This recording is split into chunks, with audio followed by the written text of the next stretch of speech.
Hi guys, welcome to my YouTube tutorial where I'm gonna teach you from scratch UiPath. I'm Daniel and I'm gonna be your instructor today. So this tutorial is for you if you're an absolute beginner and if you have never worked with UiPath. I'm gonna take you from starting point to be able to create your own automations. So what this course is about, as you can see, there's about 5 hours of video content, and I have put here some timelines in order to be easily seek through that. So I'll start with some introduction, like we're gonna install UiPath Studio, then I'll tell you about the UiPath Solution, how these robots are working, and I'll show you how you can install the UiPath Studio, which is the application that we will use to create these automations. And then we will go to create web automations like Chrome. And for that particular example, we'll use an application that will get some information like temperature. That will be our first robot. Also, there is a mix between theory and practice. So that's the first chapter where I'm going to take you the basics, and to the next one, I will tell you how you can easily put that in practice. And I don't think it's any of us who doesn't know how to work with Excel files. UiPath Robot knows how to read and write Excel files, and I will show you how you can do that. And also we will build a robot that it will get some information from a web page and write an Excel file and send an email. This is one of the typical scenarios that you will encounter. And because of that, I have decided to create a robot that I'll show you step by step how you can do that. You're gonna make a lot of mistakes, and when you're at the beginner, it's actually perfectly fine to make mistakes. However, they can be a bit frustrating. And there is actually a tool which helps you to do that. It's called source control. Now, as a beginner, source control, it will get rid of a lot of headache because you can go back in time. You can create a save point, and then you know definitely that that save point, your robot worked, and you can go back in time 1 week or 2 days. Really doesn't matter the period. What's matter is as you have set a save point that you know that works, you can go back in time. And this content, it's part from a Udemy course that helps you to get the UiPath Developer Foundation. There are more exercises in that course, more tips and tricks, and if you want to become an RP developer to change your career, then the UiPath Developer Foundation, it's a must to get it. Well, I don't want to lose your time, let's jump directly to the first section. If the user interface doesn't show exactly like the one which I'm showing here, it's because UiPath probably released a new version. Now, if you don't find that particular option, drop me a comment here in the YouTube section. Thanks. So let's talk about the UiPath Solution architecture. The solution has 3 major components. We have the UiPath Studio, the UiPath Orchestrator, and the UiPath Robot. The UiPath Studio, it's a desktop installation. That means you need to download and install it to your computer in order to have it working. And it's used to create the automations, to develop, test, and deploy. And it does have some features that help you to create the automation faster, like the automation recording, screen and data scraping, and built-in integrations with Microsoft Office, Adobe Acrobat Reader, or OCR engines. The UiPath Orchestrator, it's a cloud or on-premise installation. So you can access by typing cloud.uipath.com, or if you have an enterprise company, you can install to your custom domain, like using the on-premise installation. And orchestration is just like a collaboration hub for robots. It can use to manage multiple robots and multiple environments. It's used also for logging, analytics, and reporting, store sensitive information like the username and passwords, and schedule jobs. And have a look to the orchestrator just like a project manager for multiple robots. This one, it's optionally, so you can have an automation without the UiPath Orchestrator. And the Orchestrator is just used in complex scenarios where you need to sync multiple robots, like sending one message to the other one, or having the ability to trigger certain flows between the robots. Let's say if one robot is finishing the work, you can start the second one by using the Orchestrator. The UiPath Robot, it's a desktop installation also, and it comes with the UiPath Studio installer. So the UiPath Robot, it's used to execute the automation that you have developed with the UiPath Studio. And you have 2 options to run this, using the attended and unattended mode. Well, I'm not gonna focus right now too much because we do have separate videos, But mainly an attended robot is sharing the same computer, and unattended is using exclusively the computer. More details about this in the next videos. Other things which are part of the UiPath Studio is the UiPath Connect, which is available at connect.uipath.com, and the AI Fabric. And UiPath Connect, it's a collaboration hub also, but it allows to connect providers with developers. You can go to the community, academy, or the marketplace. So in the marketplace, you can see the components which are available in order to enhance the possibility of the UiPath robot. And you have a few starter packs, you have the productivity hacks, or you have for finance and healthcare bundle. So about the connections, it allows to use some applications which are available mostly in corporate environments that they are not necessarily to do the automations using the clicks. So they have like a native APIs, so native components. And these are just a few examples. They are Salesforce or Microsoft or SAP, and they are bundled in the collections also. Also here, you can use some examples like how you can do voice enable RPA, how you can do a chatbot, and there are various frameworks if you want to go in deeply using the UiPath. Now there is the AI Fabric also. And the AI Fabric is just the way how you apply machine learning models to RPA robots. And you can do that by using the built-in models provided by the UiPath or the UiPath partners, or using a custom way, which this one you connect the data scientists with the RPA developers. There are a lot of things which you can do with machine learning, from document understanding to translations, or using a custom solution by unifying the data scientists, which they do have the data, and RPA developers, which are using the data and they are creating the robots. And I don't want to enter too much in details how machine learning works. I think we are just too early in the process, but just to give you an example of how machine learning can be applied in an RPA robot, let's say you have 100 invoice formats from 100 providers. Of course, each provider is sending the invoice in its own format, and you would like to read the invoice amount and maybe the invoice date and so on. To read 100 invoices in the typical format is very hard. And this one is a best case for machine learning purposes because it's making decisions based on the data. And I hope right now it's clear how the UiPath solution works. And the reason I give you so much details is because I want to have like a clear overview from the beginning, so you know what you expect from this course and what you can do with the robots. Some of the topics are advanced, and at the level of this course, we just want to focus from taking from the non-programmer to be able to do your own automation. And how can we apply machine learning or using advanced techniques, maybe we'll apply in the later courses. Without further ado, let's go to the first video.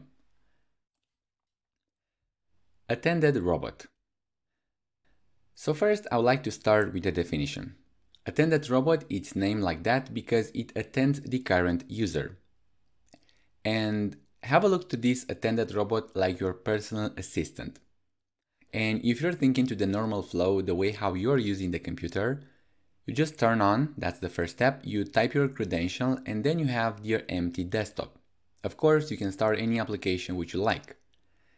And for instance, you can have the attended robot to do the operations for you. And actually in this course, we will create only attended robots because these are more easy to build and more easy to test. So the way how you're using an attended robot is, as long as you have the computer ready, you start the robot and the robot starts the automation. And no matter it's an automation which implies to open Chrome or open Spotify or any CRM which you are thinking on. Of course, you can see the robot action. So this one, it's a big plus because you can identify easily the problem and you can take action accordingly. And one important thing is that the robot is running inside the user session. And I didn't say the computer, I said the user session. And let me clarify what this means. So I'm on my computer and I like to start the task manager. For here, I'm go to the taskbar, right click and click on the task manager. I go from process to the users and I see actually on one single user. In my case, it's named Lenovo, but yours will be named also. So if I'm just seeing here, this is a list where I only have one single item. I can expand and I can see my application, which I have it opened. And just by the single fact that this one is a list and I only have a single item, you can just think that there are multiple users be logged in. And indeed, you can have another user, let's name it John. And John indeed cannot access your computer physically, but it can access virtually. John can be used with its own credentials. It does have the own applications. And if I have a robot which is running inside my user, this robot will only access this application which I have here. For John, it can access only those applications, so not mine. So I don't want to enter in too many topics. What's important is that each user is individually separated. It has its own applications. In my computer, I can see that I do have Adobe Acrobat Reader, but John can have another applications. And my robot, which is running inside my user, it can only access my applications. And of course, the robot John can access his applications. So you can access the UiPath robot by typing UiPath Assistant. This one is renamed in the later releases from the UiPath robot to UiPath Assistant. It's the same thing. So they have here the running processes. Right now, I don't have any process which is running on my computer. I do have one available, which I'm going to discuss later in the course how we can make this process. So how this one works? Well, I can just show you by starting the robot which I have prepared in the next videos. So as the city, I'm just going to tell Bucharest. So I started and I can see that my Google Chrome has been opened. The 33 degrees has been gathered from the web page and a message is going back to the robot that the current temperature is 22 degrees. So you can see that my robot interacted with my screen and I could see what he is doing. And that's because it's running in my session. Again, what's a session is this dropdown. For now, I do have my session named Lenovo. And here I can have my robot. If I'm just searching the robot here, I can find it and identify easily. And I hope right now it's clear how the attended robot works. Now let's have a look to a couple of takeaways. So for the same computer, you can have multiple users which they are using the same computer in the same time. Of course, just one of them can use the physical machine, the others can using the remote connections. User sessions are isolated. They have their own application which are running inside the users. And the last thing and the most important is that the user session is used to interact with the user input, just like the keyboard and the mouse. And I hope right now it's clear how the attended robot works and what the user session actually mean. Without further ado, let's see the next video. Now let's discuss about the unattended robot. In case of the unattended robot, you can see that there are two computers separately.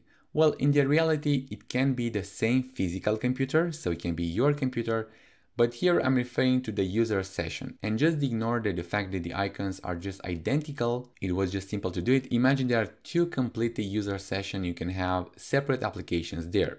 So how the things are working here? Well, just to make a comparison between attended and unattended, where the human is starting the robot, in this case, the human is triggering the UiPath Orchestrator. And that's a requirement that the UiPath robot needs to be connected to Orchestrator. And if the robot is connected, you can trigger and you can see the connection status in the Orchestrator. Then the next step is that the Orchestrator will start the robot and the robot will start the automation also. In this one, it will happen in a complete user session. The user, it will not be able to see what the robot is doing. So that's why it's a bit more difficult to develop the unattended robots, because they are not easy to test. Well, there are methods to test, but I don't want to focus in this course. And of course, as long as you will have the orchestrator in the middle, you can do other things as well. So for instance, another trigger can be the robot or any other robot. So let's say we have a second robot which is triggering the orchestrator, maybe in the middle of an action, or maybe when the robot is finishing the action or in another moment of time, and the process continues in the normal flow. The orchestrator is starting the robot and the robot is starting the automation also. Again, we will need to have the UiPath robot connected to the orchestrator. And right now I'm referring to the one in the right, which is starting the automation. This one needs to be connected. And we can have other type of triggering also. Maybe we'll like to start the process in a certain moment of time. So in this case, we will use a time automation. Let's say daily at the 2 p.m. we will start the robot. Well, the only possibility that the UiPath has is through the orchestrator. And that's actually a limitation which they've been doing lately, because it was possible in the first version of the product to be able to start your own automation in a certain time. You can still put some reminders that the UiPath, it reminds to start the process, but it will not start it for you. And that is because they want to go to the orchestrator. So these are a few methods where you can use to trigger starting of unattended process. Without further ado, let's go to the next video. Now, in order to create any automation, we need to have UiPath install and activate the license. So let's see how we do that. I'm going to open Chrome and I'll search UiPath, download. And on the first link, it's cloud.uipath.com. Maybe you're having this link, or if you just type uipath.com and you enter on the official website, you go here in the try UiPath free, and then it will redirect on the same address. Now you need an account here for the UiPath platform. You can sign up with Google or with any Microsoft and LinkedIn account, or sign up with your email. I will not gonna sign up for any of these methods because I do have an account. So I'm gonna log in and I'll use my Google address, click on my account, and then it will go on this portal. So good evening admin, and this is my account for the UiPath.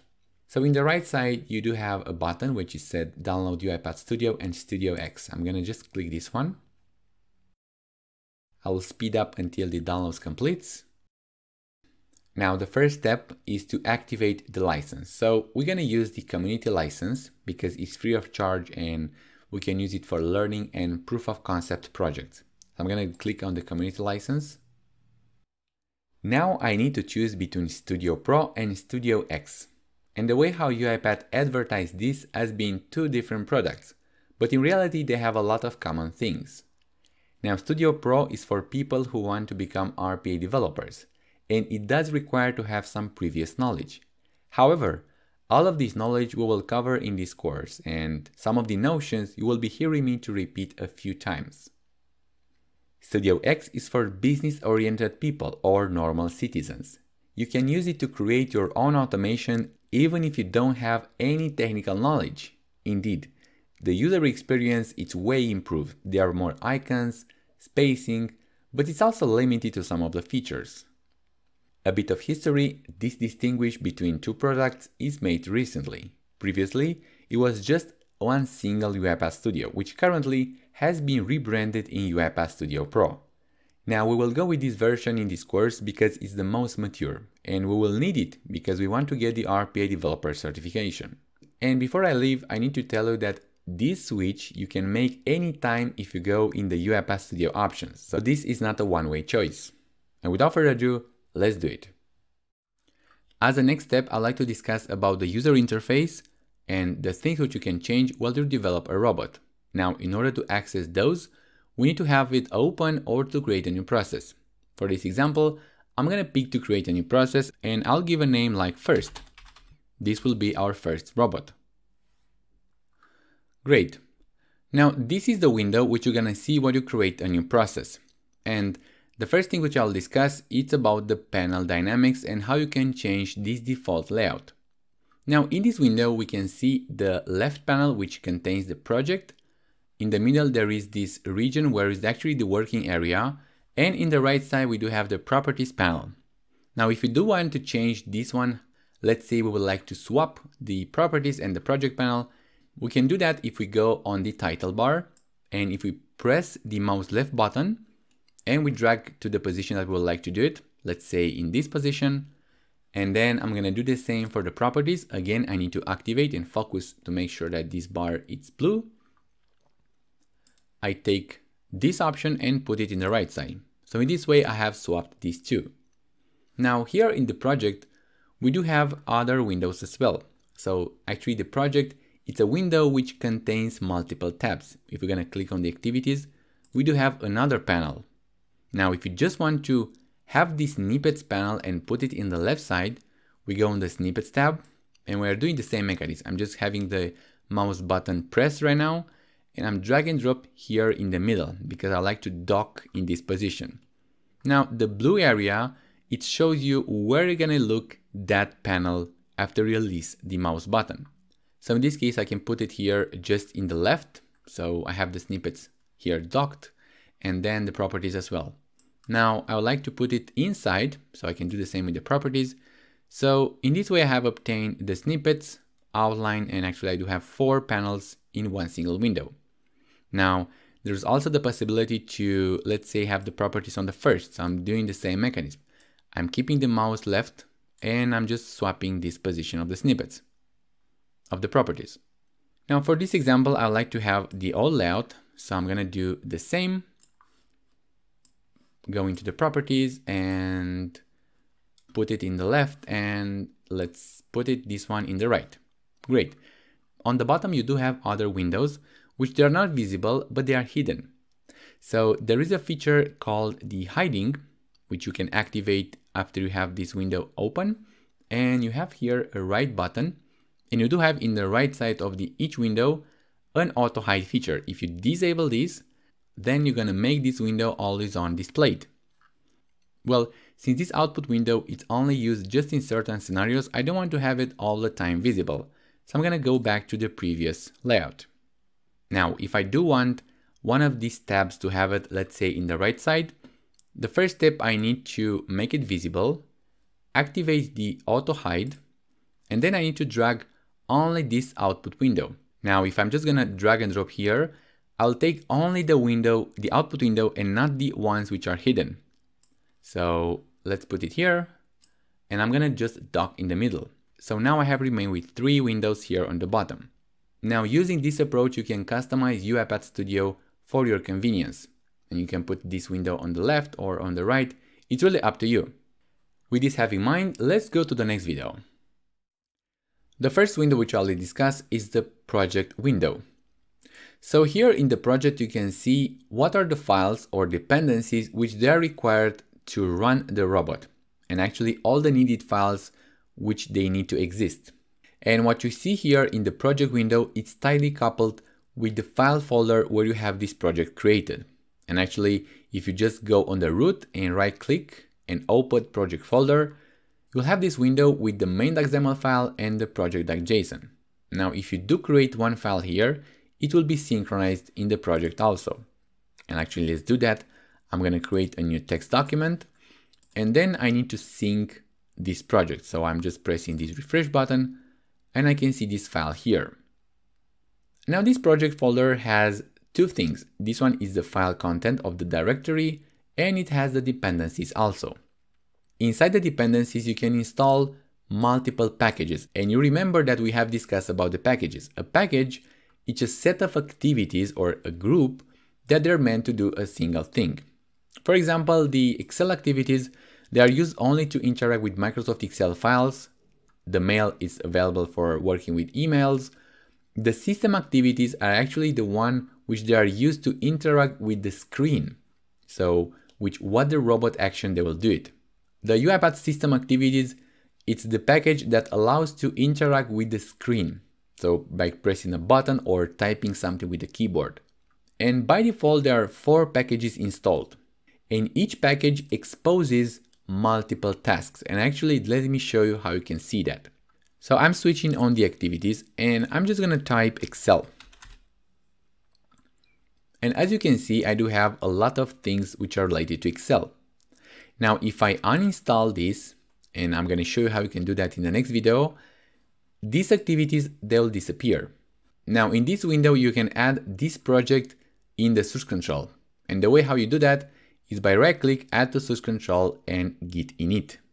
I don't want to cover more details because we do have a dedicated chapter for that. Actually, if you want to add a new folder or maybe a sequence and flowchart, you can use in this method. Also, if you want to change the project settings, you can do it in this window. So for instance, if you want to change the name, you can do it from here, or to write a more clear description. Now there are other things as well which you can do it from here, for instance to change the execution point, but let's cover that in the next video.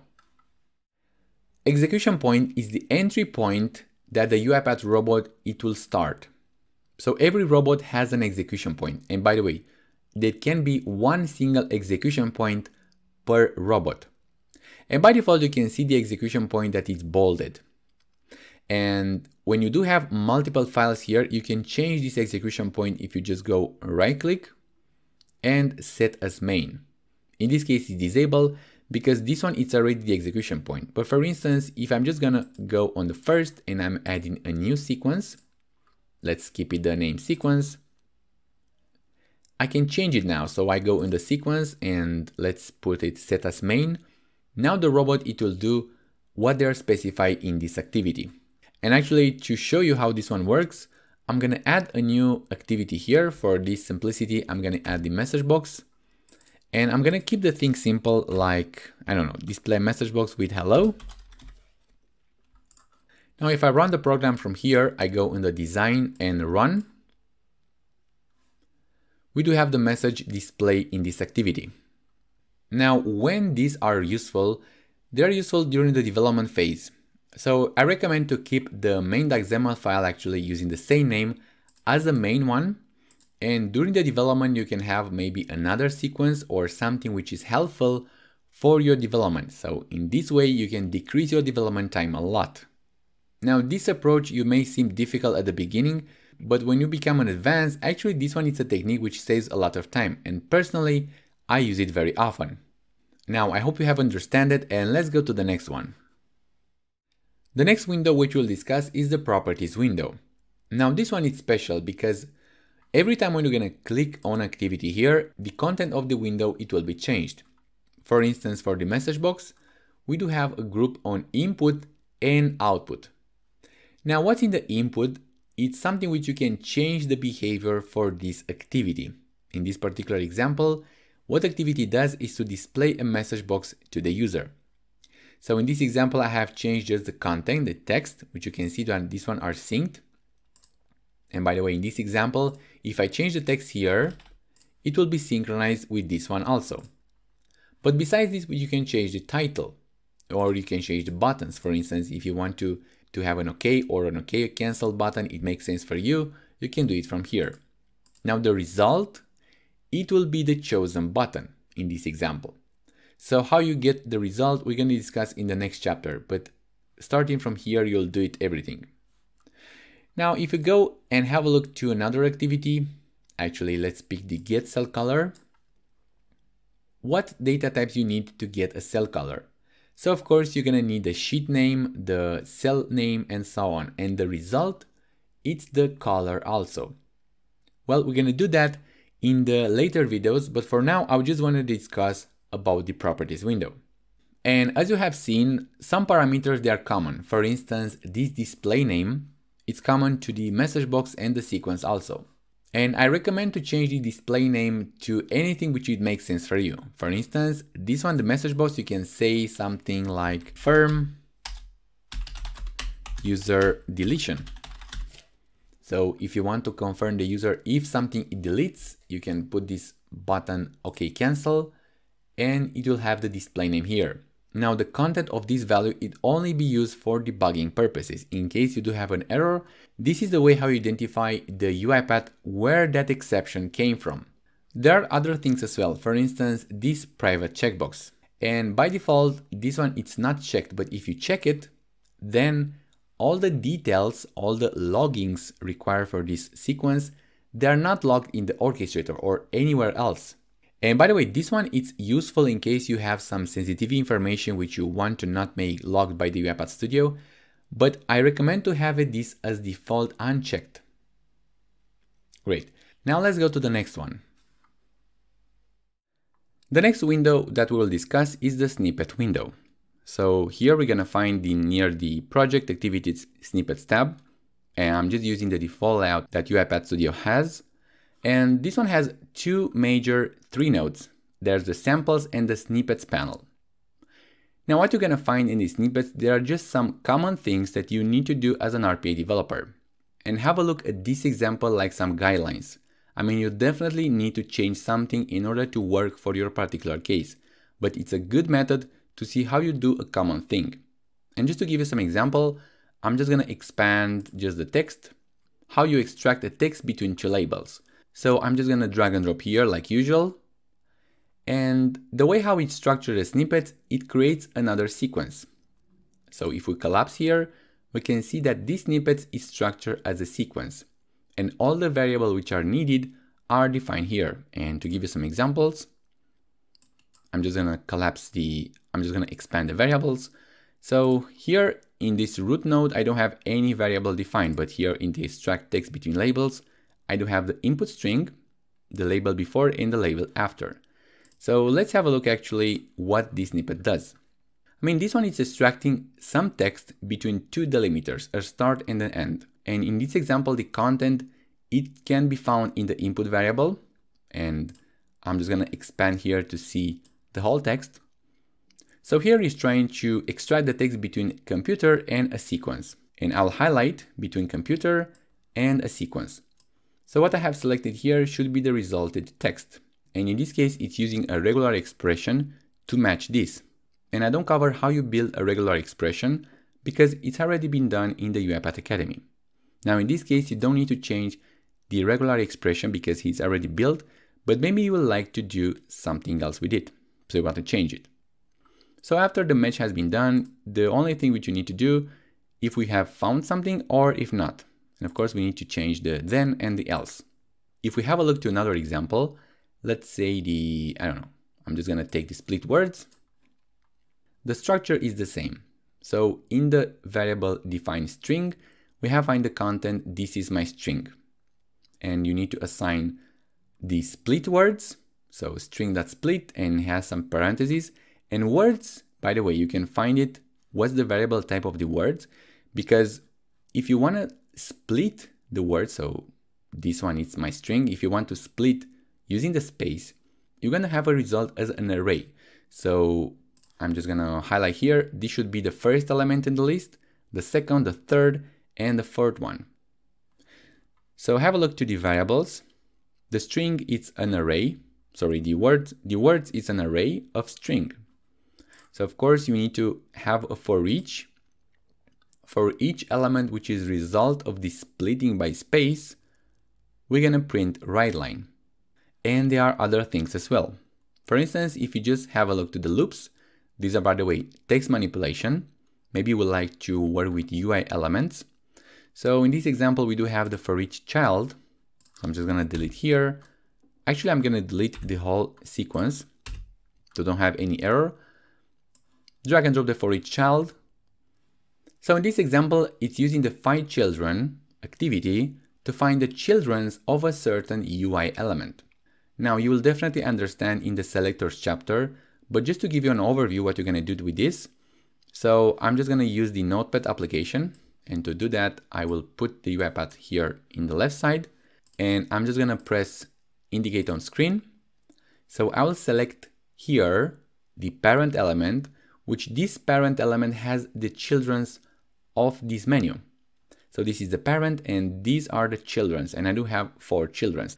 Now, if I do select the parent, the result of this will be a list with 4 elements. And how do you go through all the elements in the list? You're gonna need a for each. So for each child in this list, we're gonna call this body. And of course, we do have some things like element scope and the get value, but right now we are too early in the process. So going back to our thing actually, use the snippets as a guideline, how you do for each token, how you do for each process, or how do you work with Orchestrator, or how you do a delay for 300 milliseconds or for 1 second, and you can get inspired by this. And without further ado, let's go to the next one. The next one that we'll discuss is the outline panel. Now, as you can see, this window is almost empty and I don't have too much information here to be displayed. I'll go back to the snippets panel and I'm just gonna drag and drop the extract text between labels. Drag and drop here. And let's have a look. Yes, we do have an item. So we can see that we have added extract text between labels. And by the way, this text is synchronized with this one. So I can expand and I can see the comment, the assign, and this if inclusive. Now we're going to use the outline in case you're going to have a big workflow which is hard to be read. And in this example, this workflow fits on the single page. But let's go on this if, and actually I'm going to go in the else branch, and I will add another snippet. And at the end, I would like to add a ping calculator and maybe filter collection using link. So I have done a workflow which I don't recommend to have it because it's very hard to read it. And as you know, I recommend to limit your ifs inside the workflows and specifically inside of sequences. Now, in case you do have a file which is like that, a better way to read it is by having a look to the outline. I'm going to expand the filter. We do have the for each, and that's the body. So this is way easy to read this type of information. Now, in case of your robots, maybe you don't have the need to go in the outline window because you know already by heart what you have done it there. But have a break of 3 months and it will be difficult to read that information. Inclusive is developed by you. So what I recommend is to try to be specific with these display names for each activity. And as you see, these names are used in the outline window also. Now, one thing which you can see is that this selection is synchronized with the workflow. So as long as I do a selection here, I can find it easily, and UiPath, it scrolls through that element. And again, if I just go and click on this one, it's synchronized with the other way around. And that's pretty much to do with the outline window. And I personally use it in case I do have to read a code from another team member, or I need to have a look briefly to what I have done it in the past. And often it's much easier to have in the outline window rather than having a scroll and analyzing what you have done here. Great, with this have in mind, let's go to the next one. The next one that we'll discuss is the output window. Now this one can be found here on the bottom. I'm gonna click, and the first thing that I'll do is I'll like to make it always on visible. So I'm gonna enable the auto hide, actually disable. Now, the first thing that I'll start is with the definition. So the type of information that you're gonna find here in the output window, it will be information written by the UiPath Studio or by the robot itself. So you as an RPA developer, you can control what information can be here written. Now, why you would do that, you're gonna see in a moment. These videos I'm doing in my spare time, and if you find it useful, a like button, it really gives me the motivations to continue to make it. Now, because there are two types of information, it can happen a lot of time that you need to filter. So that's the reason you're gonna find a search. So you can find here, let's say D, restore inputs, and you can find all the actions this one has matched. So this one can be easily filtered. Now, another criteria that you're gonna filter is by using these buttons. And if you have a look, the lines actually, they have a color differently. This is because this is a trace and this icon corresponds to this icon. The information corresponds to this icon. So, and we don't have any error and warnings. Now, if I'm just gonna disable the trace, I'm gonna hide all the traces here from the list. And I'm gonna do the same with info. Now, going back to our thing, I'm gonna just open sequence and I'm gonna present the activity which allows to write here in the output window. It's named log message. And for this particular example, I'm gonna go again in the activities and drag again another one. So going back to the project. Now, if you want to write an error or an info, you're gonna pick the corresponding log level. And besides that, you do have another one which is named fatal. Now, one thing I like to point is, how do you know if I like to write a trace or an info, a warning, or an error? Now, this one is very clear. So traces are only for information which are valuable for RPA developer. And for instance, you need to use trace, for instance, to make a step point that the robot have reached to a certain point. And to give you an example, I'm gonna just switch to the main. So let's say I would like to check if my robot has this if correctly matched. So if this one is correctly matched, I'm entering on this blend. And here I do have, in this case, a write line, but maybe I can replace this with a log message with a trace. So if I do that, I do have display on my output that no match has been found. And that's a trace. And this information has no value for the user and only for me. And these are like some step points. So you can have as many step points as you like during the execution of the robot. Now the next one is information. So to the information level, you can say things which you are doing or about to do. For instance, attempt to log in, or attempt to call a certain program, or you're waiting for the user to confirm a message. And this one, it's a proper way to use an info. And anything which you can think to inform the user, it's very good to use the information message. Now warnings are errors which can be fixed. And a good example for warnings is, let's say a user is trying to enter a number and he's entering only letters. So you are warning him that, okay, this is not what I should expect, but I'm giving you another chance to fix it. So this is like a expected error. And usually warnings are every time when you're dealing with user inputs, because the first thing you need to keep in mind while you develop the robots is don't trust the user. If you as a robot, you expect a number, don't trust the user that he will give it a valid number or a value which is valid for you. Like let's say you are expecting some certain range. So this one is a good case for warning. Now the next one is error. When you need to use the error message type. Well, error is just indicated a certain thing which happened, which is blocking a certain operation. And I have emphasized the operation and not the robot, because the robot can do multiple operations. To give you some example, let's say you are trying to list some files from a folder which is attached to a network drive, and that network drive is not there. Well, that's definitely an error. You cannot list the files if the drive is not there. And you cannot try to display a warning because you don't know if the user has access to that drive. So that's definitely for you an error. And if the user knows that he was able to recover that error, he will definitely try to run the robot again. Great. Now with this have in mind, let's go to the fatal. Now fatal is something extremely rarely, because once you have displayed something which is fatal, then the whole execution of the robot, it will stop. So there's no point to go further. And fatal is something which is crucial for the robot to execute. And if that didn't happen, then the robot will not continue to execute and it will stop. Now, the format of all these error messages, so a text, you can use any text manipulation here. You can use string format, or you can concatenate and so on.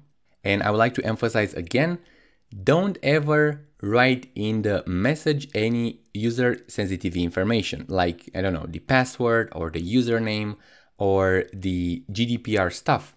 Don't ever put that here. Because one thing which I like to point it is that these log messages, they will not only be displayed during the development of the robot. No, everything which you're putting here as a log message, and after you publish the robot and you let to execute in the UiPath Assistant, these messages can be seen after. Maybe the end user will not know how to access these logs, but these can be visible. So someone with more experience can recover these log messages and have a look, maybe a hacker or someone with bad intentions. Now this is everything related to the output window, and let's go to the next one. Another concept is managing dependencies.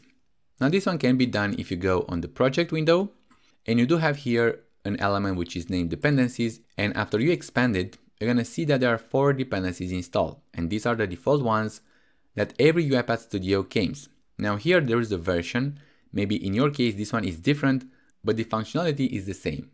So like we have already discussed previously, these 4 packages, they expose a lot of activities. So they are tightly linked with the activities tab. Now if I go here and search for PDF, I don't have any element available, but I can go to the project, I right click on the dependencies. By the way, I can right click and go on the dependencies and click manage, or this button does the same. So I go here and I'm gonna search on the all packages and switch for PDF. And we do have the UiPath.pdf activities. Now here, after we have clicked on the package, you need to install it. So the installation is done. Of course, you're gonna click install, but then you need to confirm with save.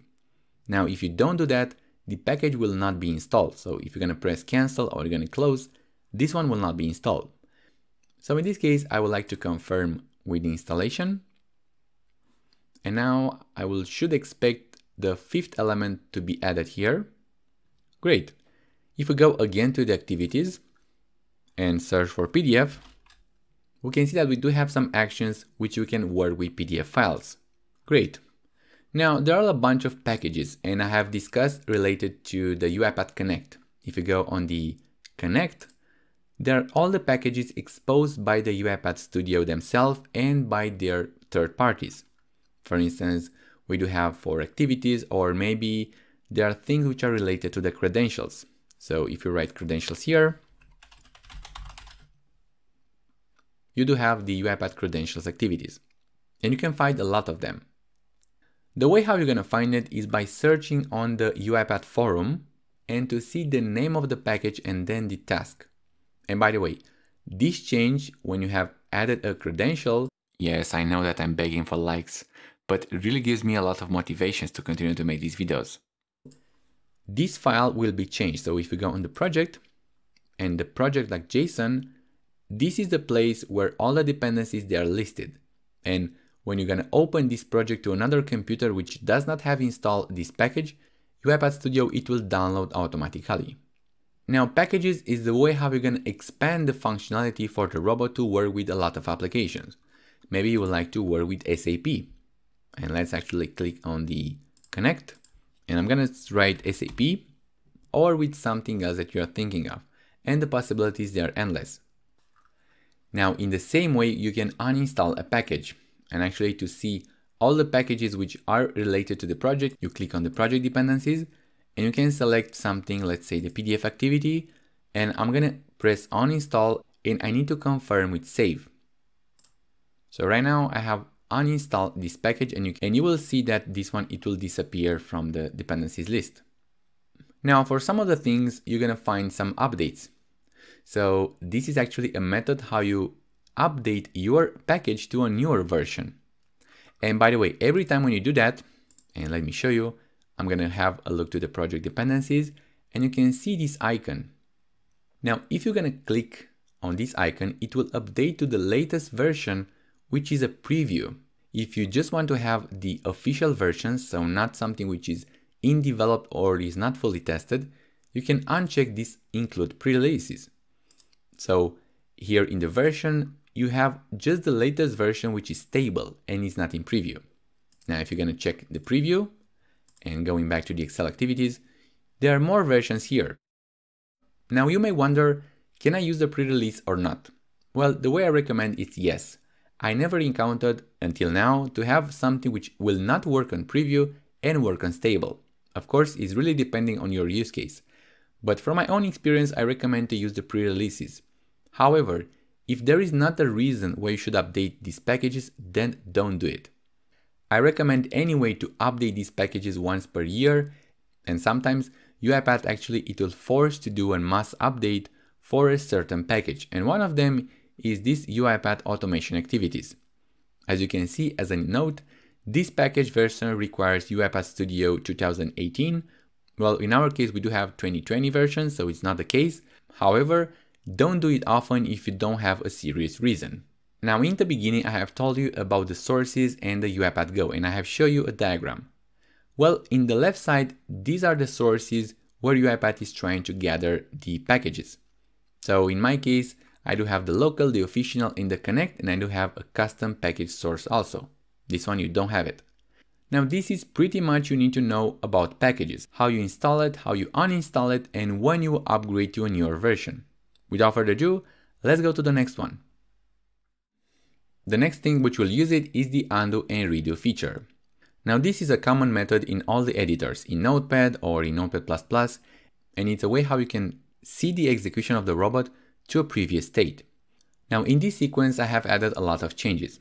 So if I'm going to press the Ctrl Z, I'll see the state that has been previously. So previously I didn't have any activity here. Now if I press again, I had the error message, I had the log message, and I press again, I have changed the log message, the log level. So I have played a lot of bit with these things. Now this one, you can go back in time, but you can go forward also with Ctrl Y. So I'm going to press Ctrl Y and I'm going to have the change which I have done it. I have deleted. Now what's important is that this function, they will only work if the workplace, they will be activated. So if the focus here, it's in blue. It will not work if you have the focus on the project window. So now if I'm just going to press Ctrl Z, it will not have any action. If I go here and press Ctrl Z, I do have the expected behavior. Now this is a method that you're going to use to avoid mistakes, like I said previously, and it will only work for the open files. So for instance, if I'm just going to close the file, so I'll save the file with this log message. So I'm confirming, yes, this is the version which I like to save it for the sequence file. If I open again and I'm pressing Ctrl Z, I don't have any action. This is because all my changes have been cleared if I'm going to close the tab.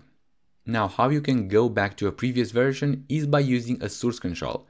And by the way, we do have a dedicated chapter for that, which is optional. It's not required to get the certification, but I highly recommend to do it because there is not too much effort to set up a source control and learn it how to use it. And actually that's good for you because it's an easy way how you can avoid mistakes.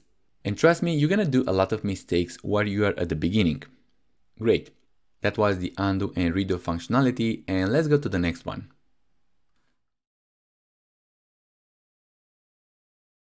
Selectors are the most important thing from the UiPath solution because it's the common language between you and the robot when you want to identify user elements on the screen.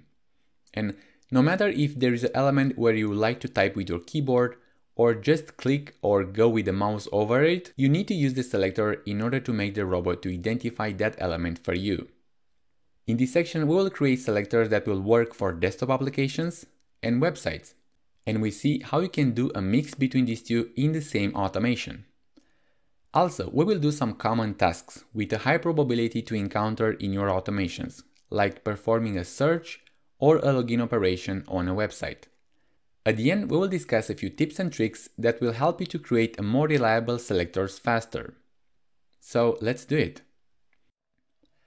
In this video, I'm going to cover two main important things from the UiPath.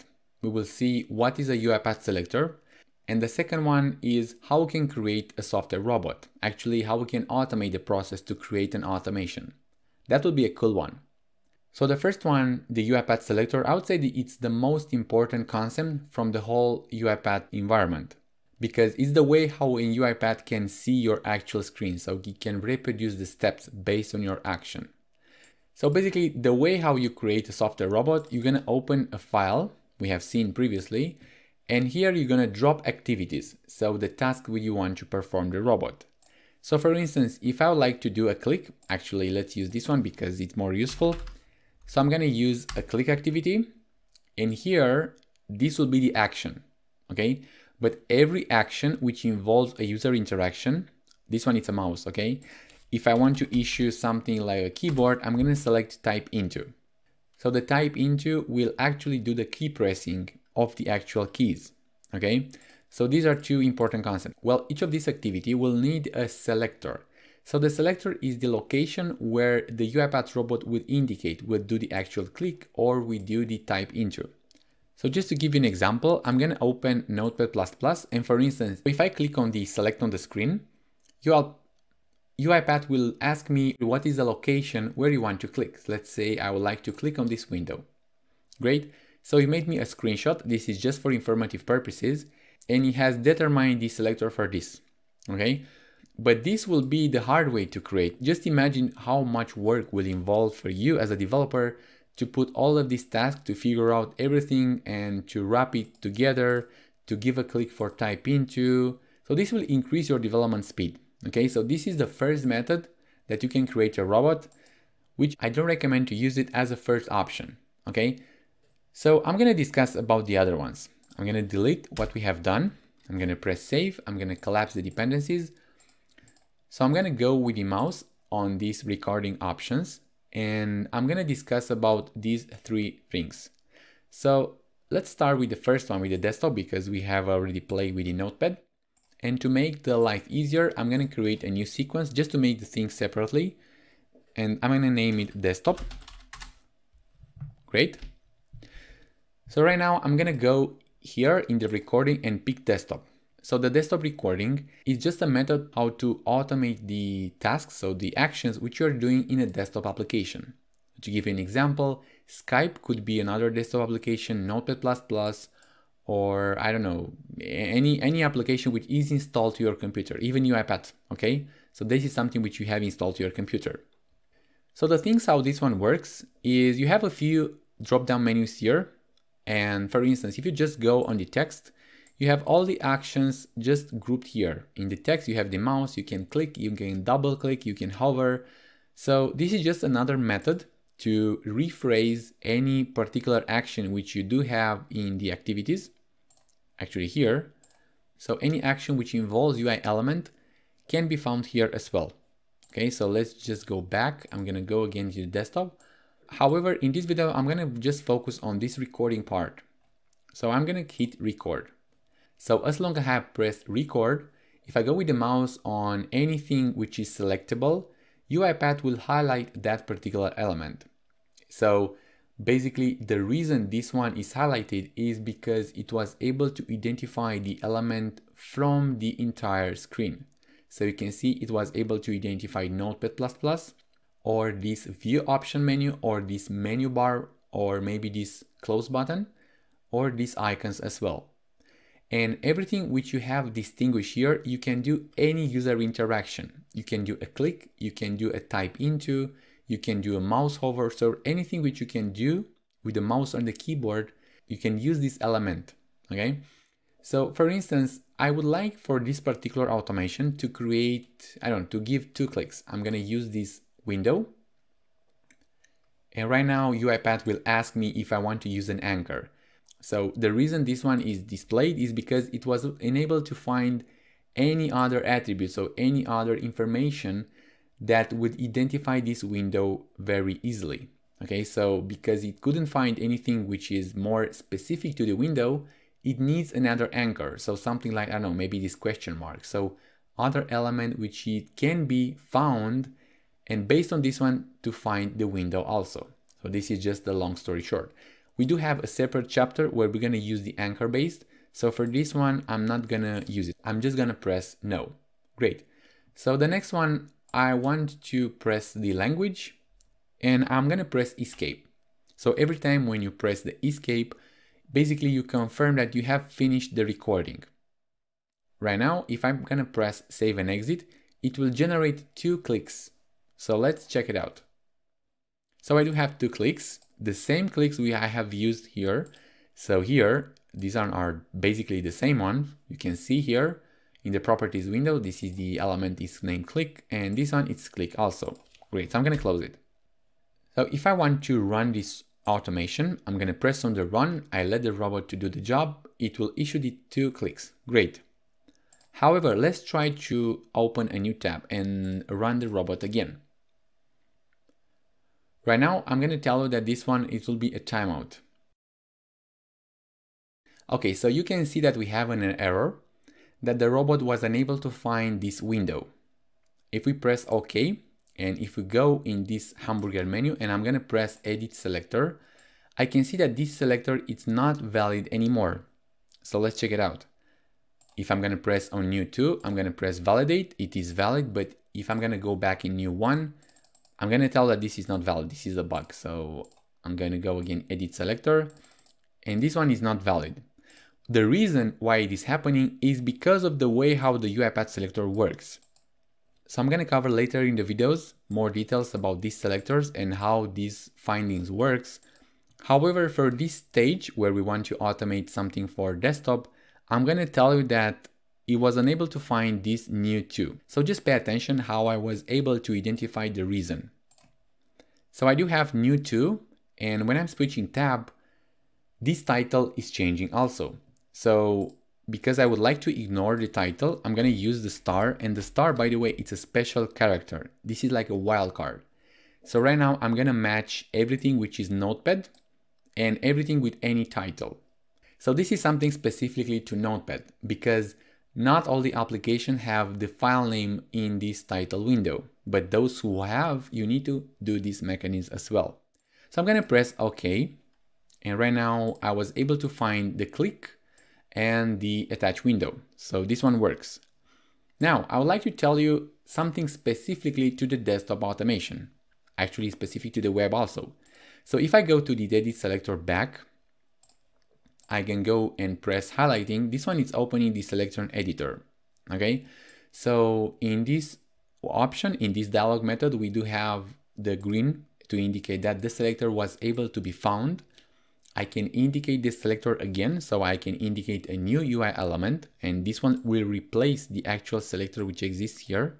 And I do have the repair function, and this one right now is disabled, but when this one was not found, it will be able to find the repair. And actually, let's try to simulate this. I'm gonna use Ctrl Z. So just to make sure that I'm gonna, yeah. So this one I have just used the old selector. So if I'm going back to the selector, because I have just pressed Ctrl Z, right now this option is available. So let me put this on the foreground, and I'm gonna press repair. So I need to click on the window element. I'm gonna click on the window, and UiPath will try to find this window element and will try to replace. Well, even if this one works, as you see, actually it doesn't work. And the reason this one works is because this selector actually, it works very well. Something which is on the top, something which is at the parent doesn't work, okay? And like I mentioned, the title is the reason, because we had the UiPath to crash, so I have just closed the selector. Basically, I didn't confirm. So this one is the old selector, as you know. If I'm going back to the edit selector and I'm doing the same thing, I'm just gonna repair. I'm gonna select this Notepad++ selector was updated to live element. So you see that the UiPath uses this wildcard and is trying to figure out by itself, okay? So even if I gave you these tips and tricks, try to use this repair as often as you can. Great. So I'm gonna press OK. So right now everything should be back on track. Great. So what's special about the web recording, which I want to mention, is it has this parent-child relationship. And as you can see, if I'm just pressing Ctrl-A, I cannot select what's on the top because this one belongs to the attach window. So every action which is here on the click, so right now I do have just 2, but if I would create an automation which is more complex, I would have more actions here. So if I'm going to the edit selector on the attach window, I can see the full Windows app here. So I can change the actual selector here as well. Great. Let's try to use a more complex scenario. So I'm just gonna collapse this one. I'm gonna do a recording. I'm gonna use again the desktop. So I would like to do a recording. Let's try to click on this file. I don't want to click. I don't want to indicate an anchor. I'm gonna press escape. And I would like to do something else. I'd like to show you actually other options from here. So during this recording session, you can specify to the robot to do some particular elements. And let's say I would like to type into. So I go type, I'm gonna select the element which I would like to type. And this one, it makes sense to type. So I like to type hello UiPath. Great, so I'm just confirming with enter. Great. And right now I would like to type again to the same element. But I would like to, I don't know, maybe press an enter.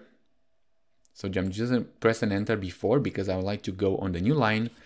And I'm saying I am a robot created.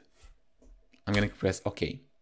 Okay, so that one was like the special character from the UiPath. You can use 2 methods. You can use type into, so this one, or you can do like a send hotkey. Okay, but we're gonna cover in the later videos. Other things which you can do in this desktop automation, you can do like, I don't know, double click. You can double click on this one. So what will happen? Well, when you double click on the notepad, let me show you, it just selects the last element. Okay, so this one, that's the behavior. Great. So you can do anything which you can imagine here. You can get the text, you can copy the text which is here, but we can do that in the later videos. You can select and copy. So my point is that during the same session, I have just performed multiple actions. I can do a mix. I can do another recording. So let's say I would like, I don't know, click on this question mark. I just press escape. And right now I like to save everything which I have done. So what I have done, I have used one recording, a few types into, and another recording. So let's see what I have generated. So again, I have this attached window where inside I have these first things by the recording, then type into, I have typed UiPath, hello UiPath, then the robot, again the double click, and you can see that even this one, it's a click. It has this click type set on the double click. So on the normal one, which you can see here, this one is on single click. Great. So if I just run the robot again, I need to disable this one. I'm going to actually delete, I'm going to save and try to run the robot. And before that, I'll make sure again the edit selector contains a wildcard, because as you can see, this one is not valid. Okay, so I'm just gonna run OK. Great. So we press on the file, it added the text, I'm added the robot created. Great, so we can see that our automation has been performed by the robot. The next step is to have a look to the web automation recording. So again, I'm gonna create a new sequence and name it web. So again, I'm gonna go to the desktop, web, sorry. So I'm gonna do the same steps. Okay, I would like to perform the same things. I'm gonna press record and I'm gonna just click on the kids first time. I'm gonna click on the women links. And then I'm gonna just press escape. I would like to confirm this with exit. So the way how this one works is basically the same. And I don't want to recap what we have done previously, but this one, it's still valid. So this HTML, it cannot be selected, but because it's something which is on the top. And if I go Control A, I can just select this particular element, which is referring to the kids, okay? One thing to notice, again, this element is not valid. So in case of the desktop application, this one is not so common. I mean, not all of the programs, they are changing the title. But in case of the web, this one is very common, because let me show you what's happening. So UiPath is trying to identify the Chrome with this title. It has H&M, fashion, quality, something. And I think this one should be the home page, okay? So you can see that if I'm just validating right now, the element has been found. But each time when you issue a click, it's the actual page title. So if you go in the women, it's the women clothes and so on. Great. So in case of this one, you need to edit the selector from the beginning. And I don't know, you can do the same method. You can try to repair and click on the women, and UiPath will try to figure out the wildcard, which is actually happened in this case. I'm going to confirm with OK. So right now, everything should be back on track. Great. So if I run the program,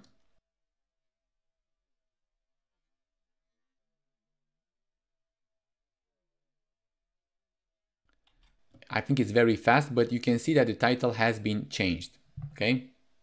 And again, I can do the same things. I can go to the web. So I can do in the same session. Right now, I create a new recording session where I can perform additional elements. So I can just click on this women. If I would like to double click, so let's say I have just double click on this one. I'm issuing element mouse double click. I'm going to select this element, or I don't know, something which is more visible. Maybe this one. I don't want to use an anchor. Great. So I can issue, I don't know, type into. So the process is basically the same. I mean, the way how this one works is different, but for us is the same. So we play a bit with the desktop and the web automations, but let's try to do some more practical exercises. The first one, which we're gonna tackle, it will be the login process because it's quite common and most of the websites they have. So let's just go back in this H&M store and I'm gonna use the same website because it has a login process. So I will just issue a click here. I'm gonna enter my username and password and press the sign in button. Great. For this, we're gonna create a new sequence and I'm gonna name it login. And I would like to use the web automation. Great. Press record. The first action which I would like to do is pressing the sign in. Well, just before doing the sign in, I would like to do like a starting process. So I'm gonna press escape. I don't want to record anything. You can see that when its icon is disabled, the UiPath didn't register anything. So this is a very good tips and tricks. So I would like to do like an end-to-end process. I like to open Chrome for the first time. And I'm gonna open the browser. I'm gonna pick here this option. I'm gonna choose the open browser. I would select what is the browser which I like to start. In this case, it's gonna be Chrome with the H&M store. Confirm with OK that this is the address which I like to open for the first time. And then I can hit record. I'm gonna press this sign in button and hit on the email. Type my email address. Set this to empty field because I like to clear anything which has been set previously. Confirm with enter. And go here with the password. I'm going to type a password and empty field, and I do have in my clipboard, and press enter. Then go to keep me sign in. Make sure that this one is checked and go on the sign in button. Great. So right now my automation is recorded. I'm going to press escape. And of course, one thing which I can do is to determine if I was logged in or not. And I can do that in two ways. I think we are too early right now to do this process, but I'm going to show you how does it look like. And the next step would be to determine if the login was successful or not. Well, I think we are just the beginning of the course, so this could be a bit more advanced, but I'm telling you there are a couple of ways where you can accomplish that. I'm giving you like a tips and tricks. Either you can go in element and find element. And by the way, are you looking for an element that basically has disappeared or it's visible? And for instance, if you're considering that you want to check for an element that is disappeared, you can make sure that the login pop-up is still visible. If it's still visible, then the login was not successful. Otherwise, you can use like an element which indicates the login was successful. For instance, I can consider this, this username, that it could be visible if I'm logging successfully. So I could have this approach to find an element which is visible on my screen. Of course, the first option which I have in my mind is to make sure or to find this element which should be equal with my email address. This is something which I am seeing right now to this H&M store. Another option would be to get the text. So I can get the text, copy the text. I'm selecting the element here. So right now the UiPath, it will output this text somewhere in the automation. We're gonna see that actually just later when we close this save and exit. And then I like to compare if this value of the text is equal with my email address. Do you see? There's no perfect way how you can do an automation. It really depends in what of the vision do you have. So for instance, for this login process, I have just gave you two options. So for now, I'm gonna stick with the save and exit. So I'm gonna close it. So of course, this is the classical sign in, type into, type password, and type into. I like to make sure this get text, if it's still here. So you can see that this is retrieving the get text value and is placed it somewhere else in this output. We're gonna discuss just in the next video about variables. I don't want to tell you more, but this is the name of a variable. So the way how I'm gonna check if this process is successful or not, I will display a message box, and inside the message box, I can display H. Yes, because this is the name of a variable. I can rename, but that's not the purpose of this video. So I can just display H. Great, so my automation, it's opening a browser, so I can have the browser clicked. So I can basically click here. And let's start to see if our automation is doing what we expect. So keep in mind that After I'm pressing the sign in button, I'm expecting to get this text if the login was successfully. So I'm pressing the run file.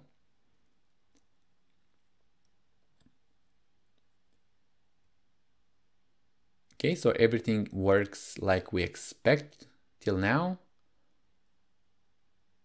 And right now it's searching for my account. So something is fishy. I think maybe the return address was not the correct one. So I'm expecting the UiPath to crash because it was unable to find that particular element. However, I'm going to have a look to this my account. Yes, so as you can see, because it was found my address, it could reach the account. So that's the trick, because after the login process, it doesn't happen all the time to redirect to this page. So just pay attention to what I'm going to do right now. I'm going to press sign out. Okay, and go back to the account address. And this will issue a login process. Okay, so if I'm just going to replace this with something which it requires to have me logged in, and if I run the file again, I should expect this one to work. So this one redirects to the login page. I'm pressing the sign in button. It gives me to my account address. So I have this email address. So I don't know if you pay attention what I've just did. So basically I've replaced the URL with an URL which requires to my account.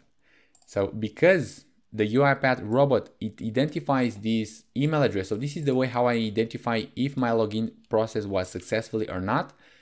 Basically I'm saying, okay, UiPath, so just open a new browser with this address. And because you are not logged in, so for instance, if I go log out, okay, I'm pasting this address and I'm pressing enter. The H&M store, it sees, okay, you are not logged in. So it just redirects me to anything else. I'm pressing the sign in button. And at the end, after the login has been successfully, it redirects into my account where I do have that login text. So I can retrieve, okay, so I can make the comparison if the email address was correct or not.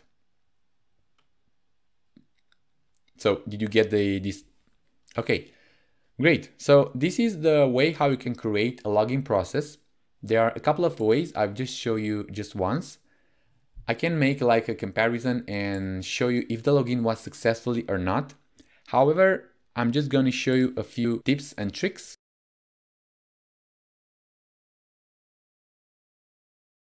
So first of all, this get text, we have seen that if the login is not successfully, it will just throw an error. In order to force this get error to not throw an exception, I'm gonna set continue on error to false, to true, sorry. And this will continue if we're gonna display any error here. Then in the target, I'm gonna set a smaller timeout, like, I don't know, if you're gonna wait for 3 seconds. And by the way, this is 3 seconds is 3000 milliseconds. So the value is in milliseconds, you can see here in the parentheses. So these are a few tips and tricks which I will do it. So right now, everything which I need to do is to compare the output of the variable, so the result of this text, with something which I can compare, so with my email address. So let's try to make it actually. I'm going to display just false or true if the login was successfully or not. So okay, I'm going to say string.equals. I'm going to compare the age with my email address, which is daniel@automationpil.com. Okay. Again, this is like the way how you can compare two texts. We're going to discuss how we can do that later in the course. Great. Anything which I can do? Well, I can say like my email address, it's fake because I would like to test if the login is successfully or if it's false. So first of all, I'm going to close any web browser, which I do have open. And let's make sure that login process is still correct. So go on the account. Sign in, and I'm expecting to have true or false, depending if the process is successfully. So right now this one is true. It's indicating that the login was successfully. Well, let's try to, I'm gonna force the sign out as well to make sure that I didn't make anything by mistake. So just to force that my login to be failing, I'm gonna put, I don't know, just another character, so a bunch of characters at the end, and I will press run. So I'm opening my account, hitting the sign in. You can see that my email account, it's actually fake. It's not the correct one. And of course, my robot was unable to find that text which was indicated by the login was successfully. So this is false. Of course, I've told you another method would be just checking if this dialog is still visible. If it's still visible, it means that my login is failing, so you can take the other way around. If it's not visible, then I was successfully signed in. I hope you enjoyed it, and let's see to the next one. Another common thing, which is very common in the automation task, is the search feature. So again, I'm going to use the same H&M store because it does has a search functionality as well. And as we have seen, as long as I press the women, or the man, the search bar is still in the top. So actually, this should be my task to be more difficult because I need to identify this search element on every page and pay attention how I'm going to do it. Of course, the first step is to create a new sequence to keep it separately. And this one, I'm going to name it search. Great. So the process, we're going to just keep it the same. I would like to use the web recording, and I can either use the record or the click that I can either use the record or type. However, right now I'm not going to use the open browser because usually you do that for the first operation in the process, which login is one of them. So I don't want to use any open browser. I consider that I do have my browser open. So let's say I'm using this one, the type keyboard. So I'm pressing the type, I'm selecting the element which I like to type, and I'm going to type kids. Let's say I'm looking for some kids clothes on this H&M store. I'm going to press enter as well. So the reason I'm selecting this drop down menu, actually I can move this a bit to the left side. Okay, I need to press escape. So I'm going to just type into again. I'm selecting the same element and make sure that the empty field is set. So I type kids. So here are a few special characters. But because the usual way I need to type kids and then I hit enter, I need to specify to the robot to type enter also. So this is a special character in order to force the robot to do it for me. So I'm going to press enter. And of course the robot will just do that. And let's say I'm doing something else on this web page. So I will just, I don't know, issue a double click. Doesn't make any sense, but we'll do that for fun. So I'm gonna issue the double click on this result page. So I don't know what happened. I'm gonna do again a double click. I'm gonna select the element. Okay, so this one is the double click. I'm gonna just double check after you're gonna close this web recording. So something very useful that we could do it is let's start to play with the sorting. So I'm gonna just issue a sort by, and let's sort by the, I don't know, lowest price. So I'm gonna press record. I'm gonna hit the sort by and then hit the lowest price. Press escape because I would like to close the web recording feature. And now I'm looking to the lowest price. So I do have this one has the lowest price. So this is like an automation that I would like to do it. So one of the most common things where you would like to make an automation for a search page, it's usually you like to get the results for that particular page. And of course we did a filtering and I like to scrape some data from here. And I think we're at the beginning of the course. Maybe it could be a bit too advanced and maybe you don't get the full picture, but I'm just going to show you, and don't worry, we're going to repeat all of these steps later when we're going to create other robots. So let's say I would like to download, I don't know, the name of the product. I want to just limit to a single item. So I'm just going to press copy and scrape data and move the mouse here just to make it visible. Placing the next, I'm going to click on this first element here. Then it asks me to select the second element. So in this way, UiPath is just trying to find the difference in the page. It's just trying to match everything. So you can see that everything which has been matched, change the color, the background color, it's a bit different.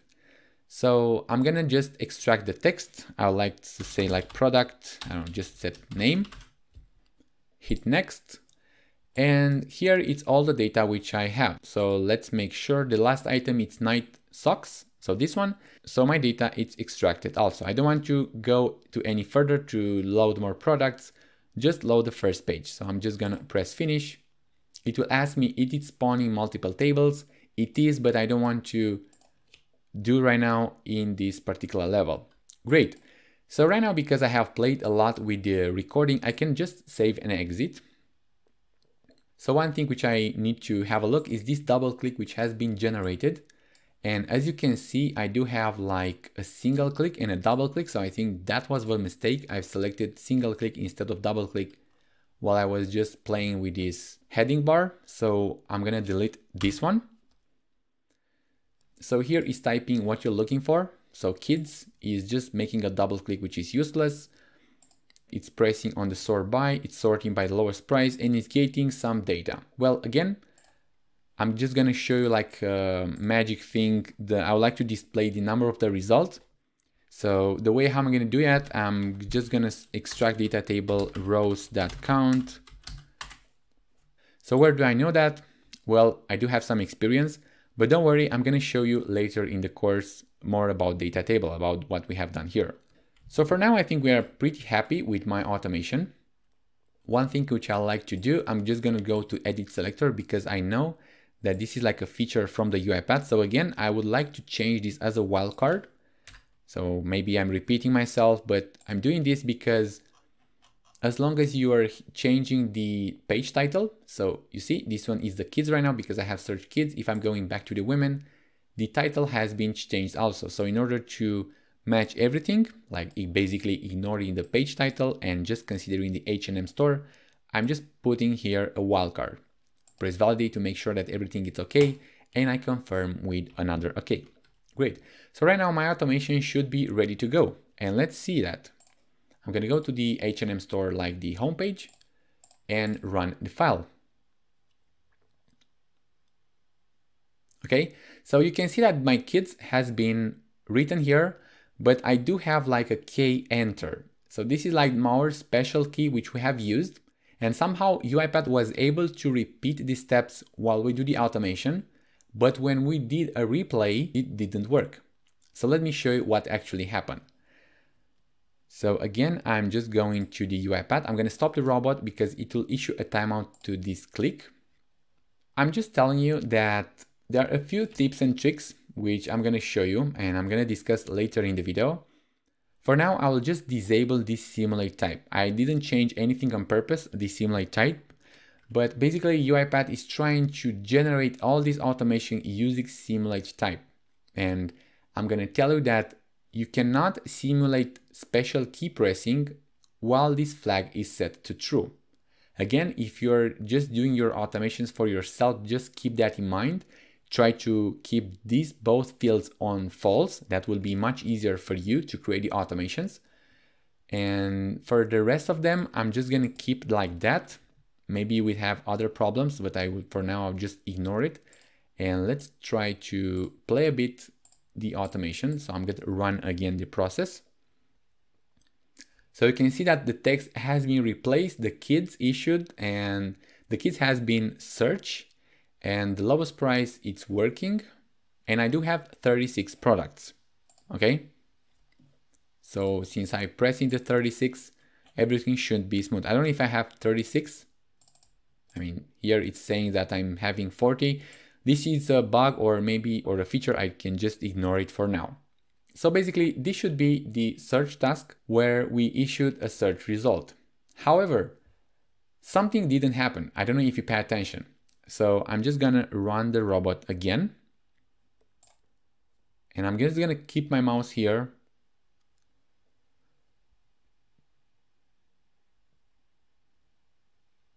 Okay, it's sorting by the lowest price and it's displaying 36. So where is the double click on this page? Okay, so if I'm pressing OK, I should have a double click on the result. So basically this word should be highlighted. So this is the feature in Chrome when you issue a double click on the word, it's just highlighting the word. So this doesn't happen. So something has been changed or something needs to be changed here. So I'm having a look to this action because this is the double click which I have put. I can see that this is a double click and I see again that it has a simulate click. Well, let's try to disable this and set to false and try to run the robot again. Okay, it's clearing the kids. And right now it moved my mouse there and you definitely saw what it had did there. So right now I think it's clear. The double click selection works. You saw that it took my mouse and it placed it on the word, it issued a double click and this one highlighted my word. So I hope that this example was very helpful for you. And there is still some mystery here. I mean, this simulate type and simulate click seems like to be some mysterious stuff, but let's discuss them in the next video. So because we have encountered this difference when we use simulate click and when we use simulate type, I would like to tell you just briefly what's happening behind the curtain. So just to make the things clear, if you're doing your automations just for yourself, you just don't need to care about all of these things. You can just keep the simulate type set to false and it is less likely to need the simulate click set to true. However, if you want to become an RPA developer, in order to get that RPA developer certification from the UiPath, you need to know all the theory. So what the simulate type is doing, when this one is used, and I don't want to enter in all of these details because you will definitely do it if you want to go further. But I would like to show you like a side effect of this. I want to give you some examples, some real examples, what's happening if you use this one or the other one. So first, let's examine our automation. We do have a type into, which has a simulate type to false, and a double click with the simulate type to false. Maybe we can consider this one also with the simulate type to true. So what I'm going to do, I'm going to just set a delay before because I would like to do some particular action. I would like to interrupt the robot. Just before executing this type into, I'm going to set this delay property to 2 seconds. So this is 2000 milliseconds. And I'm going to do that for the click also. So paste. Great. So I do have the robot open. I would like to erase what I have done previously and I'm going to just start the automation. I'm going to press on the run and I'm going to just move the mouse constantly. So the kit has been wrote. The mouse, I'm expecting to take it. Yes, it took it for the double click and for the sort by. And of course, because I was interrupting the robot by intentionally, it couldn't hit the sort by and neither the sorting by the lowest price. So the robot performed the actual task which has been learned, but this search, this automation is in an invalid state. So because I was interrupting the robot by intentionally, my robot couldn't perform the sort by and neither by searching on the lowest price. So my search result is invalid. I don't have the first items, the cheapest ones I have from the recommended order. The reason UiPath is trying to push these simulate clicks is because it can run behind the curtain. So basically it doesn't need the mouse to perform the actual actions.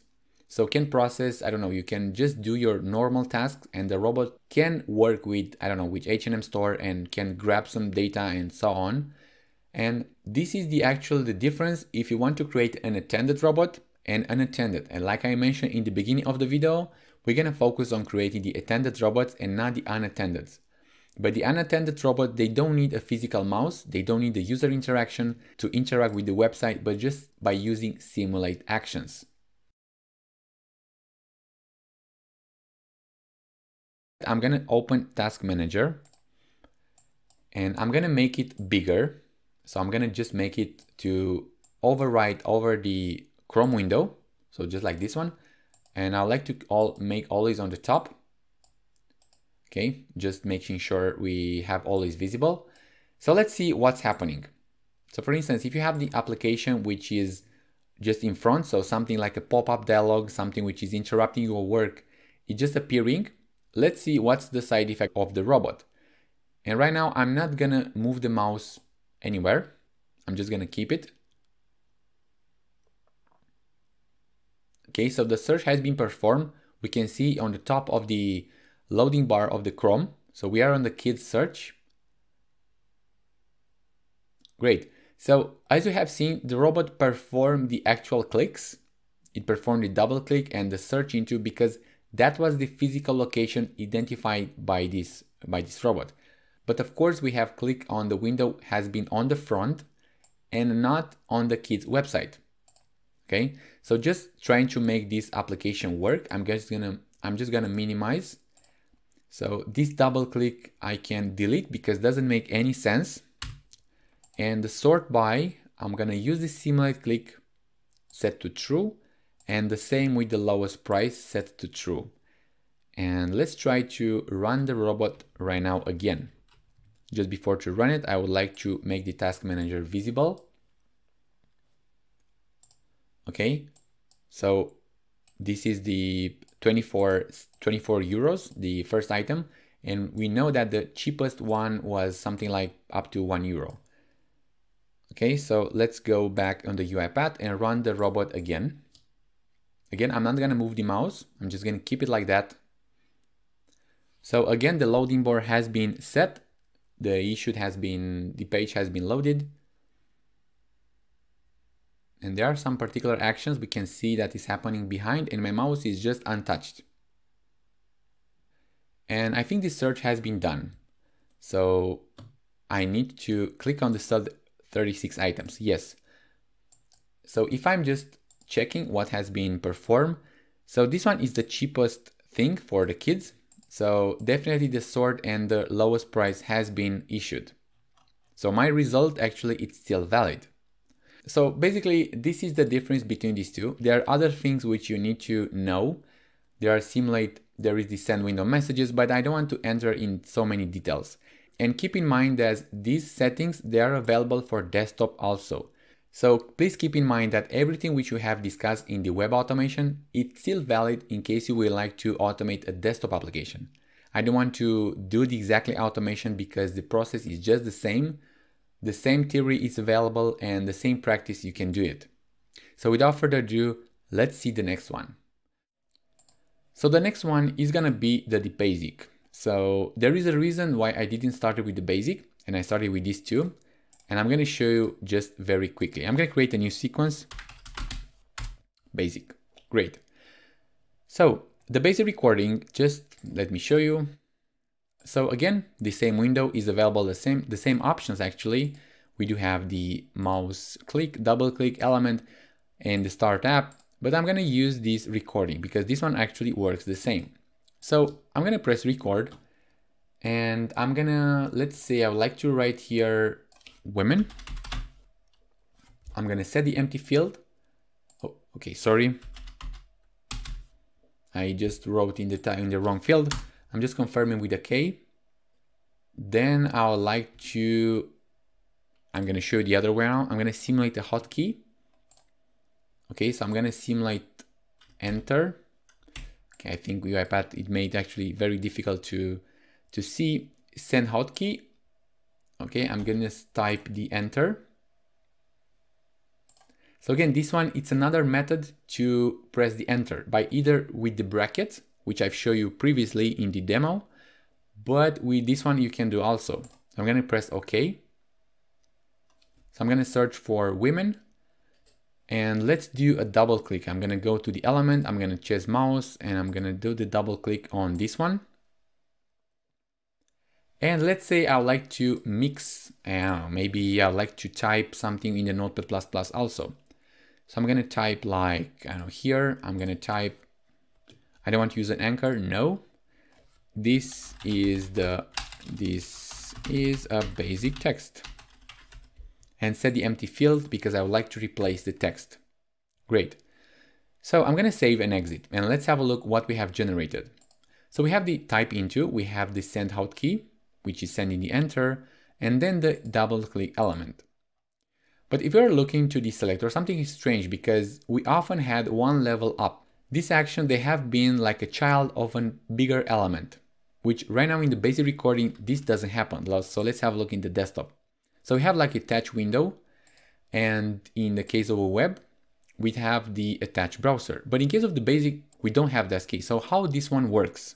Well, let's have a look to the selector. I'm gonna click on the selector.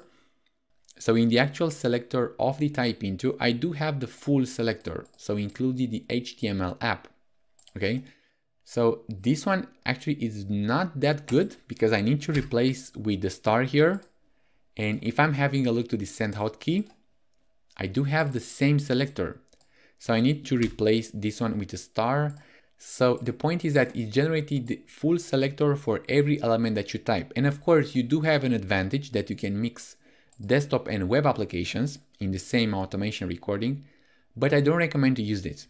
So try to avoid as much as possible the basic recording, and because it will make your life very difficult.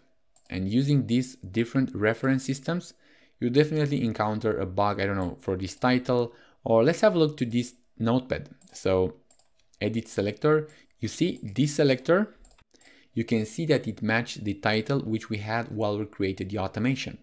However, it's not what we want because we would like to replace this with a wildcard. Great, so I'm going to press OK. So try to don't use the base recording as much as possible. Try to stick with the desktop and the web recording. However, in case you would like to create an automation where you would like to mix the desktop and web, try to do as follows. So I'm going to add a new sequence again. So I'm going to say desktop web mix. Great. So the way how we're going to proceed, I'm going to press on the desktop. I'm going to just make an automation very fast. I'm going to issue a click. I don't want to use an anchor and try to do another click. I'm going to press escape. So I would like just to save and exit. I don't want to do any other actions. And I'm going to just go and press on the web and record and try to click on whatever action we would like to do it. Let's say on the kids. So we do the actual normal automation and I'm going to press escape, save and exit. So just use this separately. So try to automate first the desktop or the web, whatever it's your case, and then the other one, and make these two to communicate using variables. So let's say if in this case you just grab some text from a web page, you are putting in a variable. We're going to discuss what's in the variable just in the next videos and using the value from that variable. So basically a variable is just like a sticky note. So you're reading the sticky note in case of the web automation and you're using, I don't know, just for type int or whatever you actually are doing, and you're using below. Okay, so this is the recommended way if you want to mix these two actions. In this video, we will talk about the data types, what data we can store and manipulate using the UiPath robots.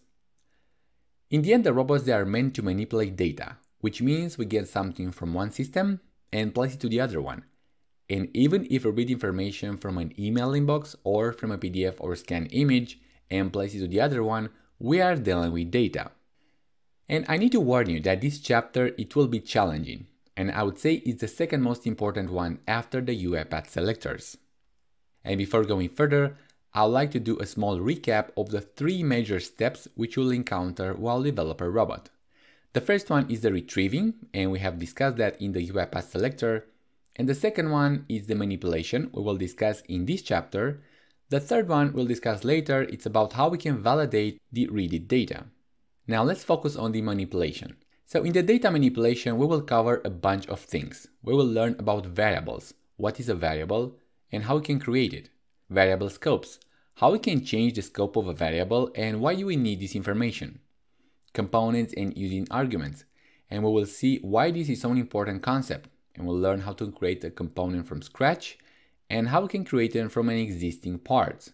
Learning how to use the default values, we will save a bunch of time from the testing time. At the end, we will discuss about the working with text and numbers. We will see what are the most common operations with these types and how we can do the conversion between these. So let's start with the first video. Hello and welcome to this new video where we're going to discuss about how we can do data manipulation using the UiPath robot.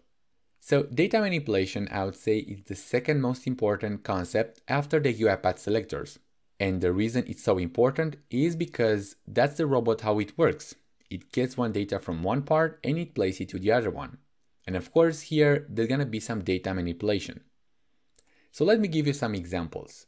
Let's say my robot would like to read some invoices from a PDF document and it would like to send an email too. Of course, I do have all my activities, so all my tasks, I can read the PDF here.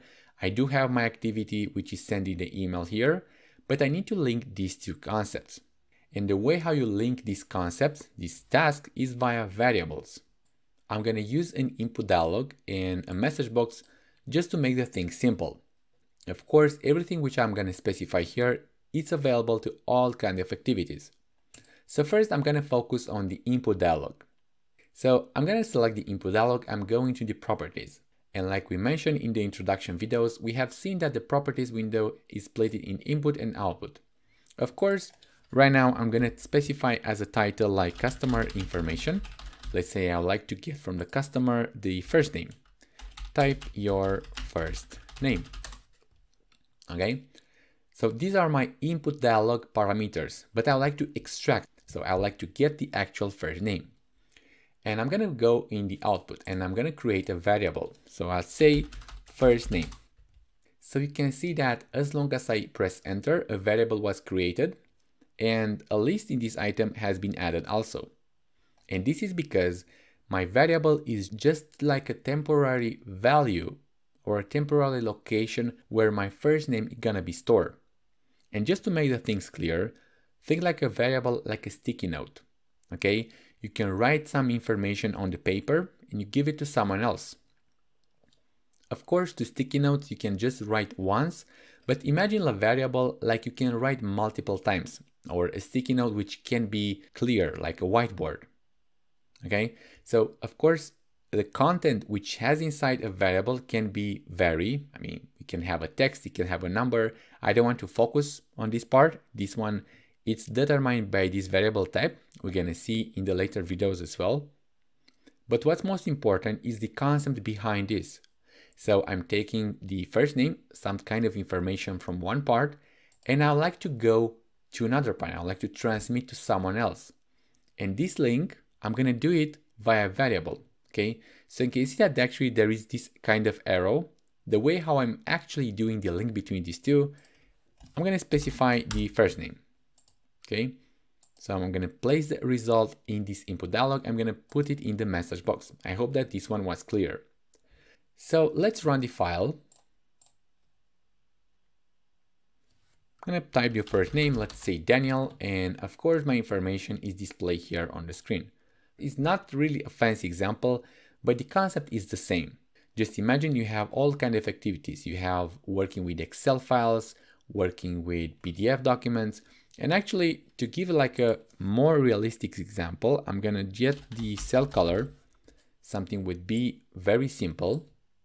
Okay, I'm gonna get the cell color, I'm gonna put it to somewhere, and of course I can display in the message box here. So the principle is just the same. I don't want to do the actual get cell color because it requires some Excel file, but the concept is just the same. I can take any activity from here. Let's say I would like to read some cell.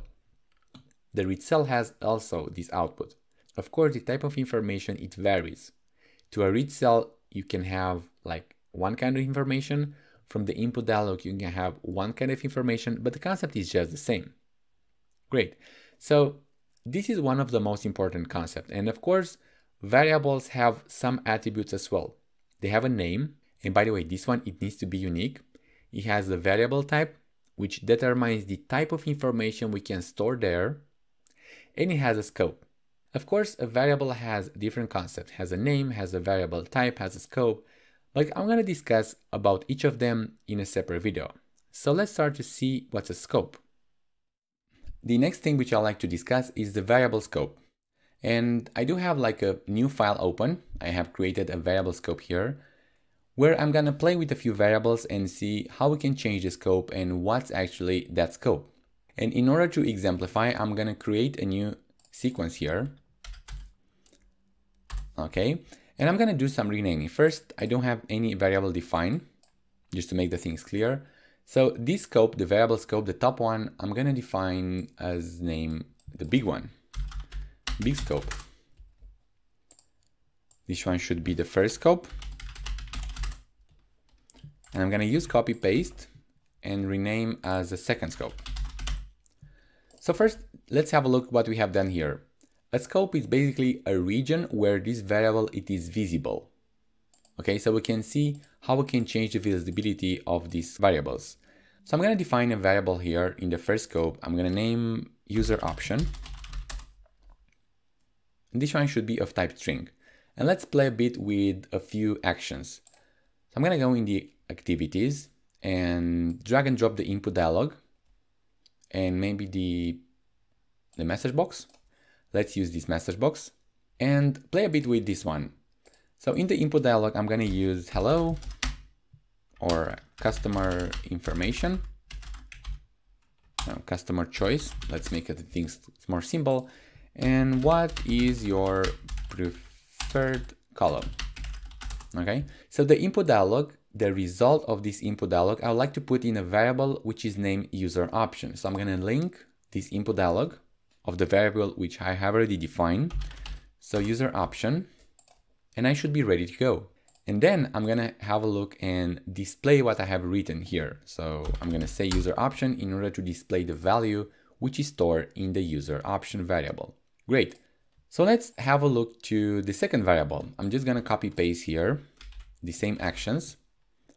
So we can see that I have an exclamation mark here. And if I go with the cursor with the mouse, it says that the variable user option is not declared, where it means I don't have anything defined here. So if I'm just going with the cursor over this scope, I can see that in my empty list, in the variable list, the list is empty.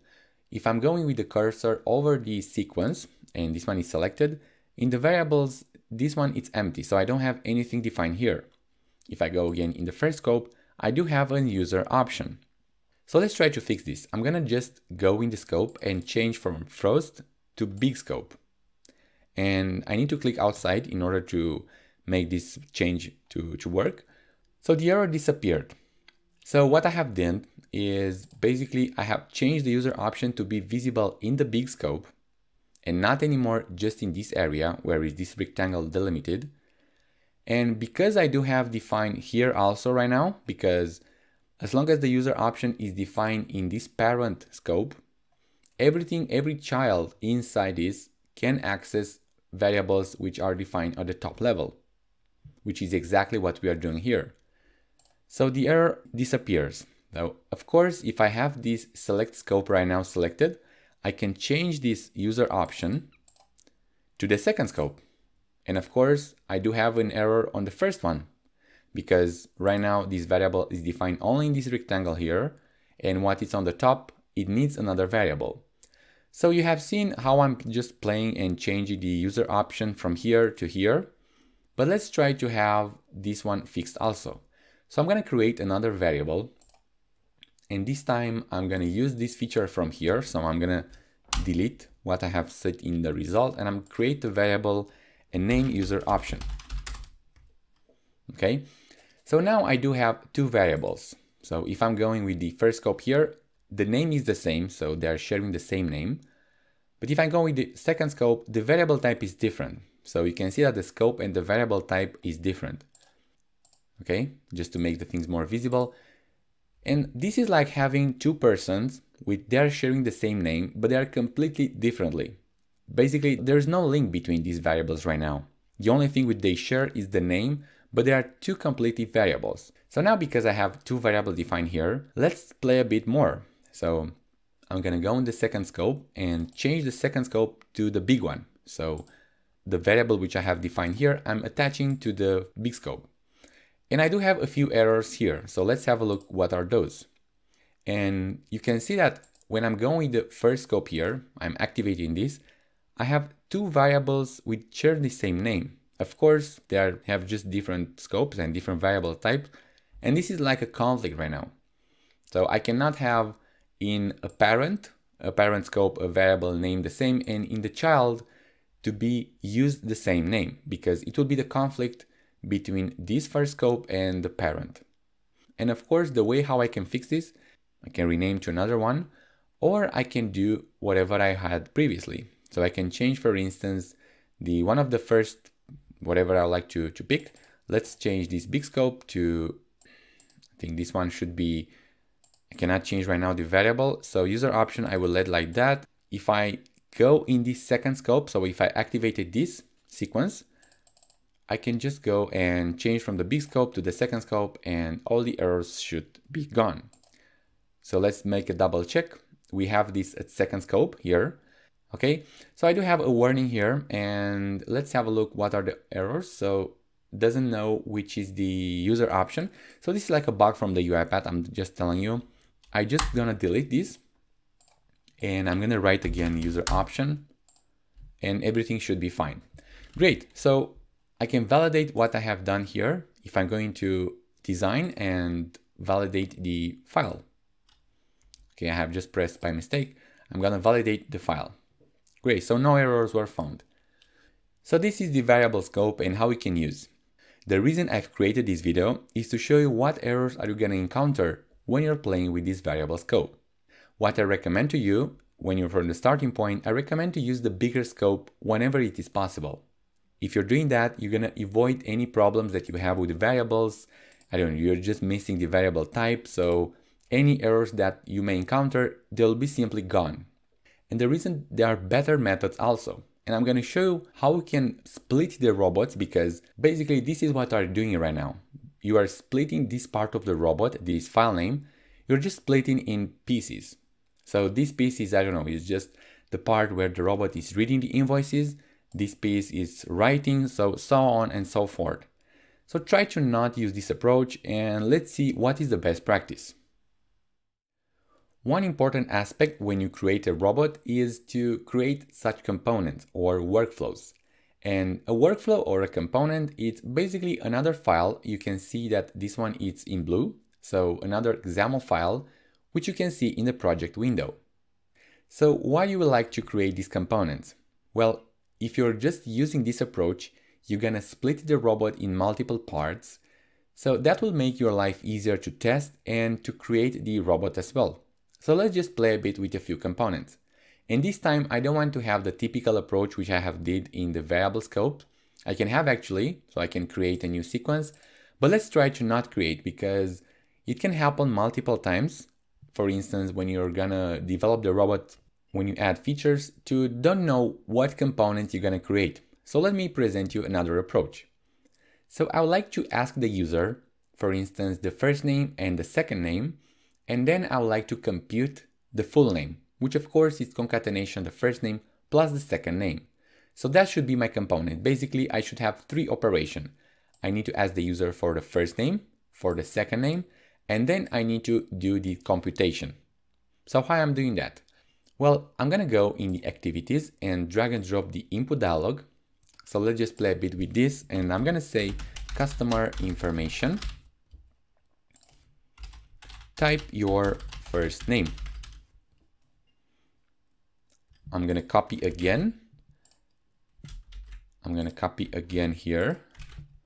So here I'm gonna type your second name.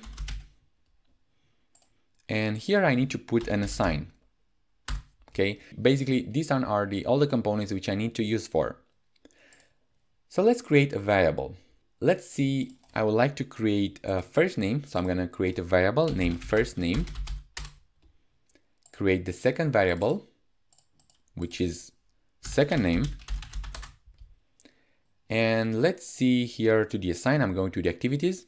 So I have the first name and the second name, the variable type is generic value. Well, since I know the first name and the second name, they are text, I'm gonna use the string and we'll learn just in a minute what is string for. So this should be ready to go. And I need to create another component. So I need to create the full name variable. I'm gonna use this approach, full name. This one should be of type string.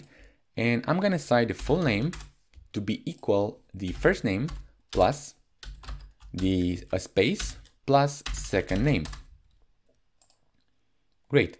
So this should be my component. Actually, this should be my workflow. Right now, I don't have a component. But let's say I would like to create a component from this approach. Okay, so my component should be like the get name. And the result of this get name should be the full name because this is what I'm interested in. I don't want to know the first name or the second name for now.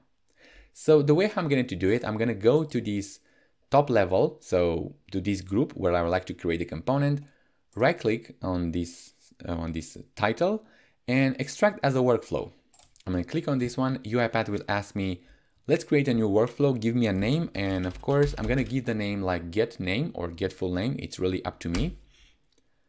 So what I have done right now, basically, I have moved, this was the main where I have created the actions. So it's just invoking my get name right now, and it created this file with all these 3 activities here. So let's have a look to the variables. To the variables, I do have the first name, the second name, and my full name, and to the arguments, I don't have anything. Great. And of course, I would like to have the result, the second name. And now I'm going to tell you about the arguments. So the arguments and the variables, they are basically the same thing. An argument, it is a variable, but the variable, it is not an argument. So just keep it like that. They are sharing basically the same properties, okay? There are a few things like direction, but just keep in mind like that. Use the arguments just like a variable. And why they are called so differently is because what you have here in the arguments is basically the language that you are going to talk with this get name, the contract or the information. So everything which you define here in the arguments is required or is as a result of the get name operation. In our case, I don't have to get any input from the get name. I would like just to output, so to have the result, the full name, because that was my decision. So based on this, I do have the full name here defined. So I would like to delete from here from the variables because everything which I have defined in a variable is just private to my get name. So everything which is here, I cannot see outside, but I would like to expose the full name. So let's do that. I'm gonna define here in the argument, say full name. This one should be direction out because I would like to output the full name from the get name, and should be the argument type string. And right now should be ready to go. I should be ready to run the program. But pay attention because I do have a variable argument full name and I have a variable which is, I can see here, full name also. Try to don't do that. That will be, it cause a lot of mistakes and it will make you actually the full name to don't work. So the activity to don't work. So just like a best practice, before adding the arguments, try to delete the full name because you will see how everything here doesn't work. So let me show you. I'm gonna delete the full name which I have just created. I can press Ctrl save so I can save the get name. And I'm gonna go in the variable again and delete the full name. And I can see that where are all the locations where the full name is used. I can go back in the arguments and write the full name again. They are already disappear. And what I like to change is the direction to be out. So I'm pressing Ctrl C from Ctrl save and I'm ready to go right now. So the variables, I have only these 2. Okay, so the argument is the full name. Great. Now I'm going back to the main. So if I go into the import arguments, I can see that my full name, which was created here. The usual way how I like to get the result is via arguments as well. Okay, so now if I go to the import arguments, I see here like the arguments count mismatch. That's like a warning from the UiPath. I go from the import arguments and I can see my full name, which is exposed. The other ones, they are not. So here I can say like customer name. I can define a variable. So right click on the variable and say customer name. And the type will be of type string as well. So that's the usual way how you link the arguments and the same method that you have used previously from the activities from the UiPath also. So that's the same approach. Of course, I have defined a customer name here. I can define a variable full name also, but this time I can say that this is a customer name. So it really doesn't matter the name. And now I would like to display the name. So I would say something like, message box, and I'm going to display the customer name. So now I should be ready to go. Let's see if my component run. So type your first name. I do have Daniel. Second name is Marin. And of course, I do have this message box, Daniel Marin. Well, nothing magic, but I want to just to give you an example how you would like to create this component. Now, I'd like to give you like a real example. Let's try to make a component which will be helpful also. So I'm going to create in the project. I'm going to go in the project and create a component from scratch. So Now I would like to create a component separately. So I don't want to extract as a workflow after. That's just the same approach. I can use different methods. So now I know that I would like to talk with Notepad. So I'm gonna create a new sequence and say type customer information or save customer information. So this is my component where I'm gonna save the customer information. So the approach would be each time while I like to call this, I like to open a Notepad and type my customer name here. So hello and the customer which I have just typed.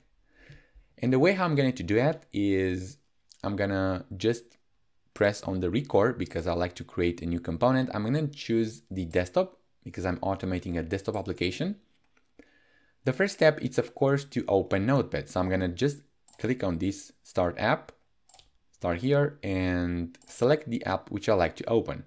The arguments, I just let it empty. So I'm confirming with a K and I like to type here something like, I don't know, customer name. Make sure that the empty field and I confirm with enter. Save and exit. And my automation has been done. Now I would like to receive the information that I'm gonna display in the editable box. So this time I'm gonna go in the arguments because here is the part where you're gonna communicate with this component. Okay, just only the arguments. What we have used right now is we have outputted, so had as a result from this component, but now I would like to receive some information. So let's say I like to know the customer name.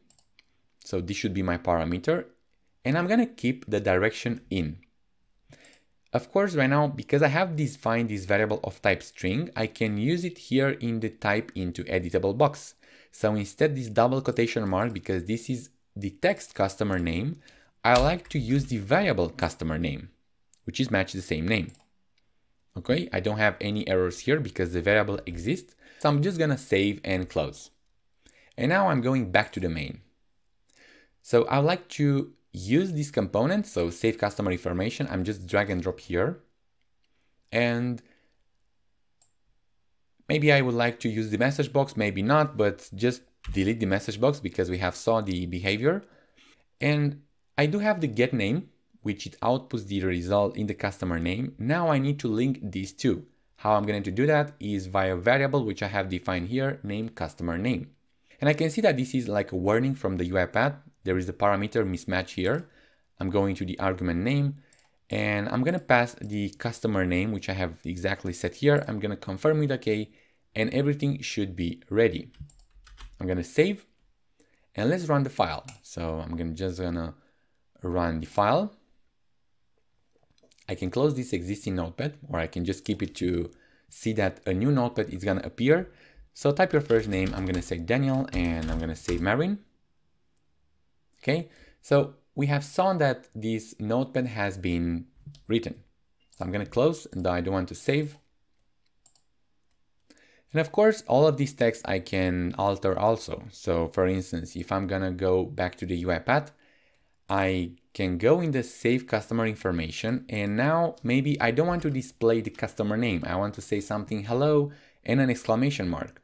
So now let's say I would like to say something welcome, the customer name and an exclamation mark. We're gonna learn how we can do that in this chapter in the next videos. But for now, just have a look what I'm typing. I'm gonna say string.format. I'm gonna say welcome. I'm gonna put like a magic 0 and an exclamation mark. I'm gonna close customer name and I'm just gonna close the parentheses. So just don't get scared of this text. You're gonna learn just in a minute how you can do that. So if I run again the main file, I can have the run name. So let's say Daniel, or I don't know, John Doe. So welcome John Doe. This is how you use the components and the arguments. And we have seen how we can use the input and the output. But there is other one as well. So if I'm going to this customer information, I'm going to the customer. You can have, for instance, certain examples. So let's say the customer name can be an input and an output also. And for instance, let me give you an example. So we have used what you use this customer name as an input and as the output also. But let's try a bit and use input also, this one. So basically this is a mixed. This parameter can be input, but can be output also. It means it can have a value when this save customer information is called, but in the same time, it can result a direct operation change. So let's just go back a bit in the, I'm gonna change in input, and I would like to show you something. So I'm gonna just import the arguments. I'm gonna just call this save customer information with something which is hard-coded. So I can put the variable here also. I'm gonna say Daniel Marin. I'm just gonna press OK. This component I can disable. Okay. So I need to run the file. I'm expecting to have the launch the component and with the text Daniel Marin. And you may ask what I have done that. And right now I don't have any variable here set, but instead I have a variable which is inline, which is actually default. So let's go back and try to change this customer name from an input to an in-out. So the approach which I like to do is just before the type into, I'm just gonna put an assign and try to change this customer name to like the welcome name text. Of course, you're never gonna do that, and it's indicated to have a variable again for the same approach, but for this time I would like just to show you, just to like an example. So I'm gonna change the customer name equal to this text which I have defined here. I'm just gonna copy and paste. And of course, this variable right now is like a welcome message. So I'm gonna just say here customer name, but instead actually it's my welcome message. So nothing can happen wrong. But the reason is I want to show you an example where you're gonna use the input and output. So this one should be ready. I'm gonna save this component. I don't have any errors, and I'm going back to the main. And let's try to run the component here. I'm gonna run. And I have Daniel Marin, and of course everything works. If I go into import arguments, I can see that my customer name has been overwritten with the variable which I have defined here. But if I delete this variable and I go to the import arguments and I say something Daniel Marin, which I have here previously set, I'm gonna press OK. This one, it's a warning. You can see that I cannot do that anymore. And why is that? Because as long as the parameter is in and out, I cannot see the value reflected here. So just the long story short is that this inline value, this text which is specified by myself as a developer, it only works when the direction it's in, because my value can be received by the component. But since this one is out also, the way how I'm gonna get the results from the component is via variable, because the direction is from the component to my variable, which is not the case. I cannot put the direction customer name in my variable from here. So the way how I'm gonna fix that, I'm gonna delete here, create the variable customer name, and everything should be okay. I'm gonna press OK, and the error disappeared. So just to make a small recap, a variable can be used to transfer information in both ways. So for instance, my variable customer name, which is defined locally, it can transfer as an input to the variable which is defined in my save customer information. But also this variable is defined that it can be output, it can be modified. So a new value, which basically is my welcome text, it can receive the value in this variable also. So that's like a back and forward direction, this in out. The out is just from the component to my local outside, and only in is from my value to the other way around. And I've shown you with the mouse cursor just to exemplify the directions. Great, so now everything which I like to do is to make sure that just before I'm gonna call this customer name, my variable, which was set previously by this get component, but right now this one is component, it's comment out, I need to have it set. So I'm just going in the comment out and send enable activity, and my activity would be ready to go. And of course, I like to see what's the message box. So let's say I'm gonna use the log message. I'm gonna use as an info and say before my variable was customer name. So this one I'm expecting to have just a customer name, and I'm going to copy and set after. And here my after message, I expect to have the welcome message. So let's see if we did something which is correct. So type your first name. I'm going to use the John Doe. Welcome John Doe. My automation works. And I'm going to go in the output. And before was John Doe, after was welcome John Doe. So that's the reason with the arguments and with the components also. And as you have saw, I encourage you to use this approach instead of the variable scope for multiple reasons. First, you can have your component isolated. So let's say the communication with Notepad, it's only isolated in this file. And you can see that how the main it looks like. You can have just the invoke stuff, invoke or display messages, and your main workflow file will be very simple as long as you have this approach. And the arguments is playing the same role just like the variable scope. Of course, this argument scope has only valid in this save customer information, the customer name here, and I can only use whatever I like to do. Moreover, my component has another advantage over the variable scopes. I can use my component multiple times. So I can use the save customer information multiple times. I can drag it again, I can drag it again. Of course, I need to match the parameters in order to make this work, but you can see what's the point inside these components. And actually it's easy to test also, but for now, because we are at the beginning, I'm going to show you how you can have this approach in the videos. Without further ado, let's see the next one. These videos I'm doing in my spare time, and if you find it useful, a like button, it really gives me the motivations to continue to make it.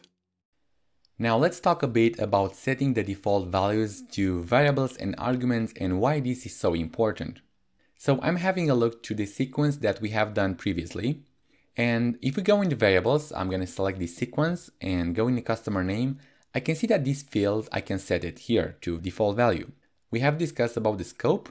We have discussed about the name, and we discussed just in a minute about the variable types. But let's focus on the default.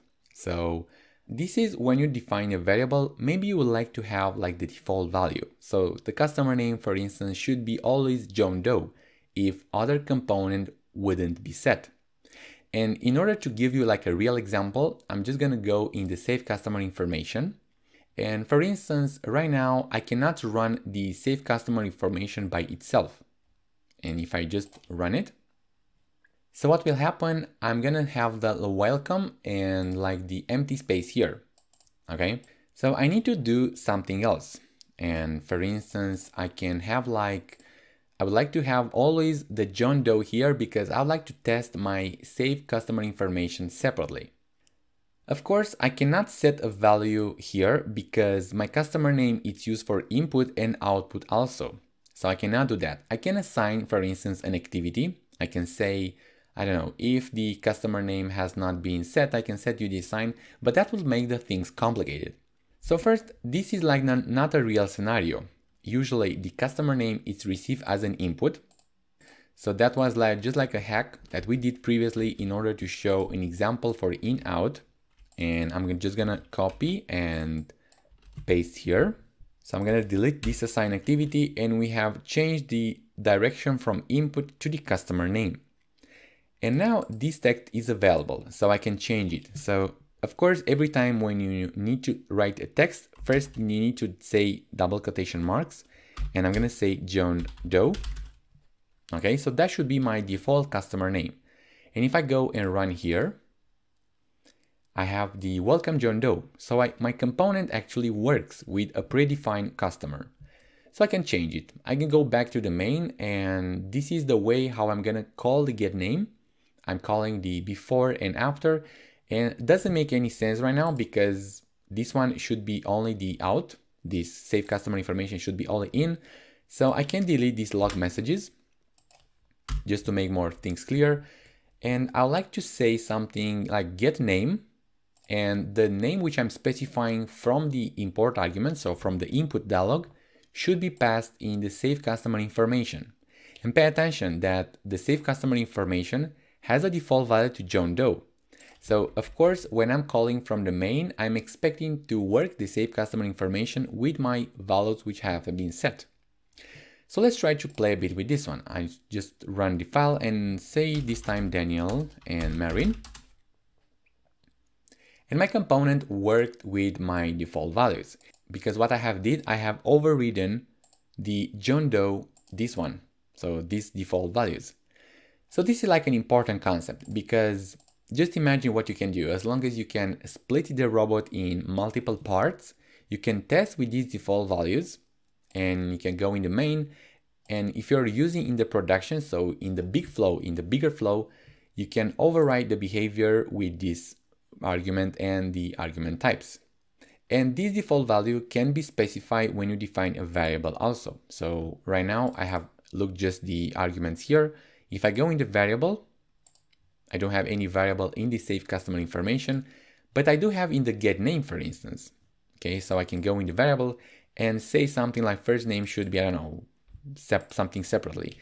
But this one doesn't make any sense to have it here, because what will happen is the input dialog will always override my result in the first name. So it doesn't make any purpose, any sense to have it here. However, I'm going to just give you an example. I'm going to go in the main, and my variable here should be from the customer name. Let's say Victoria Beckham. Okay, so my customer name should be Victoria Beckham. And I would like to save the customer information previously. So I'm calling the save customer information with my argument, the customer name. Then I'm going to call the get name. And then I'm going to call the save arguments again with my value customer name. So what I'm expecting, of course, when I'm defining the variable customer name, I'm expecting to open the notepad invoked by this one with my Victoria Beckham. Then my input dialog will be prompt, because I need to get the name from the user. And I will open again another notepad. So let's play a bit with this behavior. So run file. I don't have any notepad open. Welcome Victoria Beckham. That should be my first notepad. And here I can say Daniel and let's, I don't know, just Marin Doi, just to give you another example. So I do have two notepad opens. Great. So if you have this approach, your life will be definitely easier. You're gonna see that the testing of the robot decrease a lot. That's a very big tips and tricks. You can split the robot in multiple parts so you can test individually. But don't worry, I'm gonna just show you by practice how you have this approach and how you can become an RPA developer and get the RPA developer certification from the UiPath. Working with text. The first thing that you will do when you will work with any type of information is to define a variable. Because we want to store a text, the variable type in this case will be string. And string is the widest thing which you can work with, because you can store any sequence of characters. So let me give you some examples. We can store a phrase like hello UiPath, or we can store the character 2 or maybe the character 477. One important aspect, I didn't say the number 2, I said the character. And as long as you will see the double quotation marks, that's not a number but a character. Even for we human, we don't make this distinction, a robot does it. Like any sequence of characters, we can get the individual elements by using their index. And in UiPath, the index starts with 0. So the first element in the list, it's on the position 0. So having this example, the word hello, which has 5 characters, the first character will be on the position 0, and the last one will be on the position 4. With string, we can do some operations, and among them, we will enumerate the add, or the concatenation. You can have 2 strings, and you will get the third one. For instance, we do have hello plus UiPath, and we get another one. And pay attention that there is no space there. That's because the space is neither present in the first one or in the second one. Another operation will be the comparison. So we get the first and the second text and we'll compare if they are equal or not. And we'll see how we can do that. Other thing which we can do is the find. So let's say we have the word hello and we are looking to find the character E. The find operator, it returns the first position that this character has been found. In this case, it will return 1. Another operation is the extracting. So let's say we do have the same word. And if we're looking to extract the red part, we will need to operate with two things. The first element, it will be the starting position, in this case the 2, and then the length. In this case there are 3 characters which we like to extract. Another operation will be the replace. So let's say we do have the same word, and if we replace the 3 characters with a single one, we'll return a new word. One important thing is that we can replace as many characters as we want with as many characters as we want, so it doesn't need the number to be the same. The replace case, however, has a real case. Let's say for customer who they didn't pay the invoice. So you do have a template which you're about to send to 100 customers, and for that you'd have a template which sounds like that, and you'll replace the placeholder with their actual real name. So let me show you some example how to use these operations in real life. So let's start with playing with the UiPath Studio and add a new sequence. I'm gonna name it data types string. And here I'm gonna do a few exercises with string. First, I will define a variable, just customer name. I'm gonna use the same customer name. It will be of type string. And let's set a default value to, just Victoria Beckham we have used previously. Great. So let's try to do like a string concatenation. Let's say hello Victoria Beckham and display to the message box. And for this, I'm gonna display a message box. The title of the message box I like to alter. So the caption will be string concatenation result, just to make the things visible. I can change in this display name also. So string concatenation message box. Again, this is for debugging purposes. In case of an error occurs while this message box executes, the UiPath will use this display name to give me an error that something happened to this display name, so to this component. And here I'm gonna do the actual concatenation. So a concatenation you can do with plus. So you can say something like welcome, okay? Again, use the double quotation marks every time when you specify a text in UiPath. I'm gonna use the plus and customer name. I'm gonna use the plus and I need to add like a space and the exclamation mark. So here I have a space also, okay? So this should be my concatenation result. Another example which I have used previously, I can just copy and paste and delete this one. Okay, so this should be my first string concatenation. I'm gonna name this one to string format. And here I'm gonna say format concatenation result. And this approach we have seen in the past videos. I'm gonna use string.format. And basically what this string format does, it makes pretty a message to the user. This is used for. And the format is specified as a first parameter. And I'm gonna show you how we can do that. So welcome, this is a typo by the way. So welcome, I'm gonna open a bracket. I'm gonna use 0 and I'm gonna close the bracket. And the rest is the same format. So I'm using the same space we have used previously and my exclamation mark. So basically, instead of this plus and the customer name, I have used instead of this parameter with the open brackets and the number 0. I'm gonna use a comma after. I don't need to use the plus. I need to delete all this and I'm gonna close the parentheses. So it may look a bit strange, this string format, but I'm gonna explain just in a minute. So the string format allows to concatenate a certain text, and this should be a long one. And the way how you can do that, you can specify the format here and you can have a lot of parameters. For instance, let's say I like to display the name after again, I can say again the 0. So basically the string format, it will replace this special name with the value specified by the first argument. And again, in UiPath, the first argument doesn't start with 1, it starts with 0. And I know that this will be a bit difficult for you because as humans, we are used to the first parameter to be 1 based and not 0 index based. And in this case, I'm just going to use this first example because I like to show the string concatenation, but you can have many parameters here. So let's try to run this example. So run the file. So the first one is the string concatenation, the normal one with plus. We have welcome Victoria Beckham. And this one is the format concatenation result. We have welcome. We did place a placeholder here. And after the exclamation mark, we had the placeholder again.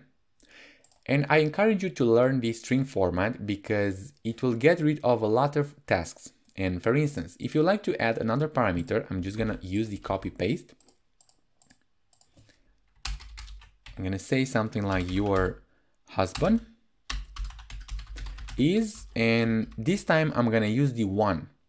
And of course, if I just use the 1, I need to specify another parameter here. If you don't do that, the UiPath will crash. It will not crash here, it will crash when this program will execute. Of course, I can show you how this one crashed, just for the sake of the art. Okay, but you can see that the 0 index must be greater than the number argument list. So what we have specified here, we said, okay, there is a parameter which you need to take from here, but we specify just the first one and not the second one. So here I'm going to specify the second one. Let's say your husband is, and this time I'm not going to use the variable. I'm going to use just a string, a usual text. So something like David Beckham. Okay, so if I run the program, I have the welcome Victoria Beckham. So welcome Victoria Beckham, your husband is David Beckham. So this is like a placeholder. Again, I'm going to emphasize on this one. You can use anything. You can use like text, you can use numbers, anything which you can imagine, you can string format, it simply works. Great. Now, since we have added a text, let's make sure that a text contains something which we are looking for. So right now I'm looking for a find operation. And for this example, I can just place this one and rename like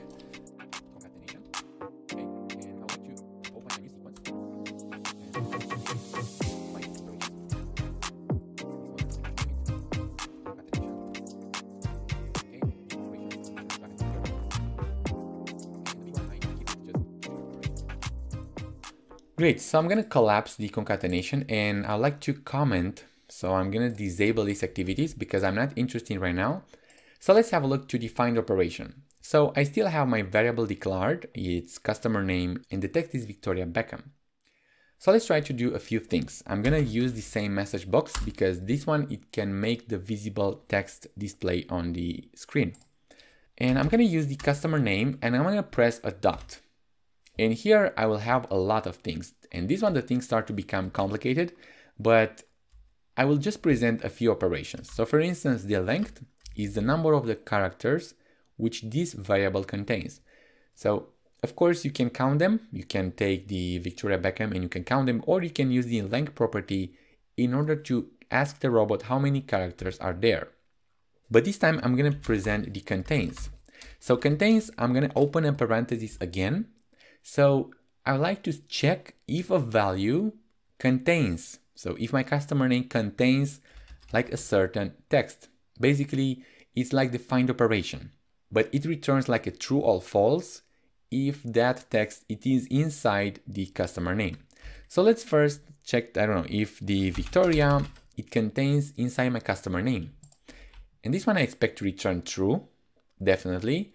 And let's play a bit with this one, which I'm expecting to return false. And instead of the Victoria, I'm going to say Victoria 0. Okay. I'm going to just run. So the first one is true and the second one is false. Why is that? Because I don't have any leading 0. If I would put a space, this definitely would have been contained in my Victoria Beckham. So just to give you like a real example, I'm going to get the name from here. I'm going to ask the username to type something. So I'm going to link the full name to my customer name. I'm going to press OK. And I like to keep this message box. Instead of to use the customer name, I would like to have my text. So something like hard-coded. So the customer name contains Victoria. And of course, I'm going to run the program. If I'm going to type Victoria, definitely it will return true. But let's say I like to say John and Doe. This one is false. If I run the program again and type, just Beckham and Victoria, in the other way around, this one will still be true, okay? Because the result will be Beckham Victoria and the text Victoria is still there. So this is how you do find operations using string. And of course you need two strings. The first one is the character which you like to find into. So this should be like a longer text.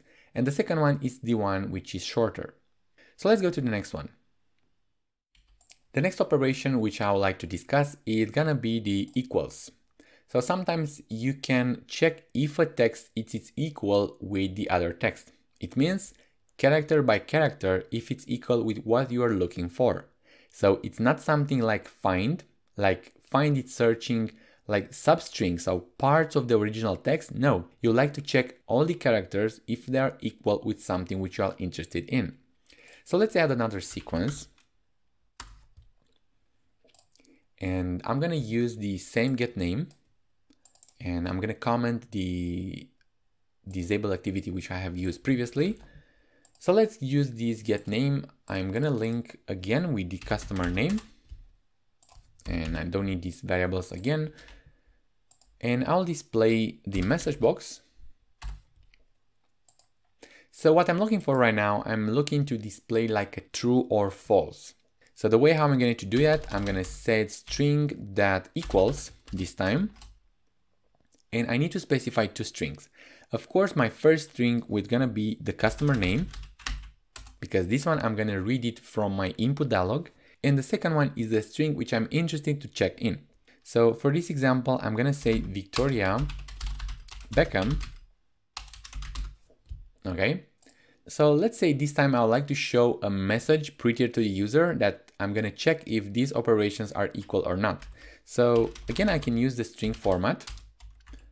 There's no difference, by the way, if I'm going to use this string with capital S or with lower s. There's no difference. So I'm going to say are strings equal. I'm going to use the question mark. I'm going to use 2 points and a placeholder for the first parameter. I'm going to close the format. I put a comma, and I need to add another parenthesis because I have open one here. So I'm going to the end. I'm going to close the second one, and I need to close one for the string format. Actually, there is a red arrow. I don't know if you see it. So if I'm just closing another one, the arrow will gonna disappear. So let's play a bit with this run file. So first name, I'm gonna check Victoria Beckham. So I'm expecting to have true. So Victoria and say Beckham. The strings are equal, true. Yes, of course I can display yes or no, but for the sake of the art, I will just use this simple method. And let's type the other way around. So I'm just gonna say Beckham and Victoria. And right now I'm expecting to have false because these ones are not equal, okay? But what can happen if I'm just run the robot and I say Victoria, but Beckham with the small b? Do you think it will work? So the strings are equal, false. That's because by default, when you compare the strings on these operations, they are case sensitive. It means this v, the capital V, is not gonna be equal with the smaller v. And sometimes you would like to ignore this comparison. For this, there is another parameter. You're gonna open another comma and you use the third parameter. It's named comparison type. So I'm gonna use string comparison and current culture, ignore case. Now, if I'm gonna run the robot and I can either display the value which I have written. So initial value is, I'm gonna use the placeholder as my initial value, which I have read from the input dialog. And I'm gonna use the comma here, are strings equal, and this one should be my second parameter. So I'm just changing the format right now. I would like to say something, initial value is Victoria Beckham. So the text which I have written from my input dialog are strings equal, which I'm searching for. And this one I'm expecting to have true or false. And of course, the first parameter, I need to have the customer name. And the second one should be my comparison result. And this one should be a bit tricky. I'm just gonna go in the message box here in the text and open these 3 dots because you cannot see what we have wrote here. So here you can have a better visibility. So this one is quite complicated, I totally agree. But let's try to split it. So you see that when you open the parentheses, UiPath is highlighting the other parentheses which were closed. If I'm just deleting this one, the red arrow appears, so I need to close another one. So let's try to split a bit. First of all, this is my format which I'm gonna display. This will be the result format. This will be the first parameter, the customer name here, and this should be my second one, okay? And this is quite complicated, I totally agree, because this one should result something like true or false, and it should be the result of my comparison for the customer name with Victoria Beckham. So I'm just gonna close because I didn't perform any change. I need to run the robot. Now I can say something like Victoria and Beckham, and I'm expecting to return true. And why is that? Because this one, it ignores the capital letters and it is case sensitive. Great. And pay attention that a big difference is the string comparison checks everything here, but if you like just to find some information, if it's in the specific text, then use the contains text. And without further ado, let's go to the next one. Working with numbers. The same flow applies when you will work with numbers also. You need to define a variable. In this case, the variable type will be int32. And let me give you some examples. A number can be 1, can be -2, or can be 89. The int32 is referring to integer numbers, so positive and negatives. We don't speak about fractional parts. And the int32 has a range also. You can store numbers from -2 billion to 2 billion. So there are quite a lot. And when you define a number, you do have some operations, and they are the normal one, just like in mathematics. The add, the subtract, multiplication, and divide. The operators are quite the same. We do have plus, minus, asterisk, and slash. One thing to notice is an integer number plus another integer number, it gets a new one, just like in string. The only exception is the divide. For instance, in this case, we do have 7/3. How many times 3 fits in the number 7? It's 2 point something. Well, in this case, if you're doing this operation, the result, it will not be an integer number, but it will be a number which has fractional parts. Working with numbers implies an extra step for us because we need to do some conversions. So we read text from the user and then we need to convert to the number. If you remember to the character 2, that was with the double quotation marks. 2, which is the character 2, it's not the number 2. This is one important thing which we'll need to keep in mind. However, we can do a conversion and we will learn how we can convert the characters to the number. And we can do the other way around conversion as well, from a number to a text. Without further ado, let's see some examples. I will create a new sequence just to make it simple, and just like previously, I'm going to use data types integer. Great. So I have a new sequence created here, and like remember, I need to define a variable. And I'm going to pick a variable which it makes sense to have a number, let's say the age. So the age will be a variable type of type int. So the age will be of type int32. The scope, I'm just going to keep it like that. And I can set here a variable to be default. So if I'm just setting to 18, let's say, I don't have any error.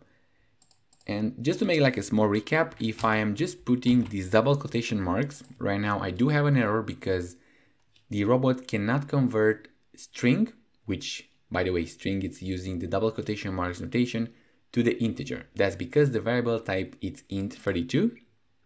But if I just keep it to string, everything should be okay.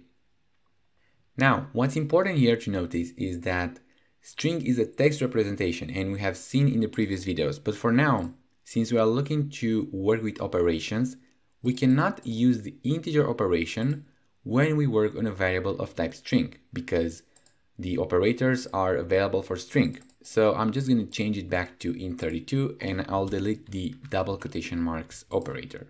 Great. And here, to make it simple, I'm gonna just put a message box. So I can use the age, and I can just set the age and it will display the value of the age, which is 18. Or I can use the string.format to make the message more pretty. So I'm gonna use string format, the age is, and I'm gonna put a placeholder for the 0 because I do have just a simple parameter. I'm just gonna put a comma and I will close the parentheses from here. So right now I should expect to have the age is 18, and let's see if this one is valid. Great. But here I can put any operator. So I can put, let's say, the add. I can add 10, or I can add slash, and I don't have any error, or any operator we have listed here. One important thing is that this operator by slash is using an integer parameter in the left, in the right an integer also, but the result is not an integer because what I'm doing right now, I'm just dividing 18 by 10. So this is how many times 10 it will enter in 18. So that should be like 1.8 the result. So it's not an integer, it's not 1 or it's not 2. And this is like a small observation. If I just run the program right now, I should have 1.8. Great. I don't want to cover right now in the floating point numbers, but this is one observation which you need to keep in mind. Other operations which you can do, let's say we'd like to multiply by 10, or maybe we can multiply by age.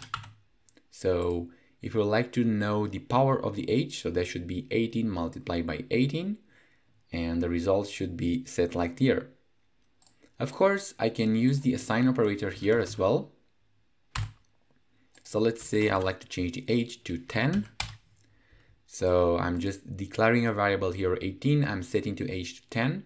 And here I should have the display of 100 because 10 multiplied by 10 is 100. Great, so these are the operators for integer. Of course, you can use other variables. Let's say we'd like to have the assign, and I'm going to create a variable after years. Let's say I would like to have the age plus a number of years, let's say for now 10. And then I can use after years here instead of the age. So the way how you use that, it's the same like string.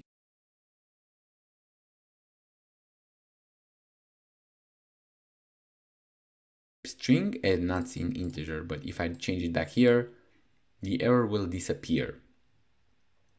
And by the way, you can read these error messages just by looking in the depth. So here it's saying one or more children has validation errors. But if I'm going here, it says that it cannot convert integer to string. That's because this is an integer and that's a string. So change it back here to integer and everything should be okay. So that's the way how you work with numbers. Let's go to conversions. Let's create a new sequence and rename conversions. I'm going to place it inside the work with numbers. So what I would like to do right now, I'd like to convert from a string, like a text, to a number, because that's the typical flow how you will work. You're going to interact with the user, you're going to read some text, and then you will convert to a number and continue the operations. So for that, I can use just a few variables. Let's say I do have the user type or the user input. And of course, any user input will be of type string. And let's say the user is reading the number 2. And then I would like to display the message box. And I would like to have the age defined as string. Just keep it like that. So here I would like to say just the number 2. I'm gonna just set this up.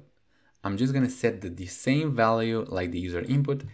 And I'm gonna use the same example. So string.format, the age is, and the same mechanism like we used previously. Great.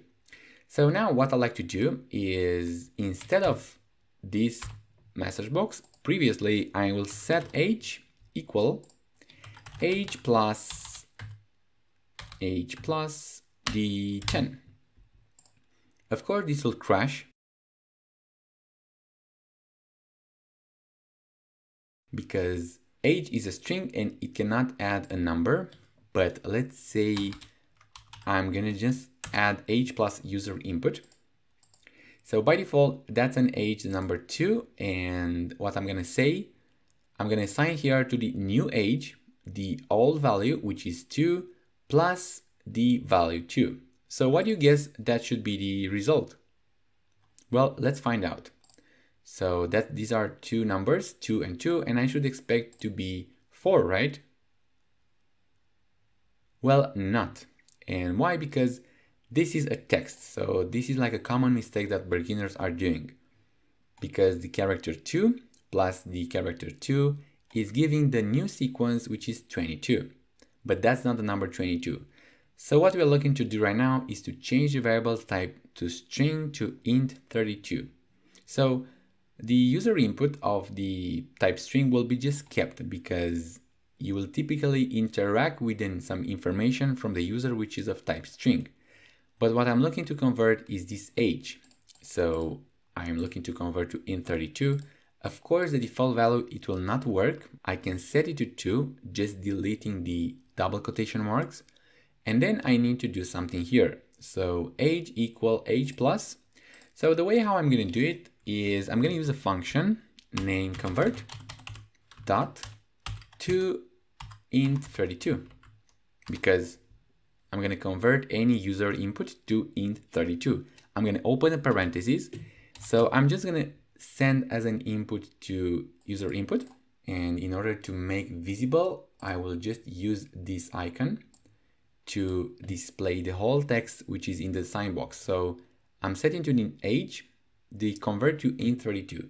So what I'm doing right now, I will just add 2 plus another 2, which I expect to be 4, but let's make sure it's the correct answer. So the answer is 4. Great. Of course, I can just input the dialog. So I can say, type your number. If I want to have like a real flow, type your number and the result will be in the user input. Okay. So I'm going to just type your number from the user and then I don't need to assign, or I can just keep the assign and I will add 2 because what this function does, initially the value is 2 and then it adds to the user input another 2. So let's see if it real works. And I'm going to type 10 this time. So type your number, I'm going to type 10 plus 2, I should expect 12, which is exactly what it does.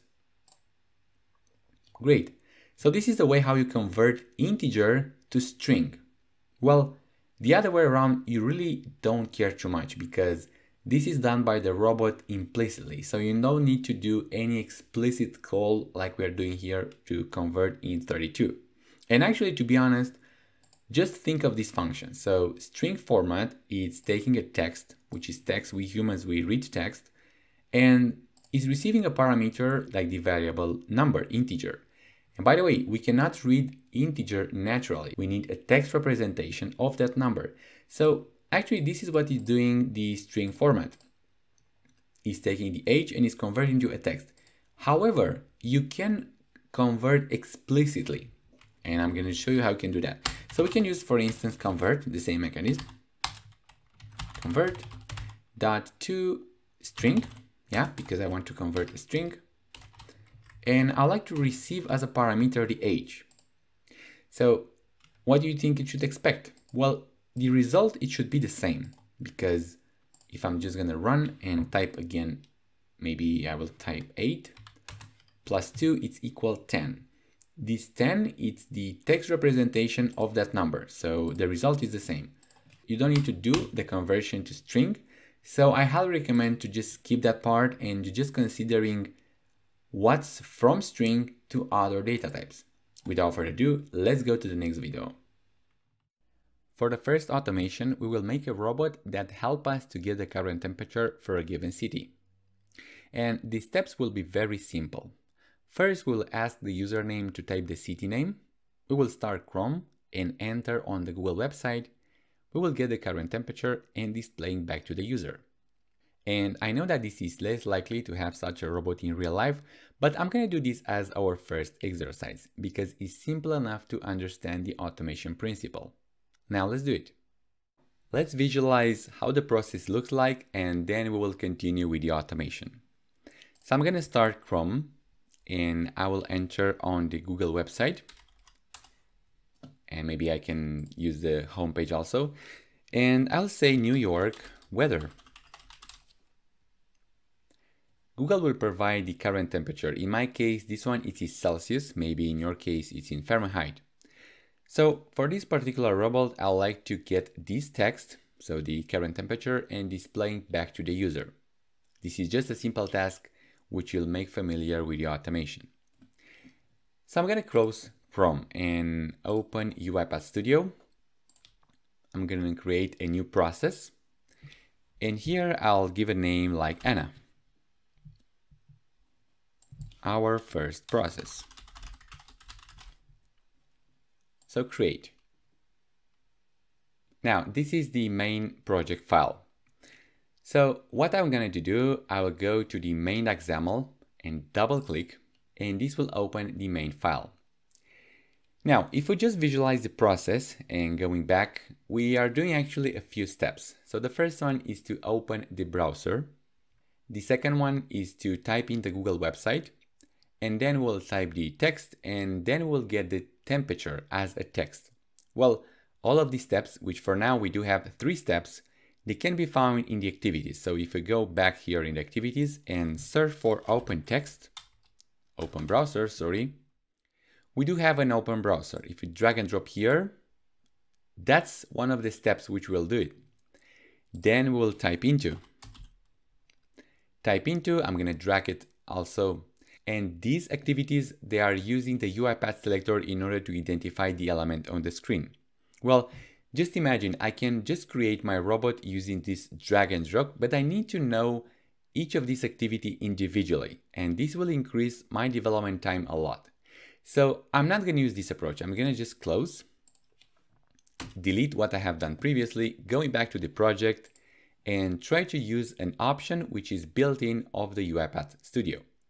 So if we have on the design tab, I'm going to go to recording, and we will choose the web recording because I'm going to create the web automation. So click on the web. Now I'm going to put in the left, and the first thing is I need to start the browser. So what this recording will do, it will simulate my actions, and based on my action, it will generate these micro steps that the robot will be able to re-perform my operation. So of course, the robot needs to see how does my process looks like. So I'm going to open Chrome, and there are a few options here. I don't want to enter in all of them, but for the start, I would like to go with the open browser. So I do have in the open browser, I select this one. I'm going to select which browser I would like to start.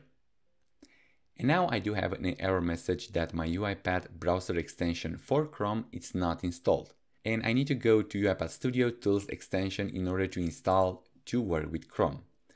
So I'm gonna just close OK, close this recording because it will not work. Going back to Home, I'm going back to Tools and click on the Chrome. Of course, I need to close Chrome. Press OK, and I have my extension successfully installed. So going back here, I'm going back to the problem. I'm pressing again the recording web, put in the left again, and start Chrome.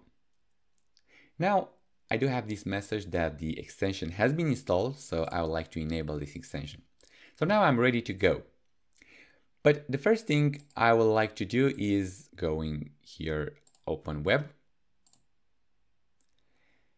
Now, this one is a thing which you need to pay attention. So the first thing is you will need to open the tab with the Google website.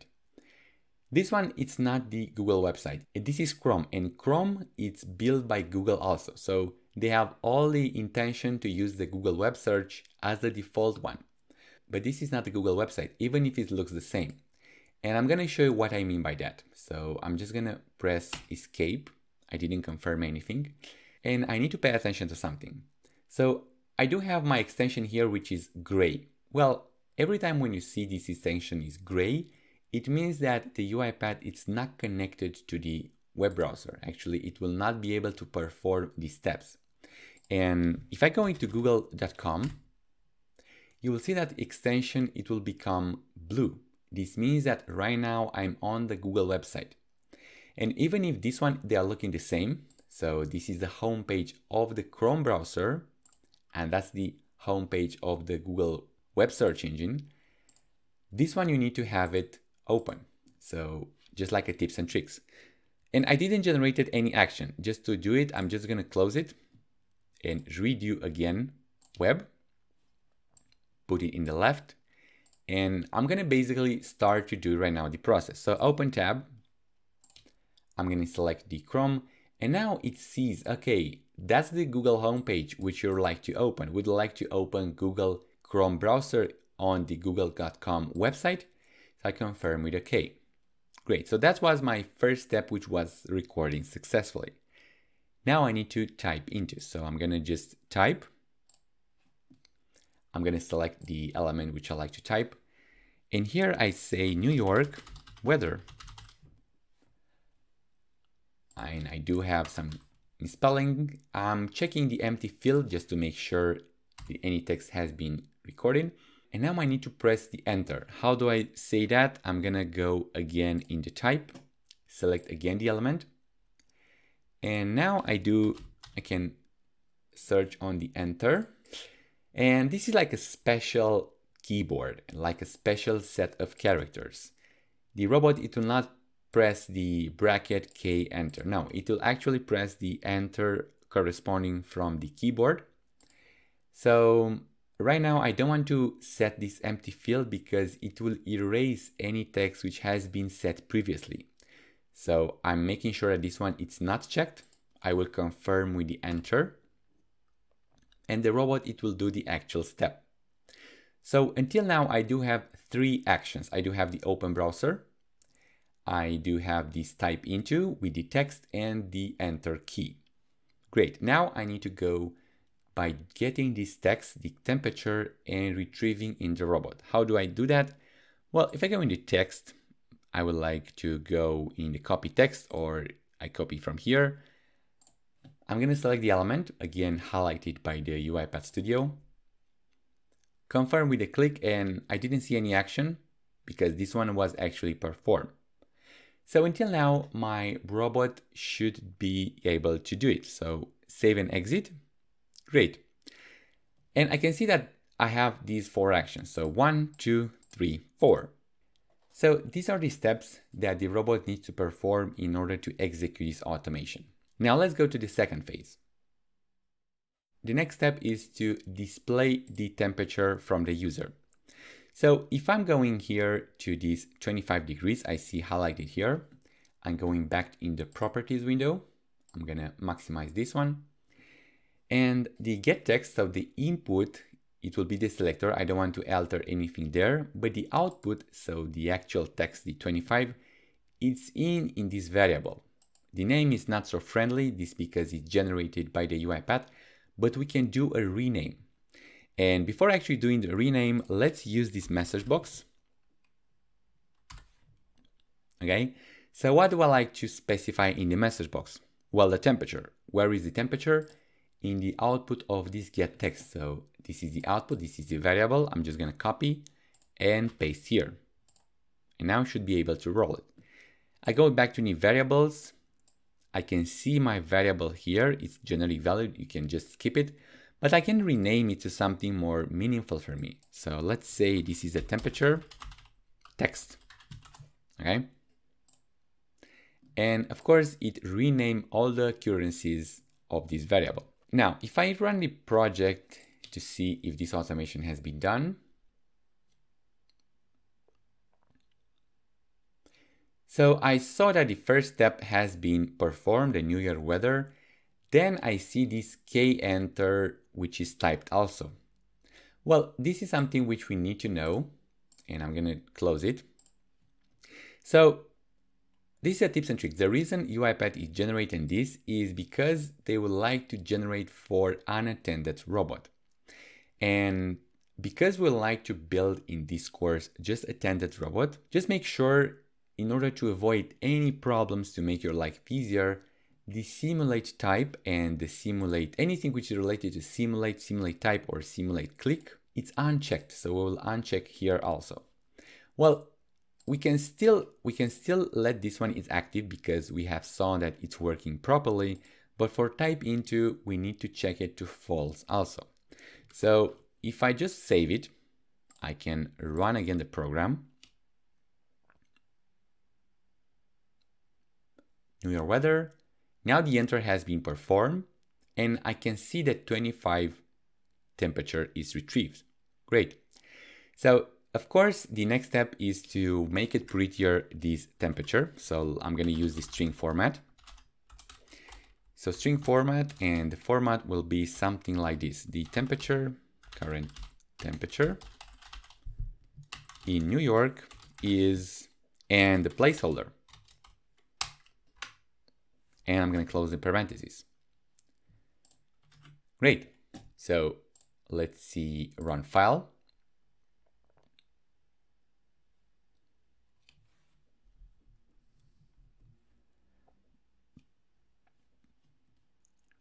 Okay, so it's working.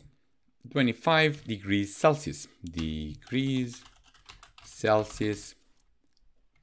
Great. Now, there's one thing which you have seen, it was not being performed. So I open a browser, but I'm not closing it. Well, don't worry, if you just made any generation of these steps, you can alter anytime using the way how I showed in the beginning. So if I'm just closing the browser, I'm searching for close something, I can type into the browser. So I can see a close tab into the browser tree. I drag and drop after. Okay, I drag and drop after, and if I run again the program, it will just close the browser after the temperature has been retrieved. So it's opening a new one. And when I'll press OK, I expect to close this browser. So, and it will actually do. So I make sure I don't have anything open, and I would like to show you something else. Now, one thing which you have noticed is that the robot, it will not go in the next step until you will confirm with this message box. Now, you can just replace this with log message if you want to display an information to the user which is non-blocking. And if I just copy and paste here, the same thing, we will display it in the output window also. So I can delete this message box if it's not useful. Now let's run the robot.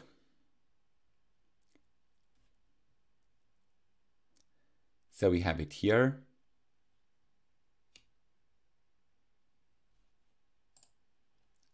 And if I go back to the output, I can see that the current temperature is in Celsius here also. Great, so let's go to the next step. Now in the next step, I would like to add a user input to ask the username, what's the city name which you would like to see the weather? Because right now we only have New York. So for that, I'm gonna use something which is input related. I'm gonna type into it. So I do have a few activities here. The one which I'm going to choose is input dialog. And if you're just going with the cursor, you will see displays a dialog box that is prompting the user. So where I like to add this input dialog? Well, I can add it just before. Let's say I would like to ask the first name, what's the city name, and then I'm going to start the open browser. I can add it here also. It's really up to my preference. But ideally would be to add it when it's needed. So I'm going to add it before starting the web browser. So here in the title, I will say something like type your city name. Okay. In the label, I can put it empty or I can add it another information. But what I'm interested is, as long as the user is typing something, which for me is the city name, I like to get that value from the user. And how do I do that? Well, I'm going in the output. Well, in the output, I'm going to create a variable just to be able to access later. So right click, create variable, and I'll say city name. because that's my variable type. I'm gonna keep it string because it's text, so it's enough for me. And here in the input, type into input, I can go with delete the New York and say something city name. And I'm gonna use the plus operator. And I make sure here I have an empty space because the usual format is the city name, is the space, and then the weather. So if I'll just save and run the robot, run file, and let's say Budapest now. So Budapest. Budapest weather, and the robot, it will work exactly. So current temperature in New York is 23 degrees Celsius. Well, of course, this one is not New York, so I need to change this message also. So I'm gonna just go with OK. So what I'll do, I'm gonna create another argument here. So I like to respect the order. Let's say the first parameter should be the city name, and then the second is the temperature. This one is really up to my choice. And because this one is a spelling, so the current temperature I'm gonna use the placeholder 0. For the city name use the placeholder 1 for the temperature. So I have replaced the message also. And now pay attention that my message is only overridden here, but I need to replace it here also. Great. So if I run the robot, okay, the type temperature is here. Let's say Bucharest.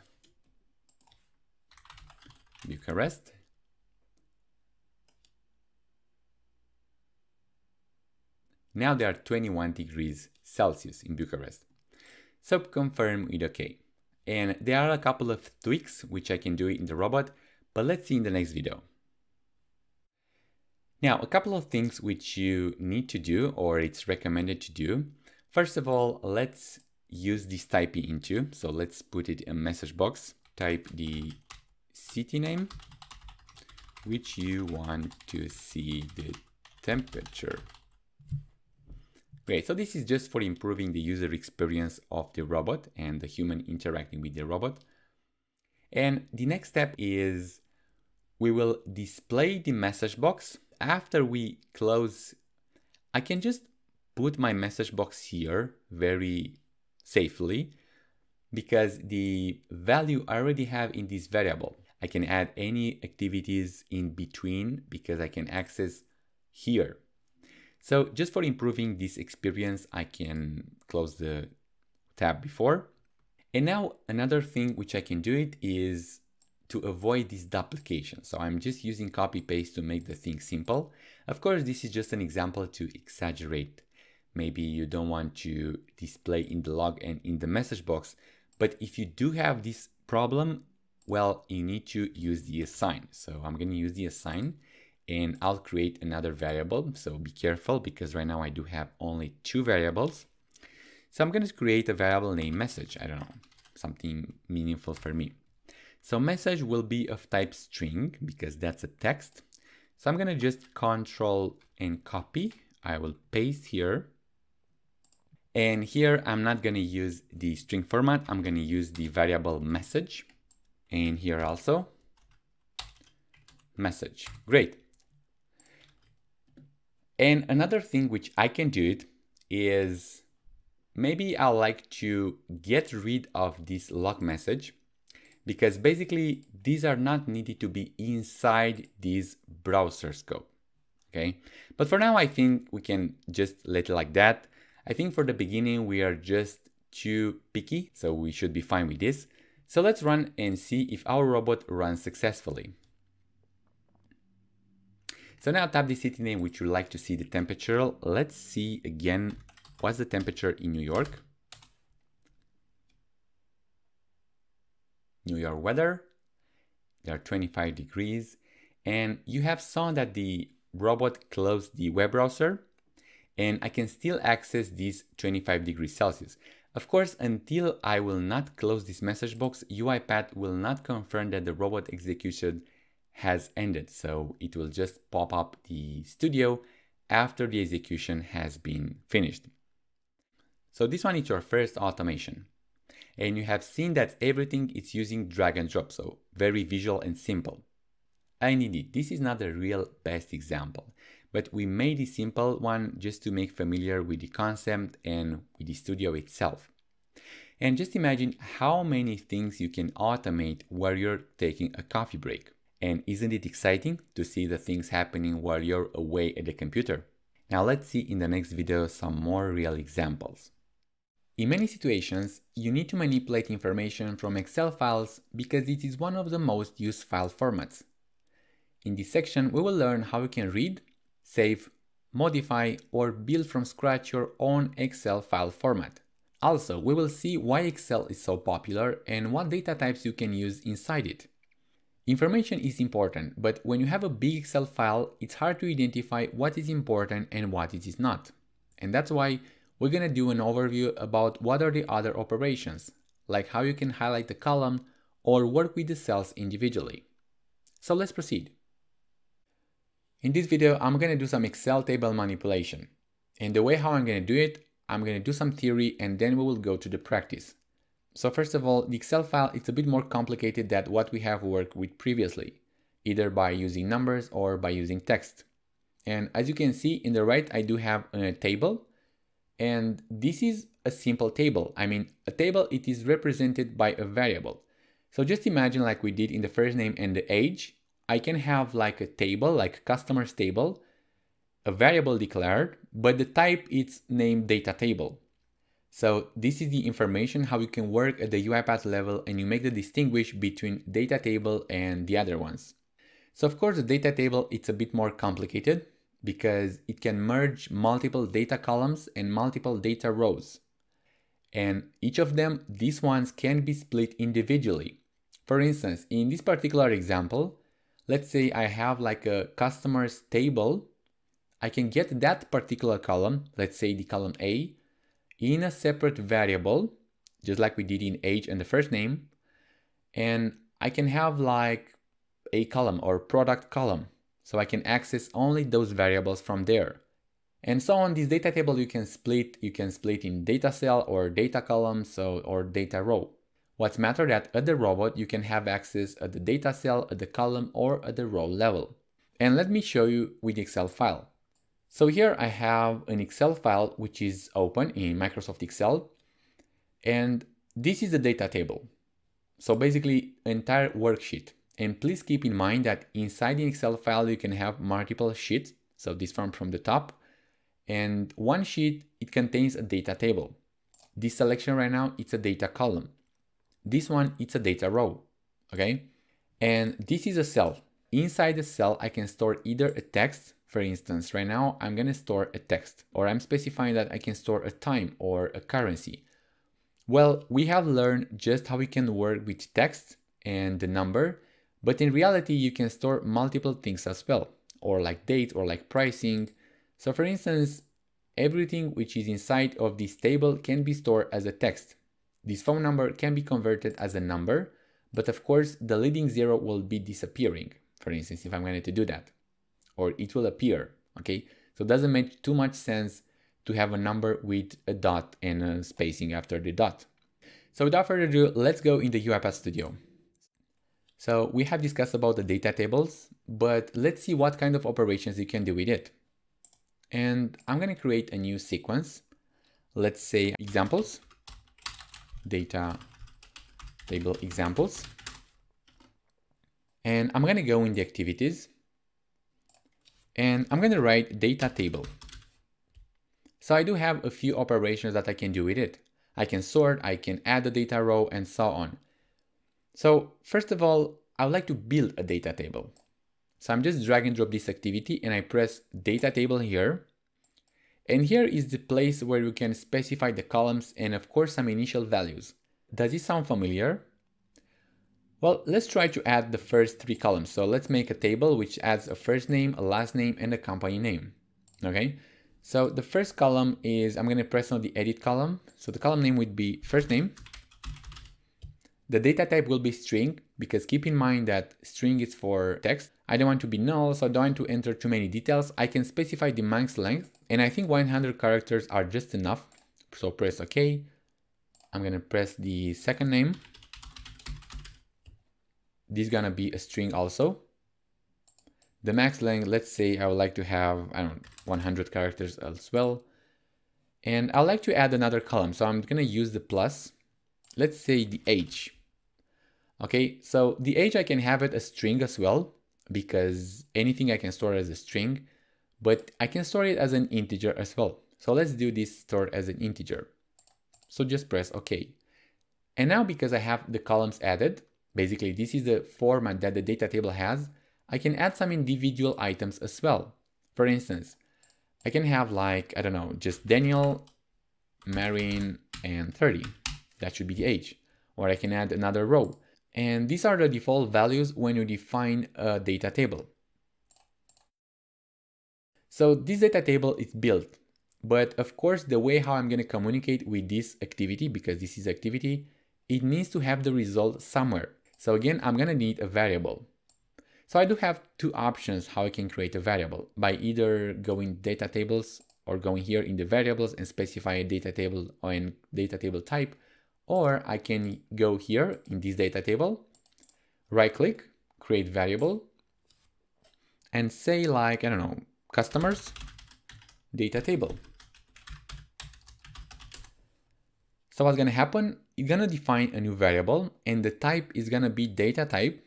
So right now I do have a link between this activity and this variable. So I can add an activity here. So what I can do? Well, I can do a for each do. So if I do have some values, I can display individually, or I can add some rows just to make some examples. So I'm going to add an activity and choose the log message. So the reason I'm going to choose the log message is because this one is a non-blocking. I'm going to choose the info and I'd like to display some data here. So let's say row. And right now, this one, it's a data row. You can see that in the right side, this is a data row, so I'm working with the rows. At this table level, this one, it's a row. So of course, if you remember when the theory part, a row can have multiple cells, and also a column can have multiple cells. So the way how you access a cell when you have a data row, you're gonna open a parenthesis. Okay, and right now you can specify a column as a data column, or I'm going to go back and press Ctrl Shift Space. I'm going to use the up arrow and down arrow. So I'm telling you this because I have disabled the keyboard shortcuts in the left side of the screen. So I'm going to choose the column. I'm going to choose column name as a string. And I like to keep that. Again, I'm going to use the double quotation marks twice, because you need to do that every time when you're working with the text, with a word and in the UiPath. And guess what? The column name should be exactly this column which I was specifying here. So I'm going to choose first name without any space. So I'm going to use like first name. Okay, so this should be the first name. And if I'm just displaying some data here, so let's say Daniel, Marin, and 30, I'm going to press OK. And if I run this file, okay, I can have in my output list the column Daniel. And of course, I can access the other columns as well. So let's say I can make them pretty. So I can use string.format. Okay, so I can use string format every time when I like to display something visible on the screen. So this is the format which I'm respecting. I'm pressing a comma. And these are the variables, the parameters, which are going to be replaced here. And I'm going to use the parameter 0. So this should be the first name. And I'm going to put a dot and a comma. Last, just the age. Let's say that just the age. And this should be the placeholder for the second parameter, which I'm going to add it right now. I'm going to add another column. And again, I'm going to specify row, this column name, and the column name, it's age. And I would like to close the second parenthesis because this is a parenthesis from here. And this is the parenthesis from the string format. So just make sure that this is the column name age, and it is. So just run the file. So I do have here in the output, the first name Daniel and the age is 30. Great. So another thing which I can do is I'd like to add some rows in this data table. Again, I'm going to go in the activities. I'm going to search add a data row. And this one, it will be a bit interesting. So first of all, it needs an input array, and that's a bit more tricky. So it will happen sometimes to add some data row dynamically to the runtime. And the way how you specify this is it with this strange format. You need to specify like a new, and you need to specify object, and the parentheses and the values are this, just like this. Okay. The data table, it's named customers. Okay. So basically the result is going to be stored here, and the array row, it needs to be here, is specified. And of course I need to have 3 items. Okay. So this is the first name, let's say automation and pill. And the second parameter is the age. And by the way, the age, I'm not going to say with the double quotation marks. I can do, but it could crash. So I can try to say it with 4, but ideally is because this is a number and I'm going to use the double quotation marks only for text.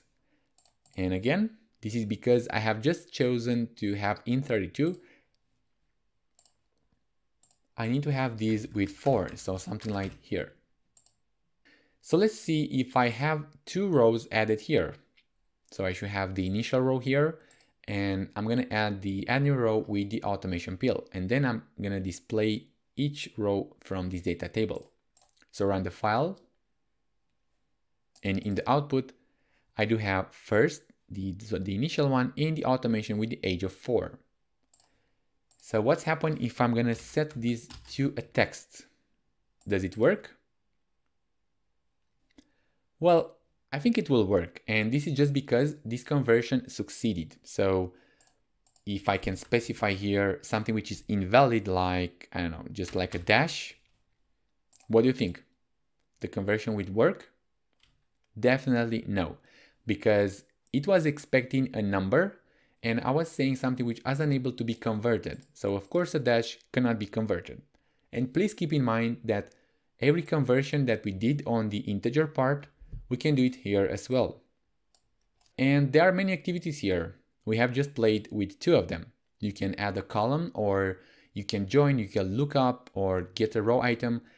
But this one, I think they are too technical.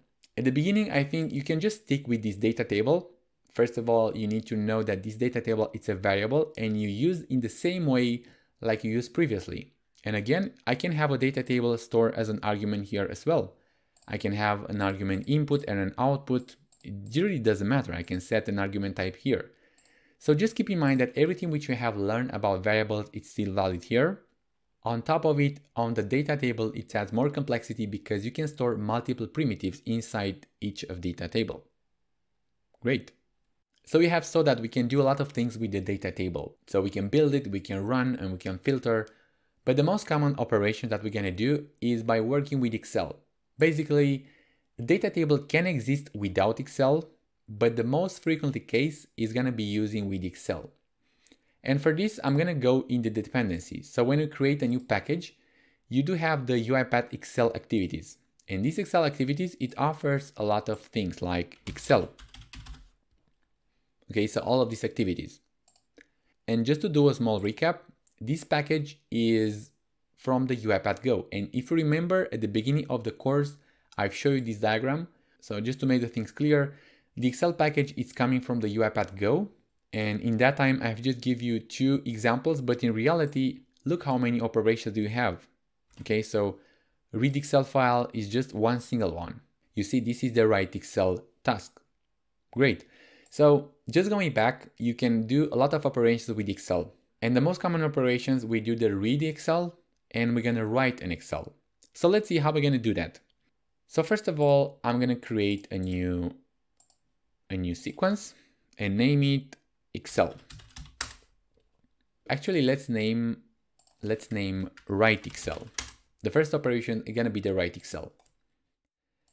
And I would like to write the Excel which has been created previously in another file. But the way how I like to do it, just to make the things complicated, I like to call these data table examples. So this data table, I would like to be outputted from this activity. So just to make things more interesting. So of course, the way how I'm going to do it is I'm going to move this customer's data table from the variables. I'm just going to copy paste the name to the arguments. So here, argument 1, and the direction should be an out. The argument type is data table. So everything from here, it's okay. But I need to delete here because I cannot have two variables with the same name. And save, and I should be ready. Great. And here I need to call this Excel table. So I'm just going to drag and drop. I need to make a link between this data table and my local data table, which is right here in the Excel file. And I'm going to create a variable named data table. And again, I can have another name. I'm going to press OK. So right now I have just created a table here. Okay, a data table. And then I can write this Excel file because this variable contains the result of this activity. So I can do another activity here. And I'm going to go in the activities and set write range. Okay. And the write range, it needs the data table. And of course, the data table is going to be the data table. You need a worksheet. So let's say this is the customers and the starting index. Okay, so we should be ready. But I think we have a warning. So activity, it's only valid in Excel application scope. So of course, I'm going to drag and drop an Excel application scope where I need to specify the path. And just because I like to work locally, I'm going to specify a local path, something like, I know, write Excel test.xlsx and drag and drop here. Great. So I think we should be ready to go. And let's try to run the robot. Okay, so we have saw that this one opened the Microsoft Excel. So let's see what we have done. I'm going to refresh. So I do have the file here open. I'm going to go here in the open project folder and double click on the write Excel test. Cool. So I do have the two rows. So we have this Excel file now, but how do we load data from it? In order to give you an example, I'm going to create a new sequence and say like read Excel file. Of course, I'm going to go in the activities and say read range. Okay, I'm going to use the read range activity, and this has a warning also, and the warning is the same. It needs an Excel application scope. I'm going to drag and drop the read range. The workbook, it needs to have the same name, so it needs to be the project file in its write Excel test.xlsx. The worksheet is named customers. Okay, and this one should be empty. And now, the way how I'm going to communicate again with this activity, I need another variable. So I go to this data table, right click, create variable, and say data table. Okay, and now I can just drag and drop a log message. So just to keep the thing simple, I would like to display the number of the rows. So I'm going to use the string format just to make the message pretty. So number of rows is, and I'm going to use this placeholder for the number of rows. This I'm going to need a parameter, and the parameter will be named datatable.rows.count. Okay, so let's run the robot and see what's happening. I'm going to run the file. And if I go to the output, I see that the number of rows is 1. But do I have 1 row or 2 rows? So let's check it out, because I remember that I have 2 rows. So this should be the 2 rows. So why this is happening? Well, there are a couple of settings which you adjust for the read range. First of all, by default, when you read an Excel file, The first row, it's the heading.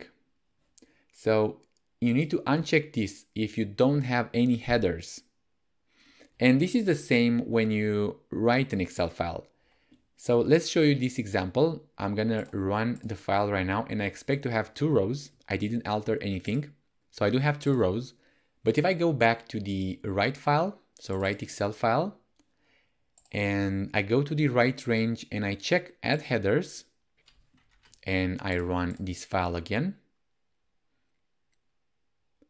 Well, okay, has been saved. So something happened because, I don't know, the Excel was probably open. Let's try to run the robot. Okay, so probably I had the Excel open. So I'm gonna open this one, so I can delete this one file. I do have 3 columns right now, and the first one is the heading. Okay, so they are the data table names which I have specified when I built the data table. And again, I need to match these pairs. So whenever I set the add headers when I write, I need to respect in the read. So guess what? If I read the Excel file right now, and without having that checked, I'm gonna have 3 files. So I've showed you use case because this is a typical error that the beginners are using. So just pay attention to match the add headers from here to the write range. Until now, I have shown you how you can build, read, and write an Excel file. And these 3 are gonna be the most common operations that you will use by either if your robot is reading some information or it's doing something and it outputs to another Excel file. However, there are other operations as well. So let me tell you a few of them. The first one is append range. And in order to show you, I do have another activities open. So I'm just gonna drag and drop the append range. And again, the same error I have. So I need to have an Excel application scope. This is the first error. So right now I do have 2 errors. I got rid of this one by just drag and drop here, and I'm gonna drag and drop an append range. So let's play a bit with this Excel application scope. So I do have in my clipboard, I'm gonna paste. I do have this challenge.xls. And this is one of the files which you will have in the automation challenge if you want to become an RPA developer. I've shown you how you can pass that in the next videos. So this is just a simple data table with a few customers. I do have enough rows here in order to show you and some coloration that we're gonna change. So I'll take this file, I'm gonna close it, and I'm gonna open the challenge, and I like to have it here. So I'm pressing this refresh button. So I would like to work on this challenge.xls6. So we can append a range to an existing table. And how we can do that? Well, if I drag and drop these data table examples, basically what we are doing here, we are just building a data table. So I can append a range, this data table, which I'm building with the 2 rows, to something which is existing. So of course, I'm gonna append a range to, I don't know, either to an existing worksheet or to a new one. Let's say a new one. So I'm gonna name it customers, the new worksheet. And the data table I'm gonna create with here. Okay, this one I have just typed it by mistake. Right click, create variable, and I'm gonna say something like customers data table. Great. So I'm gonna append the range to this challenge, and I'm gonna set this to customers data table. And I don't have any other settings which I can change to this append range. So if I run this file and I'm gonna press run. Okay, let's have a look. I expect to have another 2 rows this challenge. So I do have, and as you can see, this one was the previous worksheet which I have had, and this is a new one because it was not existing. Of course, if I'm gonna run the robot again, I'm expecting to append another 2 rows because I'm building another 2 rows here. So just to show you as an example. And indeed, I do have. Great.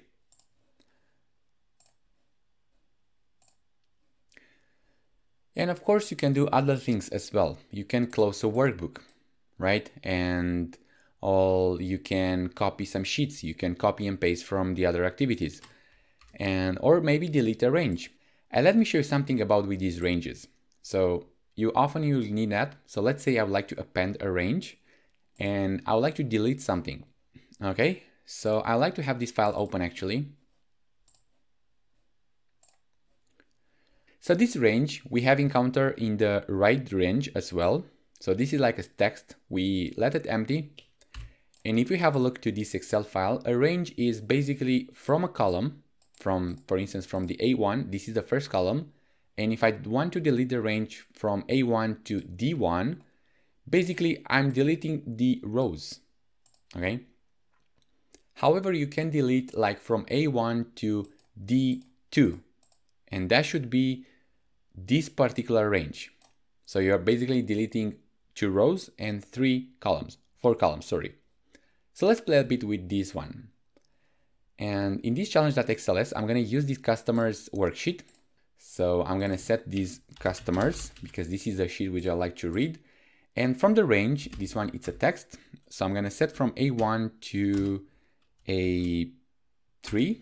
Let's keep it like that. So this should be the first 3 rows. Okay, so I'm going to run the file. And please keep in mind that this one, it's an append range. So I'm going to cut here just to make it easier. Run.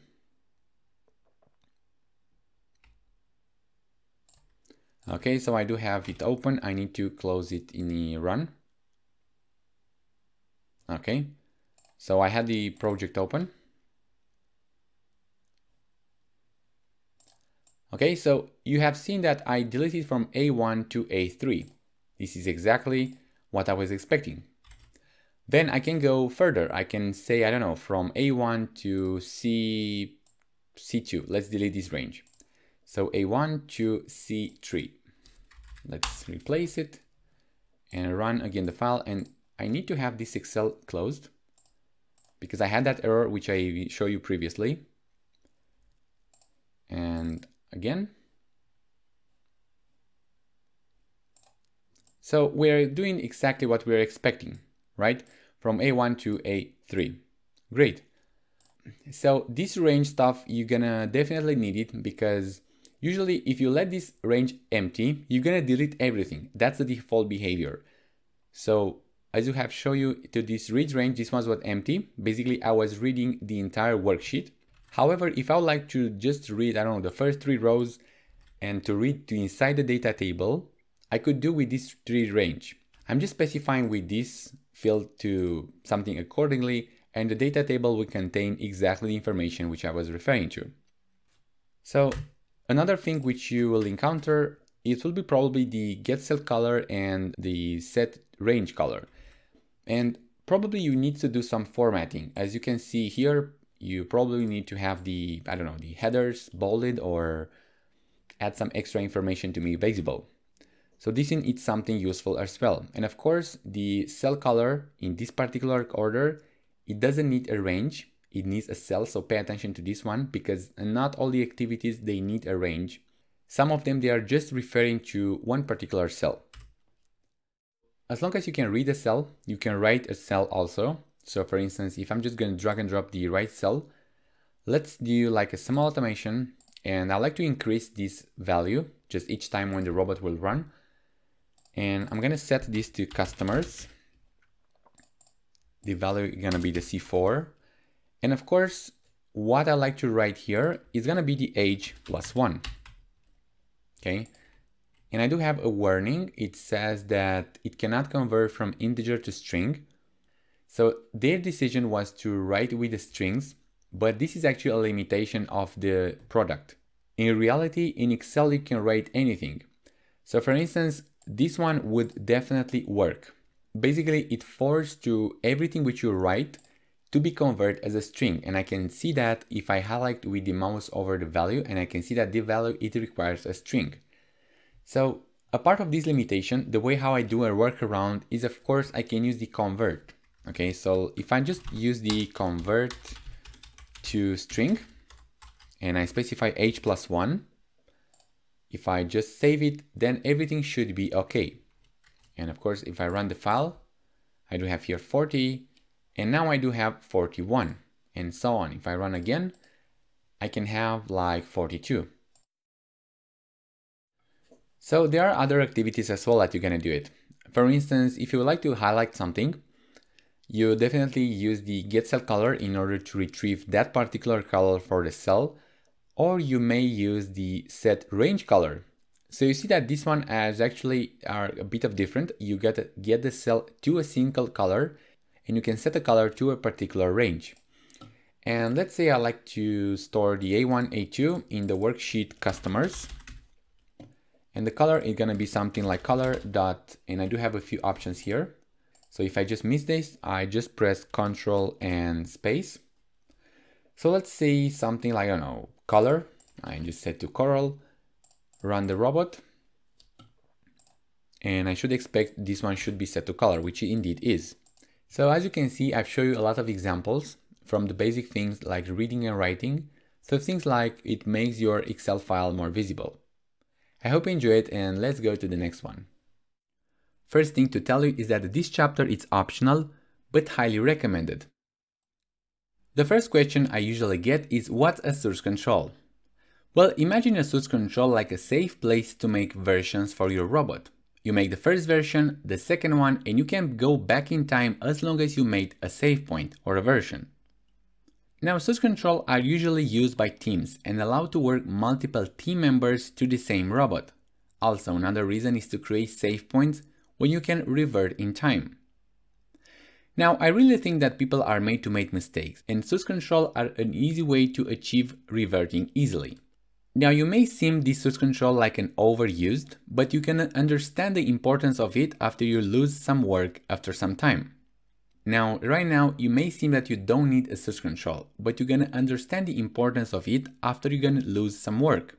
Setting a source control is not actually very hard, and after you do it 2 or 3 times, the amount of spend setting up the source control decreases drastically. Now let's see how we do that in UiPath.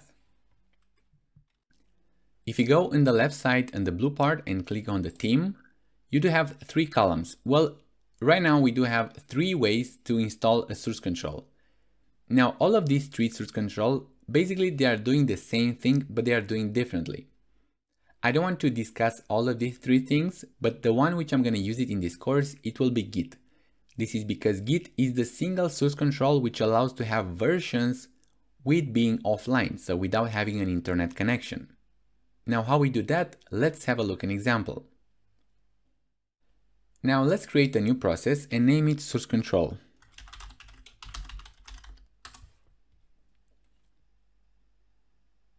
Now, like I said previously, I'm going to use Git, and Git has a 2-phase way. First, you need to initialize, so basically you create this version, and then based on that, you can add, append, or another files. So if you just right click on the project, you do have add to source control. And as you can see, I can add it to SVN and TFS also. And for Git, I do have 2 versions. So let's say I like to do a Git init. And I'm gonna pick the same folder. Right now, my project is on my documents, UiPath source control. So I'm gonna select this select folder. And now I need to commit the changes. So this commit is basically creating the first save point. So in my case, I don't want to save anything which is related to settings. So I'm gonna uncheck this, a neither object. And the only thing that you need to save is this XAML file and the project. The other ones, they are just simply optional. And actually, the settings are not recommended to put it in the source control. This is because these are your particular settings. Now, because in this case, I'm not going to use the source control in a team environment. So the only reason we are using this is just to avoid our mistakes. You can commit this one as well, but they are not recommended. So with this having in mind, I'm just gonna commit the message. So let's say first version of the product of robot and hit a commit. By the way, don't hit commit and push, just commit. Great. Now the next flow, of course, will be to add a new version. So let's say you're gonna add a new component, and let's say we're gonna add a new sequence, register customer component. And in the main.file, file, I'm gonna drag and drop the register component. And let's say this one is the second version of my robot. So the flow, I'm just gonna keep it the same, hit commit, and I do have a new register customer here file added. And by the way, if you just uncheck it, so show on version file, it will not show you the new files, just the modified. And as you can see right now, the main is not modified because I do have here a star. And this one is, by the way, you need to pay attention here. So with this uncheck, I'm just gonna close it the commit. Go in the main, press Ctrl S, this while star disappear. And if I go again and hit commit, with this uncheck, it displays that my main.xaml file is changed. And there are some different icons. The change is written in this orange. And if I check it back, the new files are with plus. So again, I'm not gonna add the object and settings and say add new component for register customer and hit another commit. Great. Now I do have two versions right now. The first one, the initial one, and then this one. So you can see that if you just go on the source control project, right click and show history. And in the commit message, you do have only 2 rows. That's because I only committed twice. Well, with this selected, so the second commit, the latest one, I'm gonna go in the changes. This one is the icon that indicates that I have modified the main and I have added a new customer. So if you double click on this main.xaml file, you can make a diff. Well, you can see that I can added a new sequence, and this is what I did. I have added a sequence to invoke the register customer, and it was missing here. So this one is a very useful thing in UiPath. Now, of course, one thing to mention is that you need to revert. Well, this functionality at the moment of the recording, it's not implemented in UiPath. However, one thing you need to notice is that as long as you will commit, you create a save point. And the only way you can just not have that save point is to delete the project folder.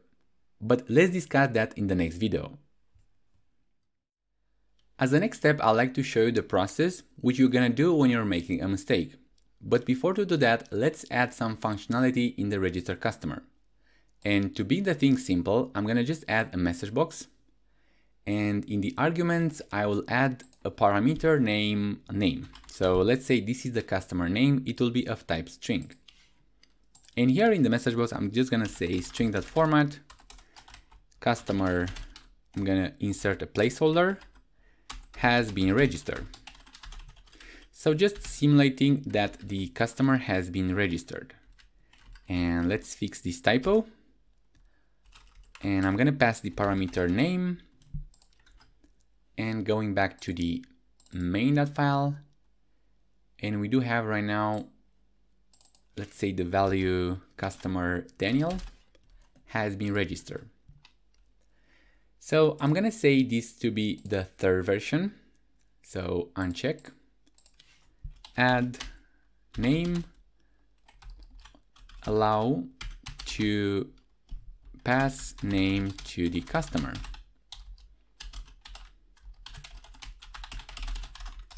So this is the third version. I'm gonna check it, show history, and we do have here. Now let's take this version as a reference, and I'm gonna make a mistake. So for this thing, and for this scenario, let's say we do have here, I would like to add another question mark, or let's say I have added here a typo and some activities, another click activity. So basically I like to alter or to simulate that the file has been changed. And I'm gonna add another click activity here.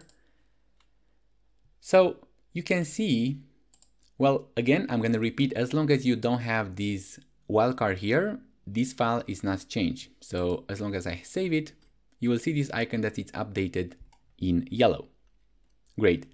So let's say that this version is not working. So we do have a mistake. Now, the way how you're gonna revert to the latest save point, it will be using undo. You right click on the project, click undo, and here you need to select all the files which have been changed. Now for this particular scenario, let's press cancel, and I'm gonna simulate the change to the project.json. So I'm gonna go and right click on the project, click project settings, and let's say this is the description of the process, source control. and hit OK. So right click, undo, and let's say that this is something which we didn't want. So let's say the version of these two files, the main and registered customers, are the ones which have the mistake. So if we click undo, now what UiPath will do, it will just revert. So here it deleted this file, actually with this action which we have clicked, and to the registered customer, it deleted the actions too. Now, if you like to commit the change with the project.json, well, you can still have it.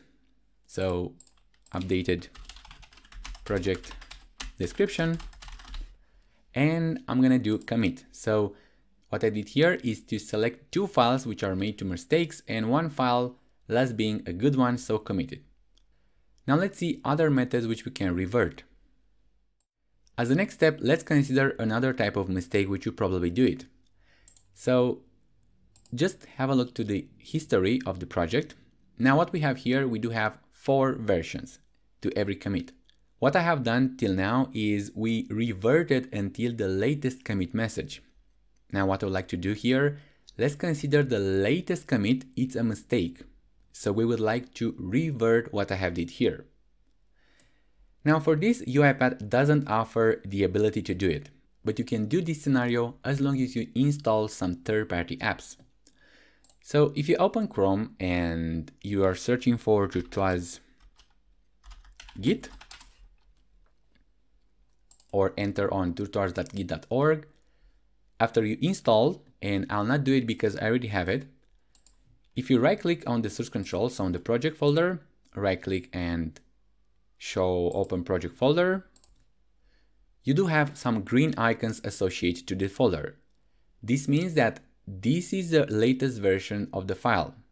So as long as you will do some modifications here, so let's consider I'm gonna do a typo here, hit save, and going back here, so these are synchronized. This arrow indicates that this file is not the latest. So I can right click from Turtoise Git and hit revert, and it will do the same thing like the undo. Now UiPath didn't refresh here, so I need to hit a refresh and this will be synchronized. And of course I need to close it and open again the file, so in order to reflect the changes. Now what I wanted to show you is just how we would like to revert the latest version. So I'm gonna go and right click, Turtoise Git, show log, and we do have here the same 4 versions. Now if you just right click on the latest one and you hit revert changes by this commit, it will ask, are you sure you want to revert? Definitely you will hit yes, and now you'd have 2 options. Either you press OK or either you commit. Now if you hit OK, now if you're gonna hit OK, the changes associated with this commit file, it will be applied locally, but they will not be committed. So basically what you hit, if you just compare the working tree, so the change which you have locally but we didn't commit yet, let's say this is a work in progress version, compare with the latest, if you compare this, there should be none. And I'm not sure if you got it, but let's simulate a commit. So I'm just gonna hit a commit and let's say revert updated project description. And let's refresh, I'm gonna press F5. Now what I have done, I reverted, but using another commit. So if this is the number -2 and this is the number 2, then these two, if you add them, it will be 0. And let's consider 0 that it doesn't make any sense to any number if you add it. So the point is that this is the positive and this is the negative. Okay, if you just have a look to the comparison this, it will revert from description which we have, this is the description of the progress, to the old one which was blank process. And if you have a look to the comparison of updated project description, it will be from blank process to this is description of the process. Great. So this is a way how we can revert the latest version. Now using this method, theoretically, you can revert any version which you have did it from here. And let's say I would like to revert allow to pass name to the registered customer. Now if you're gonna do that, it's possible to hit some conflicts and the things start to become a bit complicated. Well, just try. If you just revert changes by this commit and you'll not have any conflict, then you're very happy. But let's hit no. What I like to do at first is make sure before reverting anything which is older that you do have everything committed. So let's say this is a mistake. Now I do revert, I hit OK. I didn't have any conflict right now, but it's possible that sometimes to do have a conflict. Conflict means that Git was not able to track what you have done previously. So it was not able to undo, right? So to undo the changes which you have done it previously. Now, the way how I recommend it is try to limit to these two methods, using the undo and revert the latest version. Now going back to our revert, so if I like to commit this, again, I'm gonna hit a commit. This message is written automatically, and by the way, you can change this. So if I click OK, let's hit F5. So I have added another commit message, which reverts this change. So these two, they are 0, and these two giving the version that's 0.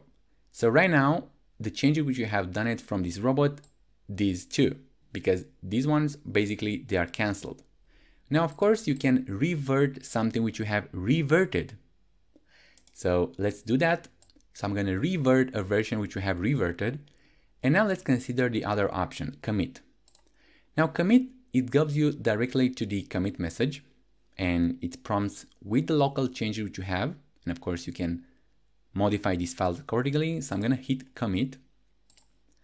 Now what I have did, I reverted this revert. So basically, if I'm just making a comparison between this, and this, well, you may guess that these changes are still available, right? And you can revert as many as commits as you would like. And actually, I recommend to do that because it's very easy to be tracked. And just like a side note, well, something which I have forgot to tell is that you can revert multiple changes in one single commit. So if you just click on the first version, and I'm gonna press Shift and click on the latest one and right click and revert changes by this commit, Turtoise Git, it will make a single commit which will contain the changes by all of these three. Now with this having said, I think you have a good starting point to use the source control. In reality, source control is way complicated than this. There are many methods to use it. And imagine that using this approach, you can work with other team members to the same project, and you can work simultaneously.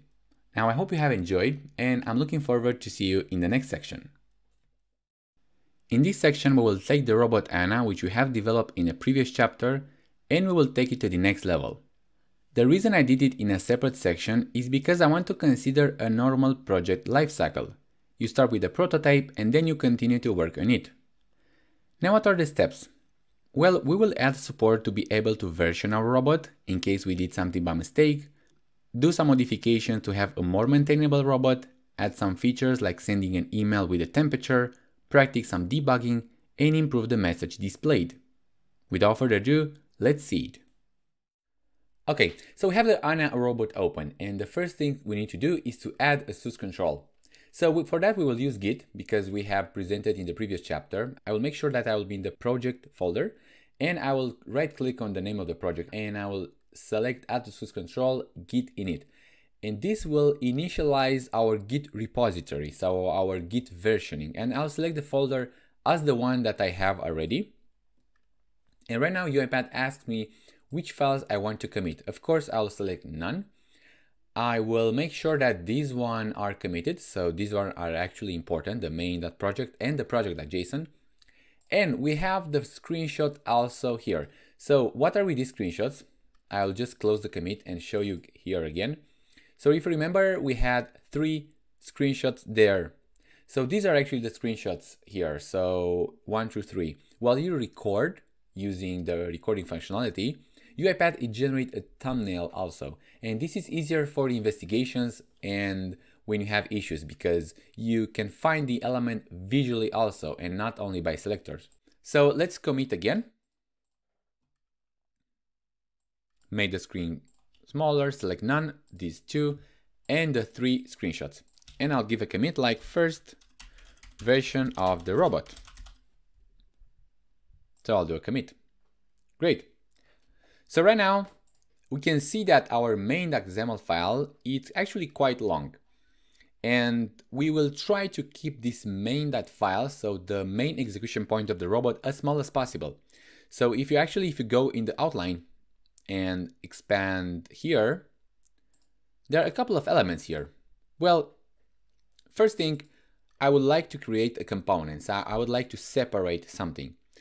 So the first activity which we have here is this input dialog. This one we will keep, because there's no point to have another sequence file with just one activity. But this open dialog, I would like to move it. So how can I do that? So there is a functionality in the UiPath Studio. If you select an activity and you right click and you say extract as a workflow, this will create automatically a separate component. And of course you need to give a proper name for this component. And I'll say get temperature. And I'll press create. So what UiPath did is they moved these components, and in the main.xml file I can have an invoke get temperature workflow. So if we have a look actually to the arguments and we want to make sure that this component, it does exactly like we want to do, I expect to return something. So of course it can receive some arguments, and in our case it receives the city name. So just pay attention, this is a variable, an input variable, because it has an in, and it's a type of string. So of course, a city name, it's a type of text. And we want to output. So we want to get a result from this. And the result actually which we have is the value returned by this get text. But ideally, we would like to return it after we close the tab. So we would like to return it and then close the tab. And of course, this message box, which is here, there's no point to have in the get temperature a message box, because otherwise the component should be named like display temperature or something else. So not get temperature. So I'll drag it out this one. I will use clipboard. So Control X, and I'll go in the main and paste. So the way how I'd like to show this workflow is I will input a dialog. I will call this get temperature, and then I'll display the message box here. Okay, so right now we can see that we have some warnings, but we will figure out later. We have this get text here, and if we go in the properties, we can see that there is a variable named temperature. So we can create a now parameter, and we will say like temperature will be of type output. Great. So right now, since we have did that, we should run the file. But I have just made an error on purpose, because every time when you specify a variable here, an error message should be displayed. So I didn't have any error message before creating this variable. So definitely this variable already exists. So let's have a look in the variables, and it's here. You can see that the variable is still here.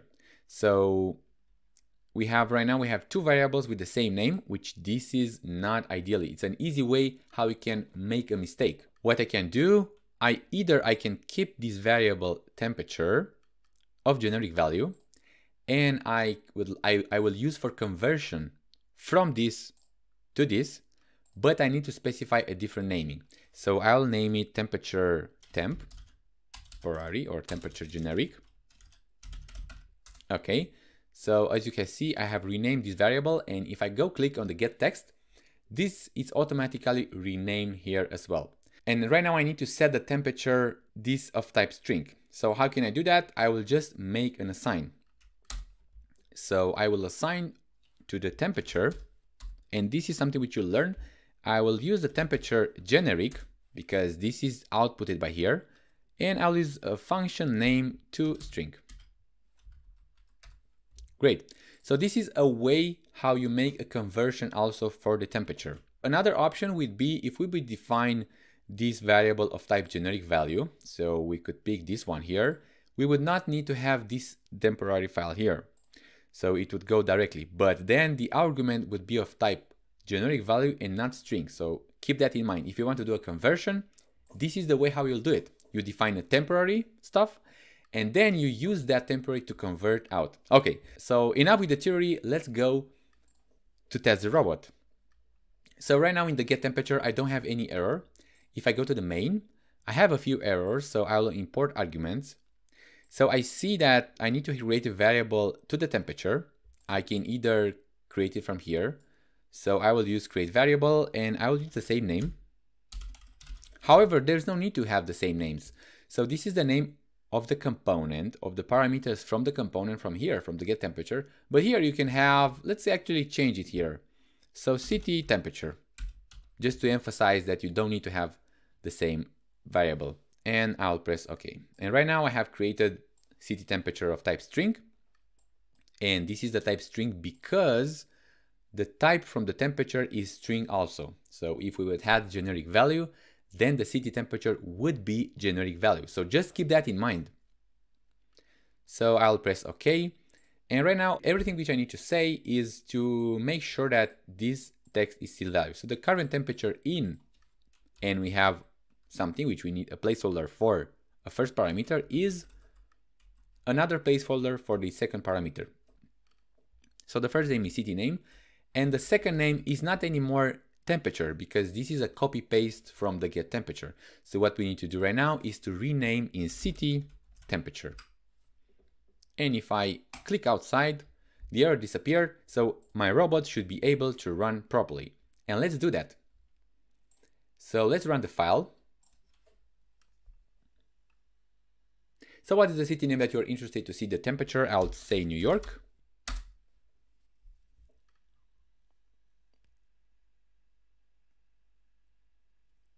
The current temperature is 8 degrees Celsius. Okay, so with my robot, it still works. So what can I do? I will make a commit to make sure that the change which I have done, it's still valid. So of course I'll select none. I don't have any screenshots. I will just select the get temperature and the main.xaml. So in the commit message, I will say something like created a new component and double dots get temperature. Okay, great. So we have organized the robot, but we need to add a feature for that. So I would like to notify the user with this given temperature. So the way how I would like to notify the user, it would be via email. And I'll go in the activities, mail, and I will send an Outlook mail. So again, I can go through all the send mails. I can actually send mail. So it displays all the send mail activities. So I can either send using Outlook, SMTP, but I'll use the Outlook because I already have set up on my computer. I would like to send to Daniel at automationpill.com.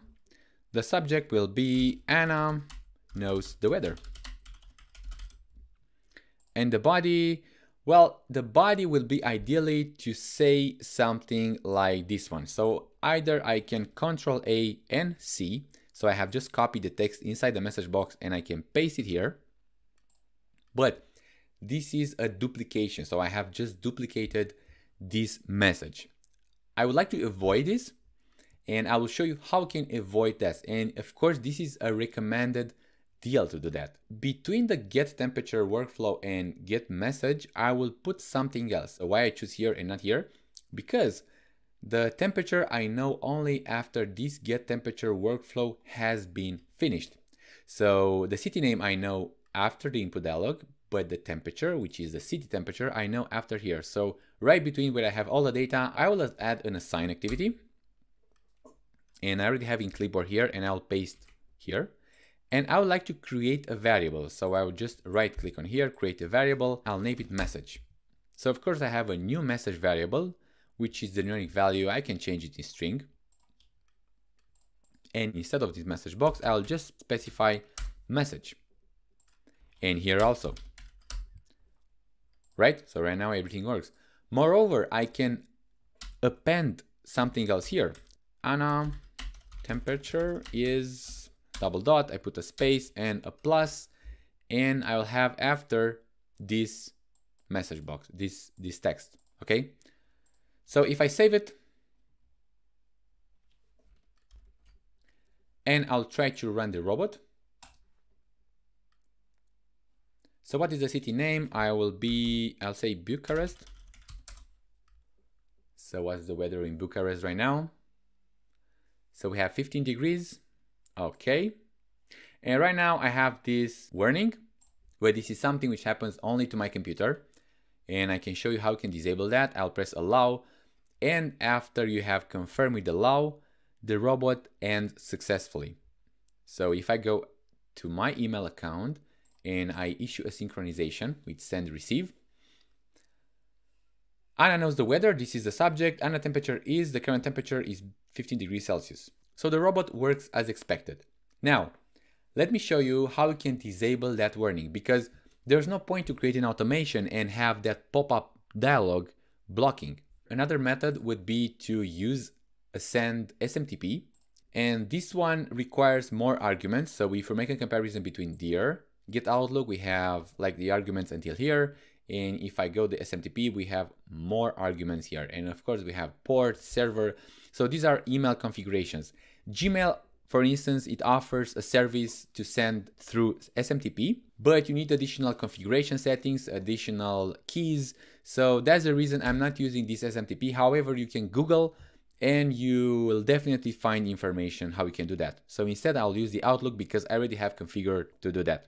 So just back to the Outlook, I'll show you how you can disable that message. So go on the options, if you have that, and on the left side, you select Trust Center and you go in Trust Center settings and you have programmatic access. You have this text, which is warning about suspicious activity. You can always set this one to true or to never.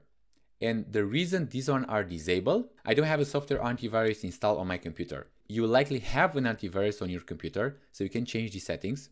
So because of that, I'll still have that warning and I need to issue an allow. Okay, so just close it.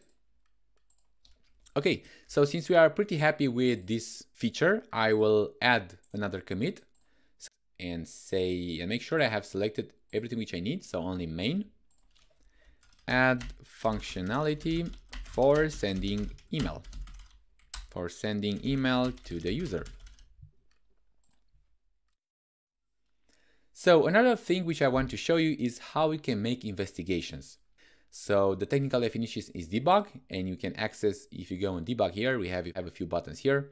So I will issue actually my initial problem. So if I define a variable temperature in the variables, everything should not be fine. So I will just say temperature and I'll keep, I don't know, string, it really doesn't matter.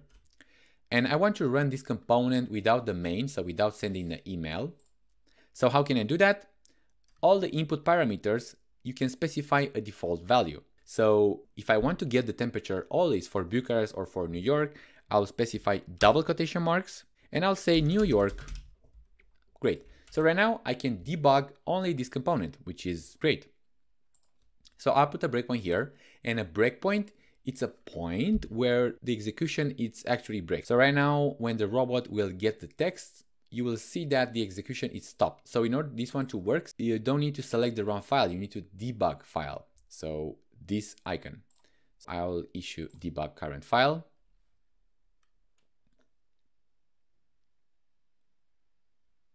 Okay, 8 degrees Celsius. Okay, so I have the city name set to New York.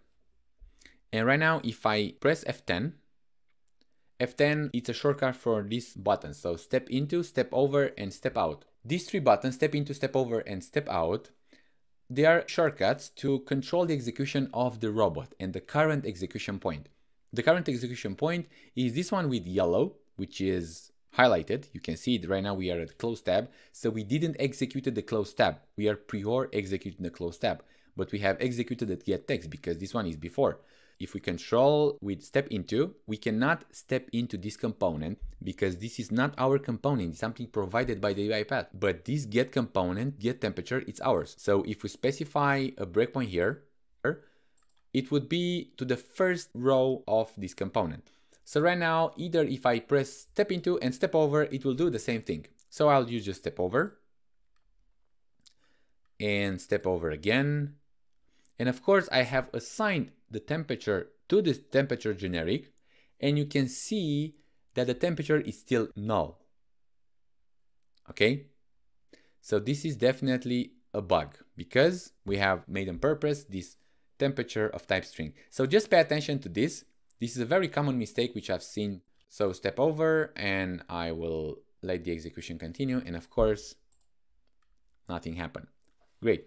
So I will delete the variable this temperature, and I want to issue a debug from the main file. So if I just debug the file, so what's the city name? I will say New York. Okay, it's a spelling, New York. Okay, right now if I step into, let me show you. If I step into, it will be the whole execution point here. If I step into again, I will have the execution point on the do, because this is the inner component of this open browser. So step into, it will open a browser and it will stop to the do. So this is the way how UiPath works. And if I go step over, it will execute type into send hotkey and it will still break here.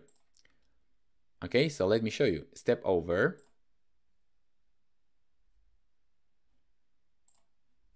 So this breakpoint is still valid. No matter if you're using step into, step over, everything where we have a breakpoint, the execution point will just stop. So just keep that in mind. So I'll just disable this one and continue the execution. The current temperature is 8 degrees Celsius. Great. And of course I need to allow, I will set actually to 10 minutes. Okay, so the robot stopped. Now I want to show you another problem. So another exception. What if the Chrome browser is stopped? So I will issue a problem here. Just before get the text, I'll add an activity, delay. And this is an activity where the robot will stop. So you can either specify minutes or hours, and the format for that is in the duration. So this is 00, 00, and 01 second. And I'll issue actually 5 seconds. So these are seconds, minutes, and hours. So if I want to say 1 hour and 5 seconds, I say like that. If I want to say only 5 seconds, this is the format. So seconds, minutes, and hours. So you need to know that by heart. So I will save. And I'll run the file. And let me show you what happened actually if you close the Chrome browser. So right now this is a delay. I can close the browser. And I will wait to see get text element span while OB UI element is not initialized. So the UiPath robot, it will just stop. It will show you that it couldn't execute this get text. So usually what you do is to restart the execution point. So you close the browsers, you start again. And an important thing is this get text spam WOB. So this display name actually, when UiPath throws an error, is very important because right now it's not so descriptive. So spam OBTM, well, you could have 2 spam OBTM, so 2 elements. Every time when you specify this get text or get temperature text, temperature text, it will help actually to debug if you have a problem. So it will throw this naming, it will use this naming when you throw an error, and you have the screenshots along with this get text. You have enough information to investigate the issue. Okay, great. So I'll delete this. And actually I don't want to delete, I will undo this because I have created a component. So if I undo this, let's say I broke something. So I'll press undo. And if I open get temperature, the delay has disappeared. And of course I have presented already, this is a great advantage if you're using the source control. Okay, so what we have in REST, we have notified the user, we have made investigations. I want to publish this robot. So I will just go in the project folder. I will actually put it here back. And if I go to design, we have a button here, publish. So if we click the publish, we have the ability to publish this robot. This is needed if we want to execute outside the UiPath Studio.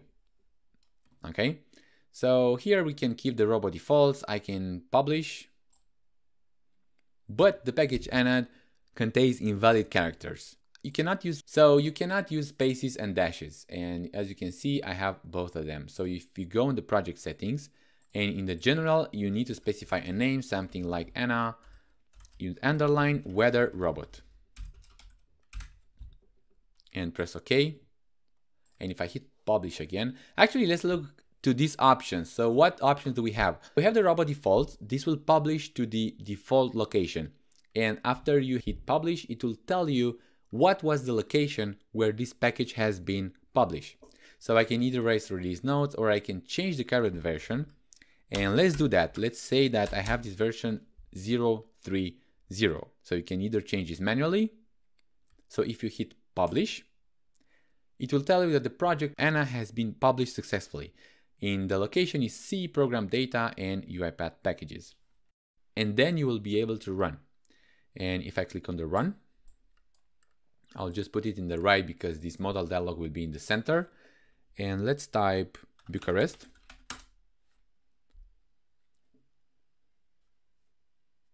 Okay, 7 degrees Celsius, and we are pressing OK. Right now, like I expected, it will send email.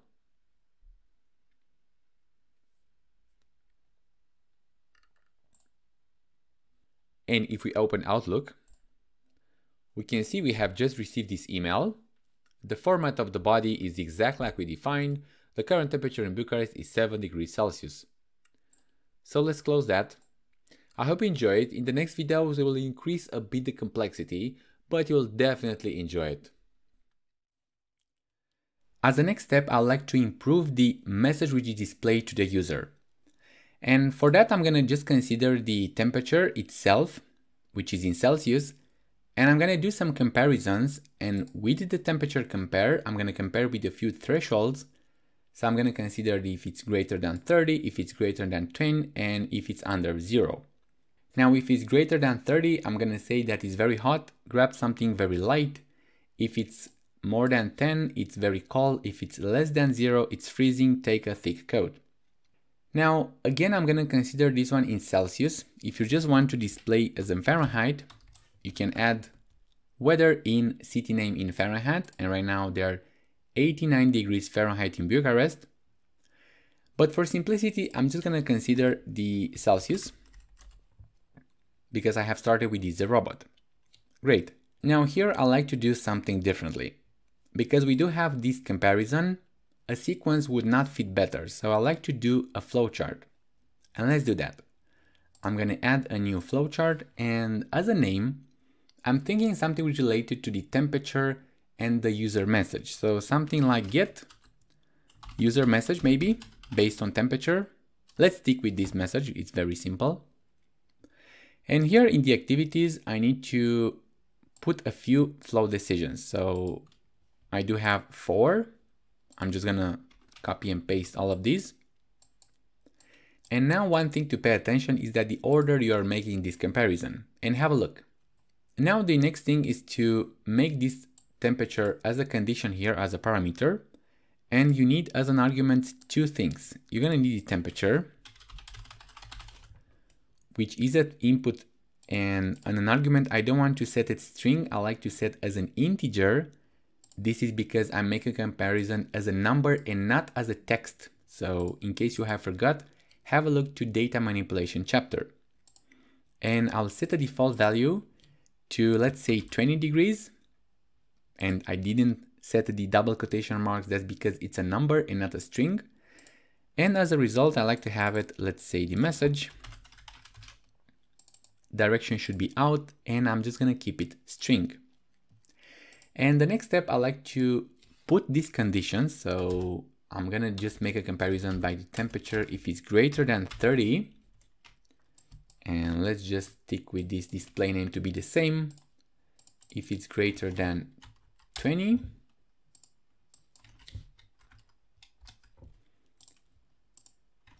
And if it's greater than 0.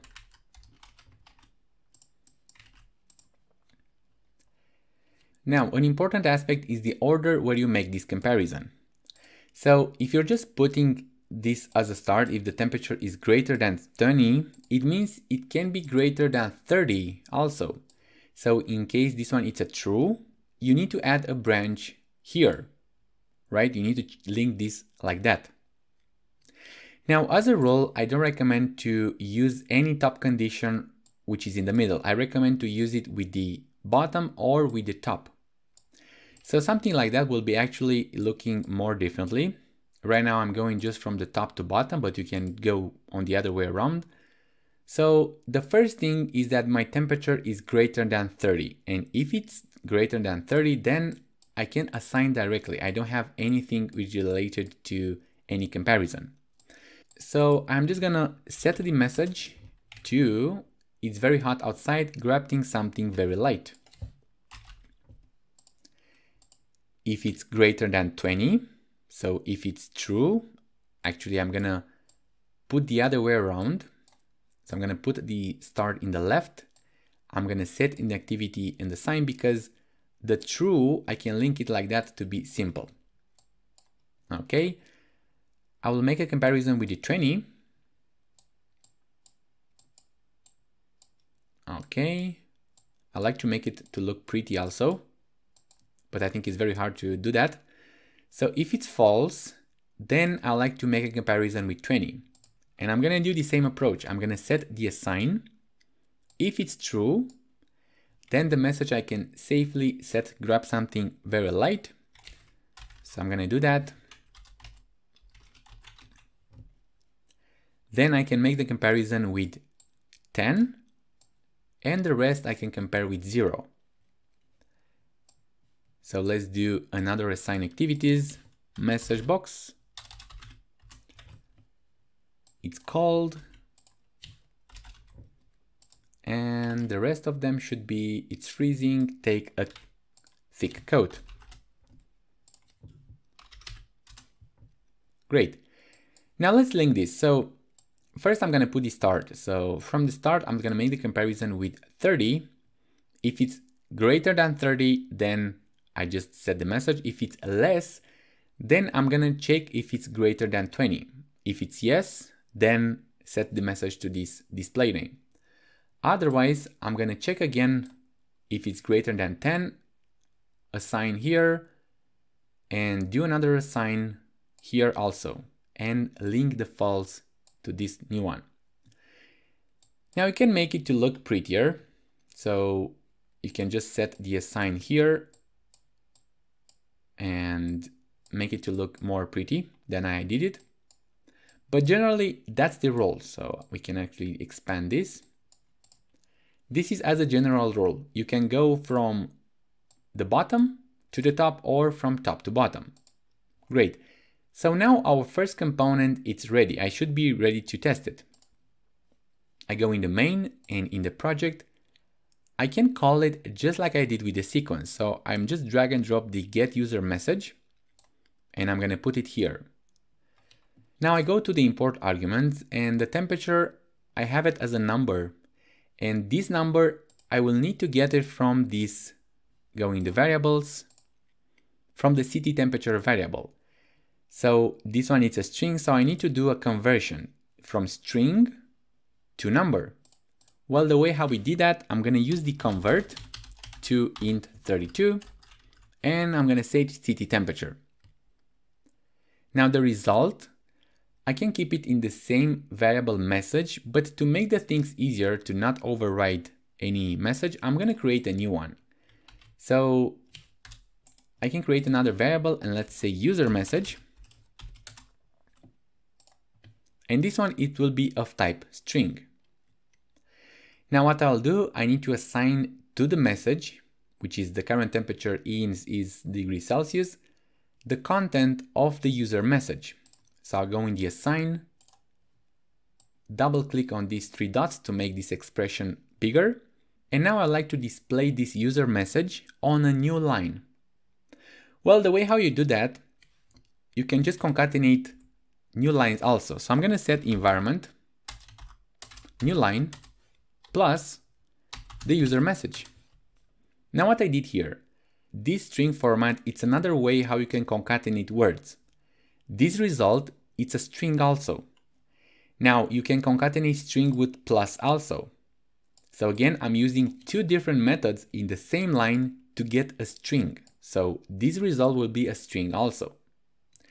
Now if I go in the OK, I can comment the send Outlook mail message to make the things more simple. I can disable, and now I can start to run the robot.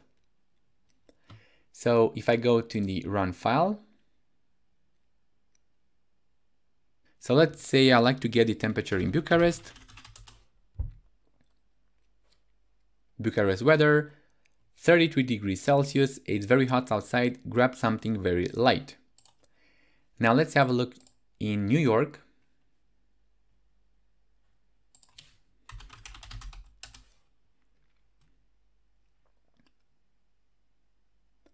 So 26 degrees, grab some light pants.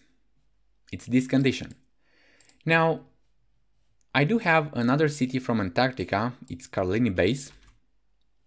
So let's have a look how many degrees are in Carlini Base right now. There are -2 degrees Celsius, which means it's freezing, take a thick coat. Something which I have noticed while I was editing the video is that for the Carlini Base, the message is not displayed. And I'm gonna tell you that the error is here in this flowchart, but I'm gonna leave it to you as a homework to fix it. So let's go back to the original video. Great. Now what we have done here is we did a mix between flowcharts and sequence, with having the sequence as the main file and not using the flowchart as a high-level process overview. So in this case, we have created a component which is very similar and very easy to do branching, in this case to specify what's the message based on a particular input argument, and we were able to call that flowchart using a normal invoke workflow. And having that, you can see that our sequence is very simple and very easy to be read, and the get user message is also easy to be read. Because my robot works, the last thing which I like to do is to do a commit. So let's say I like to commit the main file and check the show on version files, because I do have a new file here, the get user message, and say improve message to the user and hit commit. Now, I encourage you to use this approach a lot. You can use flowchart as a high-level process overview, or in this case, just to do some branching. There's no perfect way to go. The key element is to use the element which it fits the best in your case. I hope it was helpful, and see you in the next video. As a homework, the bug in the get user message, I'm gonna leave it to fix by you. And I'm gonna give you a hint that the bug only occurs when the temperatures are -0. So it's not from here and it's not from here. So I encourage you to fix this bug, hit a commit. Also, as a side note, I'm gonna give this add a weather robot along with all my history. So I encourage you to hit a commit with the get user message bug and check it out the other revision which I have prepared for you. Have a look to the changes and try to get used with the search control. I'm looking forward to receive a screenshot with the bug which you have received. In this video, we will learn how to get information from a website. And by the way, this operation is known as web scraping. And for that, we will use an online clothes store and retrieve the top 100 women and men clothes. For each of them, we will save the name, price, detailing, and the image address. And you will see how we can download the images also, write the Excel file, how to organize the robot to reuse your work, and of course we will do versioning and publishing. And without further ado, let's crack it. Before to start any development, I would like to show you how this process will look like. I'm gonna open Chrome and search on the H&M store. So there are multiple links. I'm gonna just pick the first one. Great. So what I'd like to do is to enter on this category, let's say the women. Let's take the new arrivals. I would like to download some attributes which are available for each element in the list. In this case, I'm going to consider the product name, the link, which is available, by the way, if I just middle click on this. This is the product page for this particular product item, where you can have multiple details regarding this product, right? So again, the product name, the link, the price, and the image. And there are gonna be 4 items. And if you're just thinking, there are 4 attributes and there are a bunch of items. And I think DataTable would fit very good in this case. Now let me show you how this one will look like. So let's say I'm gonna just considering to have 4 columns. So product name, maybe the link, the price, and the image address. So I'm looking to create a data table similar with this one, and for this row to have the attributes for the first item, the second item, and so on. And we do have a bunch of products here available. I think we have 100 or maybe more. Well, just 36 on the first page. So what I'm going to do is I'm going to just split the robot in a few parts. So the first part is where I'm going to download this information using the Google Chrome. The second one is to write the Excel file. The third one is to send the actual email. So there are 3 steps. Now, because we do have that in mind, let's have a look to create the actual robot. And I'm gonna just create a new process and name this robot Gloria. Okay. The first thing is to open the main file, the main.xaml file, and I'm gonna explore a new feature from the UiPath Studio. So if you go to the design and search this data scraping and click on this one, this will be able to download all this information in one single click. This is just a feature provided by the UiPath Studio. So what it asks me right now, this is a wizard. I need to select the first element. So for this particular item, I need to select an attribute which is available for the first item. So let's take this name maybe. It asks me to select the second item. And this one is the corresponding name for the second product. Of course, it doesn't make any sense to select for the first product the product name and then the price. No, you need to select the corresponding element in the list. And now I need to configure the columns. So for this part, I like to extract the text. The text is actually the long gift address, so it's the name of the product. So I'm gonna say product name with or without space. And I would like to extract the URL.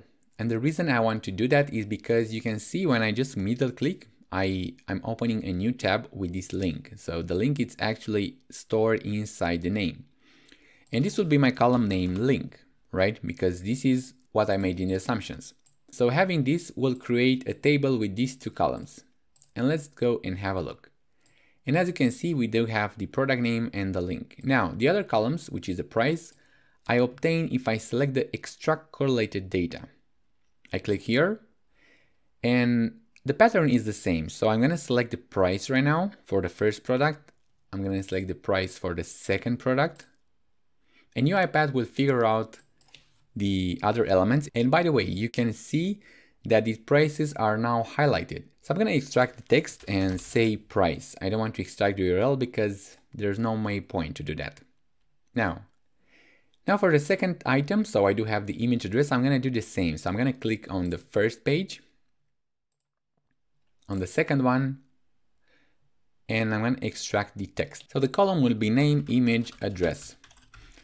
Now, the reason I want to extract the text and not the URL is because when I click, what means by URL, it's what's happening when you middle click on that element. So what's the actual page when you click on this element? So I'm going to middle click and it's the same page like I'm having on the product name.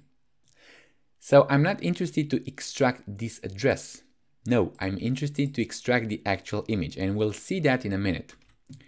So image address, I'm going to press next and I don't see anything here. So this one is empty. Now, how I'm going to proceed here, I'm going to go back in Chrome. I'm going to press F12. And what we'll do, it will pop up in the right side a window. Maybe yours is looking differently. And to give you a hint, have a look to these elements. So there are multiple tabs here. So you need to click on the elements. And if this one doesn't look the same for you, maybe it looks like that. It's because there is a window here. It's named console. You need to close here also. So If you did that, you will probably have this window. Now, I'm going to click on this element, select the page on element to inspect. This one is highlighting the elements which are available in the page. It's exactly behavior like UiPath is doing. And I'm going to just focus on this image because this one is the one which I'm interested in. I'd like to download something which is related to an image. Now, you see this address. So how do I know it's this address available? Well, let's have a look. I'm just gonna double click on this CRC in the value. I'm gonna press Ctrl C, open a new tab, and Ctrl V and press enter. And you can see that right now I do have just one single image in the new tab. Now, what's with this image CRC? So each element has an attribute, and an attribute has a name and a value. And the name is CRC, and the value is this value which I'm just copy and pasted here. And they are delimited by an equal, and the value has a double quotation marks also, just like similar with the text. So in this case, I'm gonna have the attribute which is composed, the attribute name is CRC, and the attribute value is this value. And there are a bunch of attributes here. We do have the data alt img, we do have the class, the alt. So there are a lot of things here, but I don't want you lost in so many. So going back to the UiPath Studio, this was just like a parenthesis. I'm gonna go and click on Edit Data Definition. And this will open something which may look more strange to you, and I totally get it. But don't get scared on this one. So in this page, you don't need to understand what's written here. There's no point. If you're just paying attention, this one is very similar with the selectors which we have done previously, but it's written in another way. And have a look here, by the way. There is the product name. This one is a column. There is the text. This one is another column. It's named link.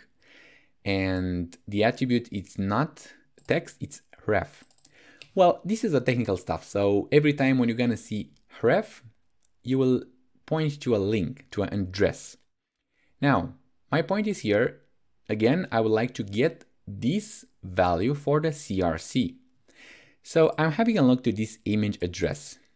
So the image address, this one doesn't work. Now, if I'm just having a look to ATTR and I'm writing SRC, so I'm looking that the value for the image address column should be populated from the value of this attribute. And you can see that these names are matched. Now press OK and let's see what's happening. So we do have the image address. Now if we go back and edit table definition and we're gonna play with something else, let's say we do have the data CRC also. So this one is the other attribute. It has the same value. And I'm pressing OK, so it's retrieving the same value from here. Now, that was the point, so I'm just gonna press on finish. Right now, it will ask me, is the data spawn multiple pages? Yes, I'm just going back to Chrome. I'm pressing F12 to make the developer choose disable. So I'm going to look to the next page. The next page link is this one, load more products. So going back in Studio, indicate yes. I'm going to select the load more products button. And that's my data scraping. That's all. So what do I have here? Well, let's have a look. I'm going to inspect. So opening the properties and open the variables. We do have an extract data table variable, which is of type DataTable. And the result of this, it's set in this data table. You can see that this one, they are matched. Now, what's happening if I'm just adding a plus here? So I'm going to add a message box where I like to tell how many elements are in that data table. How do I do that? Well, I'm going to reference that variable by name. So I'm going to say extract data table dot rows. We do have the rows. Sorry, that was a misspelling. Rows.count, right? So this one is just an integer where I'm going to display back to the user. Maybe I like to do it pretty. So I'm going to say string.format are a placeholder elements in the list, right? So just to make the message pretty, they are a placeholder element in the list, and that's the value for this placeholder. Great. So let's run this robot. Now what you'll do, you can see that it already clicked on that one. So it clicked once it clicked twice. And there are already 100 elements on the list. That's because we do have a limit here. And on each page, we do have 36 items. If you just go in the max number of results and you point your cursor under, you can see that you can disable this by setting this to 0. So if you're just setting this to 0, you're going to download all the elements in the list. But for now, I'm going to just keep it to 100. So the next step is to save what we have done here. Going back to the Gloria, add to source control git init. Select the root element. And I don't want to save the settings, the screenshots, and the object. And to the commit message, I will say first message, or first version of the robot. And press commit. So let's go to the next video. Now the second step will continue with writing this data table in an Excel file. So for that, I'm going to just make sure that I do have the Excel package installed, which is not the case because this one is the default install in the UiPath Robot. I'm going to go in the activities and write Excel. Well, you can see that there are multiple packages highlighted here, and the one which is highlighted is named Excel. It's under the app integration. That's because every activity, every step which you see here, it does require to have Microsoft Excel installed to your computer or where the robot is running. So the robot, it will talk with the Microsoft Excel and the Excel will perform the actual change. And the one which I'm looking for is the right range. And you can see the text writes the data from a data table in a spreadsheet. And that's what I'm interested in. But I'm not going to use it right range from the Excel. Instead, I'm going to just type right range. And of course, I do have the first one, but I do have another one. So this one doesn't need to have the Microsoft Office installed. So I'm going to just drag and drop this one for simplicity. The workbook path is the path where I'm going to store the Excel. So I'm going to set clouds.excel as 6. Keep it the sheet 1 and extract data table. That's the value of the right range. Going back in the project and run again. It will go to the next items. Yes, 100 items. So refresh and I do have this clouds.xls6. Now let's open. So that's the actual sheet. You can see that the values are written, but I don't have a column name. So this one is what I'm missing. Well, we're gonna see that in the moment. And that's the first element, and we should have 100 items, which indeed we do have. Now the column name will be fixed very simple. You just need to go in the right range and make sure the add headers options is enabled. This is just in case you would like to have a different table names, which in this case, I don't want to happen. Now let's save. Great, so the first step is completed. Now in the next step, I'm gonna just send an email with this clouds file. And for this, I'm gonna go in the activities and say send email. And we do have a few options for sending email. The one which you're gonna use is the send Outlook mail message. And I'm gonna tell you why we need to use that. So there are a couple of bunches options here. And the send Outlook mail message is required to have on your computer Outlook and to be set account properly. So let's say I like to send from the receipt printer.automationpill.com to the receipt printer, and the subject will be clothes are ready. These are the new arrivals. These are the new 100 arrivals, right? And just to make a parenthesis, so I'm not going to use the SMTP just to make a comparison. Now you can see that the number of the properties, it varies. The send Outlook, it has less. This one has many. Well, in case of the send NTP, you don't need to have the Outlook installed. You need some additional credentials like the email server, like the port, and you can find that on Gmail or any email providers you're looking for. You just type SMTP settings. So let's say I'm looking for Gmail SMTP settings. and probably you'll find on the support@google.com. Let's say you're looking this one. So this is the server, it's smtp@gmail.com. In the port, it's different, the one which you're using, depending on the authentication. You need to specify the email address and the password. Well, I don't want to do that. I'm just gonna use the Outlook because I already have set, but you can fill in the corresponding. This one is the port, this one is the server. Now let's go back to the problem, and clothes are ready. I'm gonna send to the receipt printer, and the address that is used to send the mail messages, let's say it's daniel@automationpill.com, and send on someone else's behalf, that's not the case. And let's attach the files. Now, if I do want to attach a file, I'm gonna say this one is the first file, so it's an input of type string. And by the way, this is the path. So what I'm looking for is to write the exactly path which is here. And my robot, it writes these clothes.xls files in the local folder. So if I would have something like c/something else, I would need to change that accordingly. But I'm gonna set clothes.xlx and confirm with OK. Now let's run the robot and see what's happening. Now, a program is trying to access email. This is because I don't have an antivirus. I'm gonna show you how you're setting this. On your computer, probably this one doesn't happen. There are 100 elements in the list, which means my email has been sent.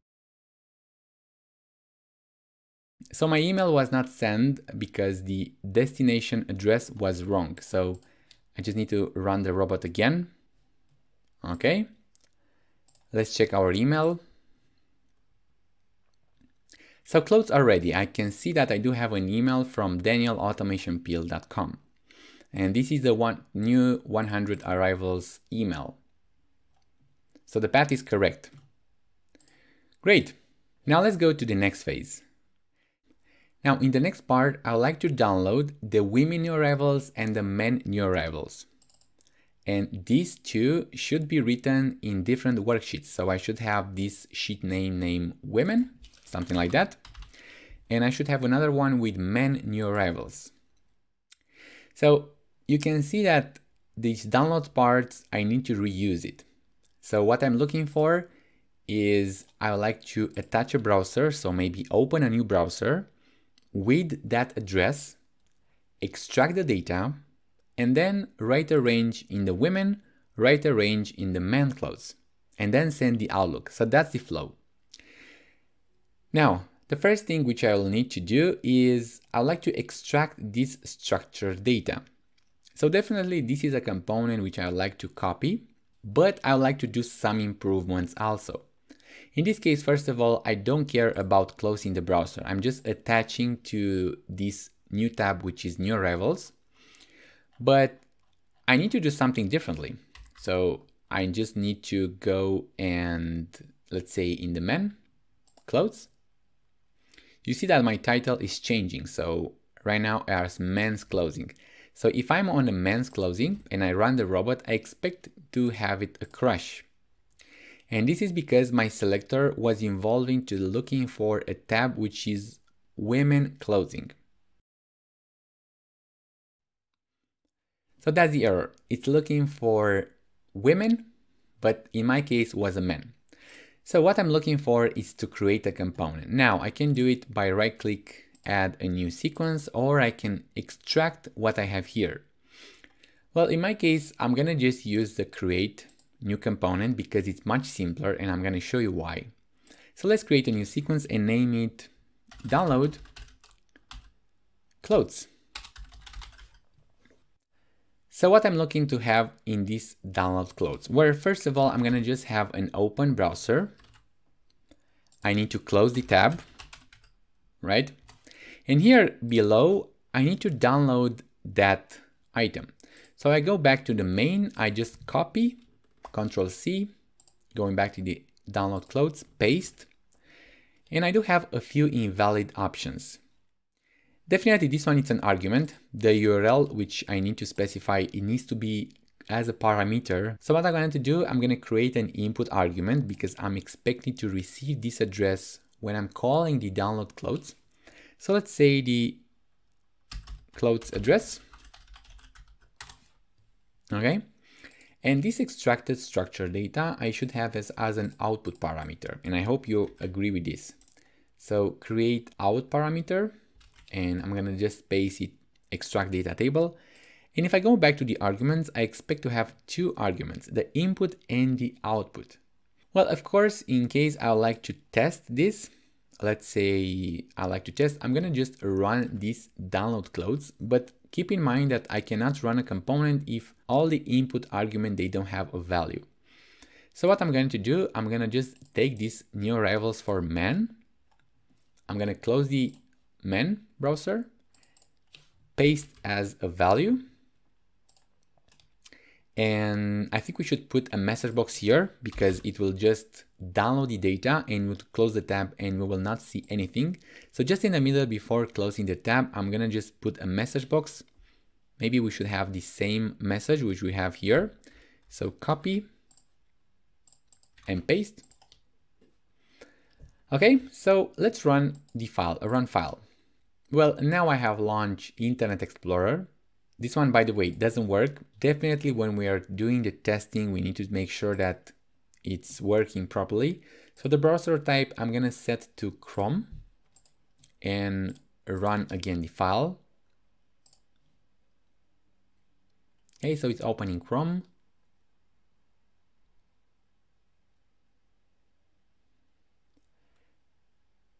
Okay, it's going to the next page and we can see that these are the men new arrivals.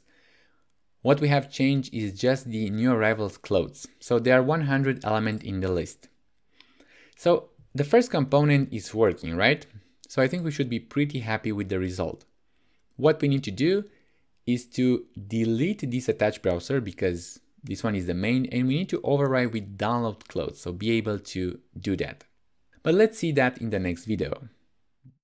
Now here we do have just a single thing. So definitely I don't need this attached browser. So what I'm going to do is I'm going to just need this right range and the message box. So this one I'm going to drag outside and I'll delete this attached browser. And I'm just going to drag and drop the download clothes with the import arguments. And by the way, in order to get this address, I'm going to go to the H&M store. Right?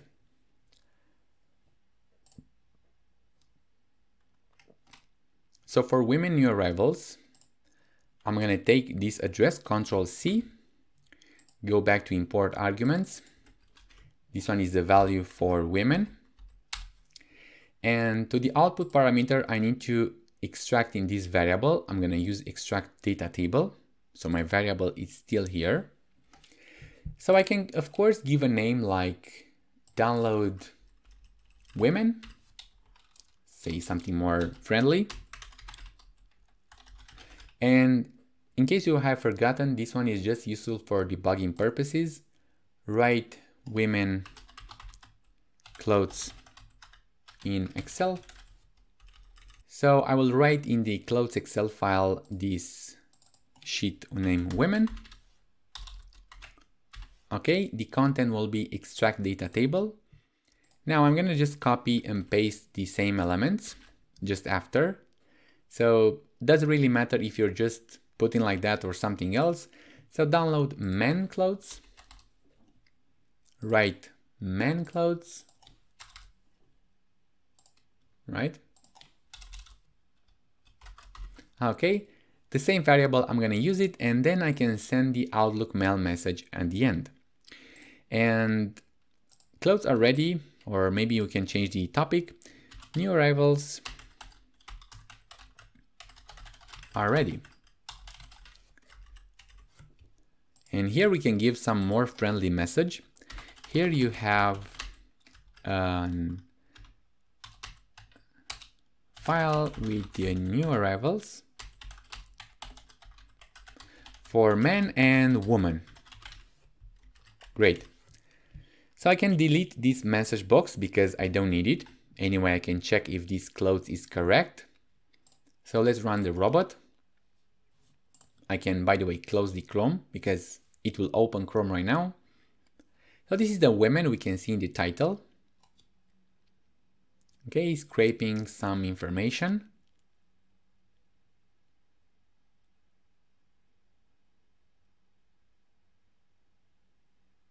Okay, 100 elements in the list. And by the way, this message box is from the component because this one we added for debugging purposes, but that's not ideal, right? We can use, for instance, log message because it's logging in the UiPath robot. So this one is an improvement, we can do it. And now I'm sending the email and let's click on the allow. Okay. So new clothes are ready. Now, if I go back in the clothes, I do have the sheet one, the woman and the man. This is because this was the existing sheet, this one the existing file. So I need to delete previously the downloaded clothes, or maybe I need to generate a new file in another folder, which should be temporary. So by the way, that's the side effect. But the rest, this one is pretty clear. For women, we do have the same one, long cliff. And for the men, well, we can see that we do have the same file. So something is fishy, right? Women and men. Now, let's see how we can make this investigation. So I want to delete this clothes file to make sure I don't have any mistake beginning. So delete the previous file. And I need to make sure it's downloading, it's writing the women in the women clothes using the extract data table. It's downloading the men and using the same extract data table. So everything should be pretty clear. Let's go in the download clothes and replace this message box with a log message. And this one, it's recommended to use the trace. Every time when you would like to trace a certain message, use this approach, not the message box. So with having this in mind, I will just run the robot again and make sure my robot is downloaded. So all the data, it's like I was expected.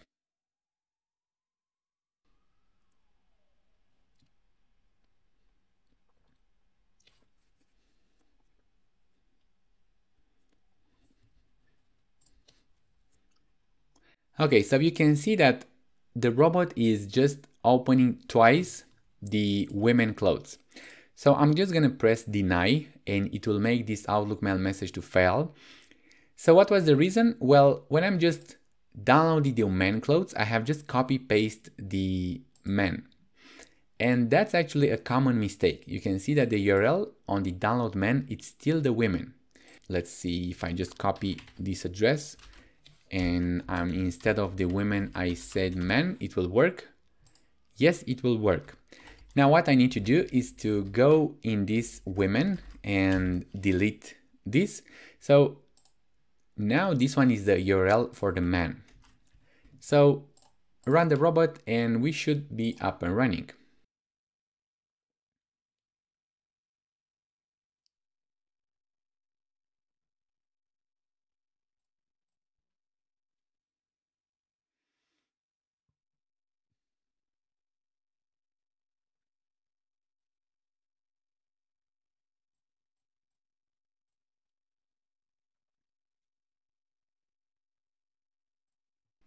Now go back to Outlook, issue again a send and a receive. And we do have the women and men. So the men are different and the women are different also. So great, that's the second part of the robot. And what we can do here is to make a commit because we have done the second part, but we didn't make any commit. Right now our robot is working and we can save our progress. So let's go in commit and say, create the download component and download the men and women clothes and create a commit. Great, so without further ado, let's go to the next video. The next thing which I would like to show you is something with the downloading of the clothes. So I go back to the download clothes, I go in the extract structure data and in the extract metadata, and I will click on these buttons, maximize a bit. So this is the exact content we have seen previously where we add some data in the data table. Now going back in the Chrome and search for H&M store, going back actually in the H&M store. Let's take the women and I'm going to press F12 again. Now, by the way, this is optional but highly recommended. So I'm going to select again the clothes, the image actually, I'm going to just stick to this. So one thing which I have probably pointed out from the beginning is you can see that there is CRC and data CRC, and they are quite similar. But you may ask why I didn't use the CRC and why I did this one. Well, let's have a look. So I'm going to just change this from data CRC in CRC and press OK. I can run this component, by the way, by himself because I can do it. But for the simplicity, I'm going to use the main one. So close Chrome and go in the run file.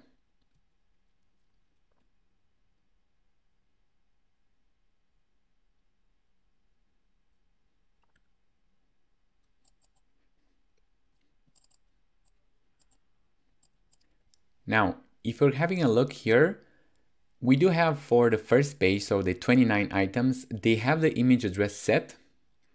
This one, it's empty. This one, it's set also. And you may ask why this is happening.